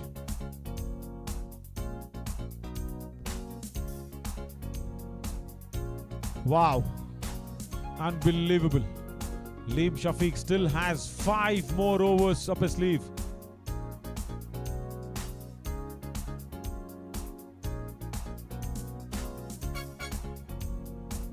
"12 runs from 24 overs, so that means a lot of time left for sure, but it's not Liam Shafiq. It's Ibrahim Hassan who's going to come on. Can I believe my eyes? Can I really believe my eyes for this? No.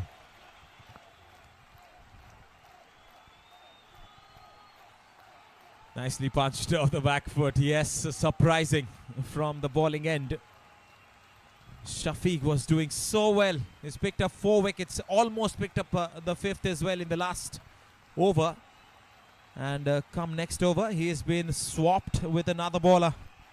Even if you had to bring on Ibrahim Hassan, you could have brought him from the other end. You could have just brought him from the pavilion end. Tall tree end belonged to Liam Shafiq. Yeah, of course, Ibrahim Hassan is also a good bowler, but right on the block hole. He's a single once again stolen away, but I just don't try to even understand what Adam is thinking, the captain of Maldives. He comes in, he gives away, I think, more than 10 runs and over. Now that Bhutan side is looking a lot more relaxed. Yeah, relaxed clothing as well. That struck very firmly straight to Amil at mid-off.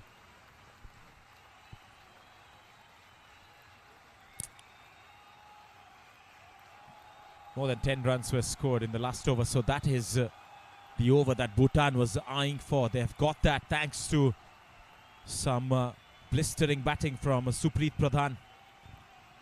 Almost went through that field as well in the last delivery. That's pulled away. Is there a fielder? No, there isn't. They might come back for the second. No, they're going to settle for a single there. Top edge, of course, an opportunity that has been created by Ibrahim Hassan. But I would have definitely loved Liam Shafiq to come back from this end. Definitely Liam Shafiq should have been the man. And 13 runs came of the previous captain's over, Adam. I think they've missed a trick. They definitely have missed a trick. That came back in with the off cutter. Been a decent over so far from Ibrahim. Balls that cutter to Mikio Dorji. Gets some part of his bat on the line as well. There's the dugout of Team Bhutan. They're watching this game on the monitor as well. Are they listening to our commentary? I don't think so. I definitely don't think so. They're all excited. They're all pumped up. Probably just assuring a place in the semi-finals itself is a big, big achievement. Maldives have just pulled the wrong strings. That's all. That is all. After 27, 96 for 6. They had them on the mat. They had Bhutan on the mat for the Shafiq show. But then, where is the showman? He's not coming on even from the pavilion end. And why am I so bothered is because you need to have that fight between the bat and the ball. That is what makes a good game of cricket. No, it's definitely not Liam Shafiq. Even from the pavilion end, it's going to be a spinner. I think this is Mahfouz. Yeah, it is Mahfouz.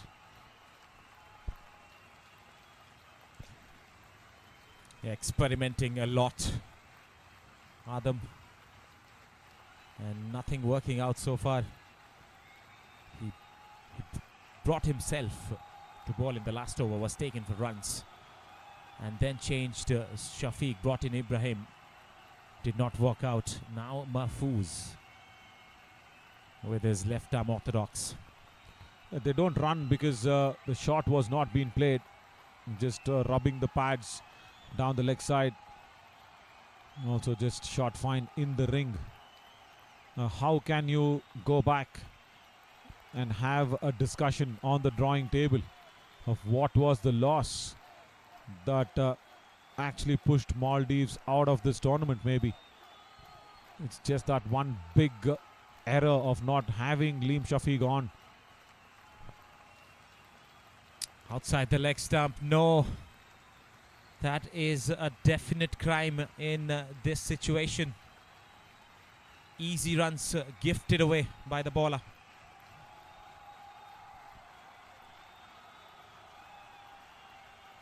And we feeling so bad shows how much we really wanted a contest, isn't it?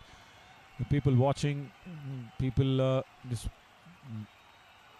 making the whole world watch this fantastic tournament. We really wanted that fight, and Liam Shafiq gave the fight. He actually brought Maldives almost at the delivery step of semi-finals, but I think the door was just not opened.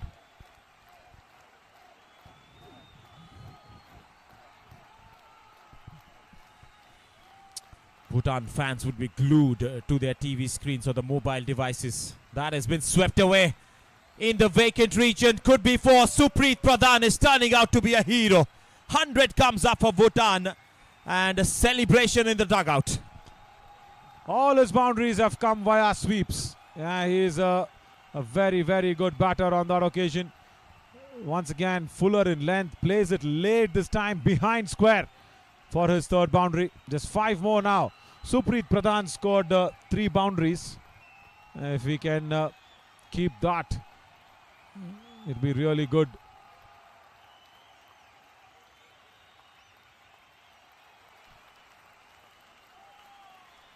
Yeah, Supreet Pradhan, just watch this. This was in the over of the captain. Once he swept it behind square, and then he made sure he swept it in front of square.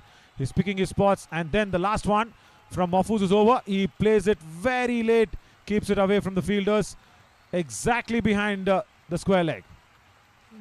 Wonderful sweep work, and he's sweeping all the glories as well for Bhutan. That's the bowling card. Shafiq at the bottom.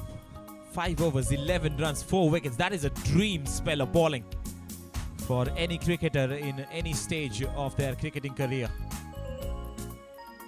He was taken off the attack. Now the players are taking drinks. We'll come back and see who is going to bowl the next over.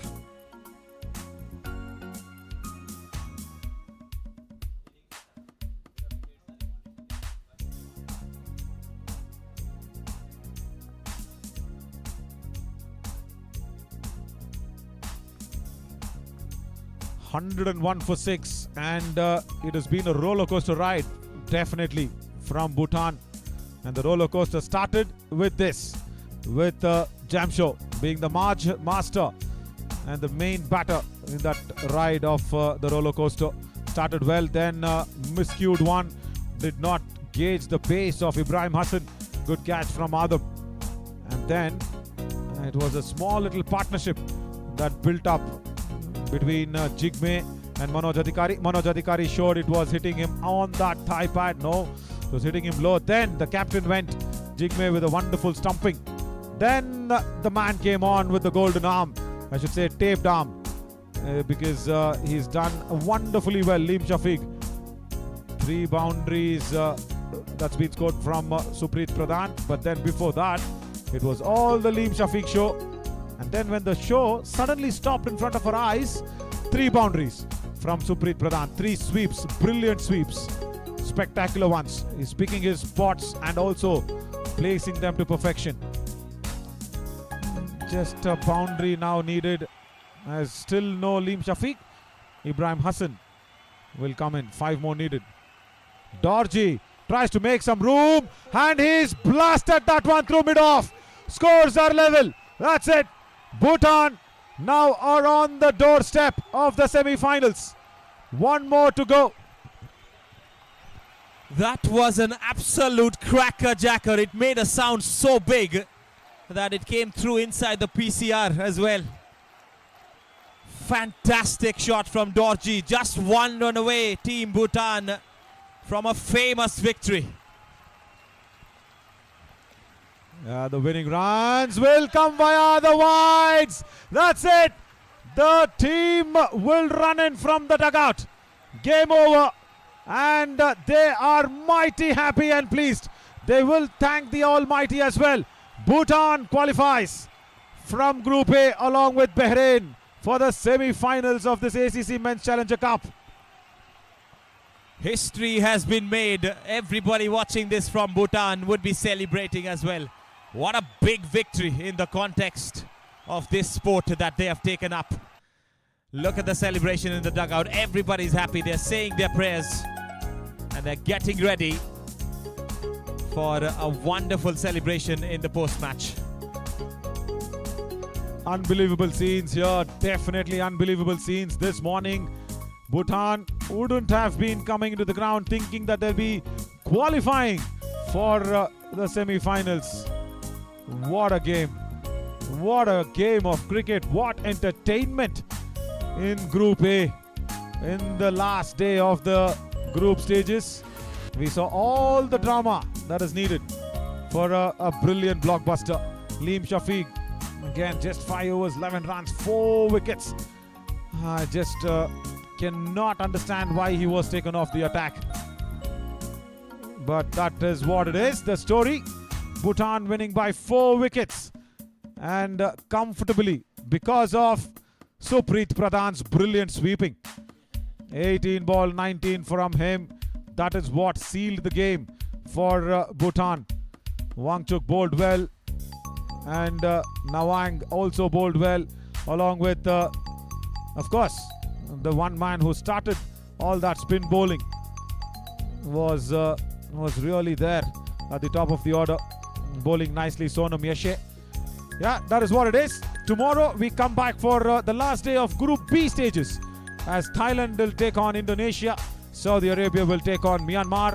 Apart from, I think, Saudi Arabia, still nobody has 1 foot in the semi-finals, isn't it?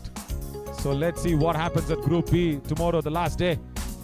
I will probably slip into that short little break, and Diyush, we will be probably ready for the post-match presentation as well.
Welcome to the post-match presentation of the DAFA News ACC Men's Challenger Cup 2023, and today was the last day for the Group A games in the group stages, and today Maldives and Bhutan clashed upon against each other. Bhutan won the toss. They elected to bowl first, and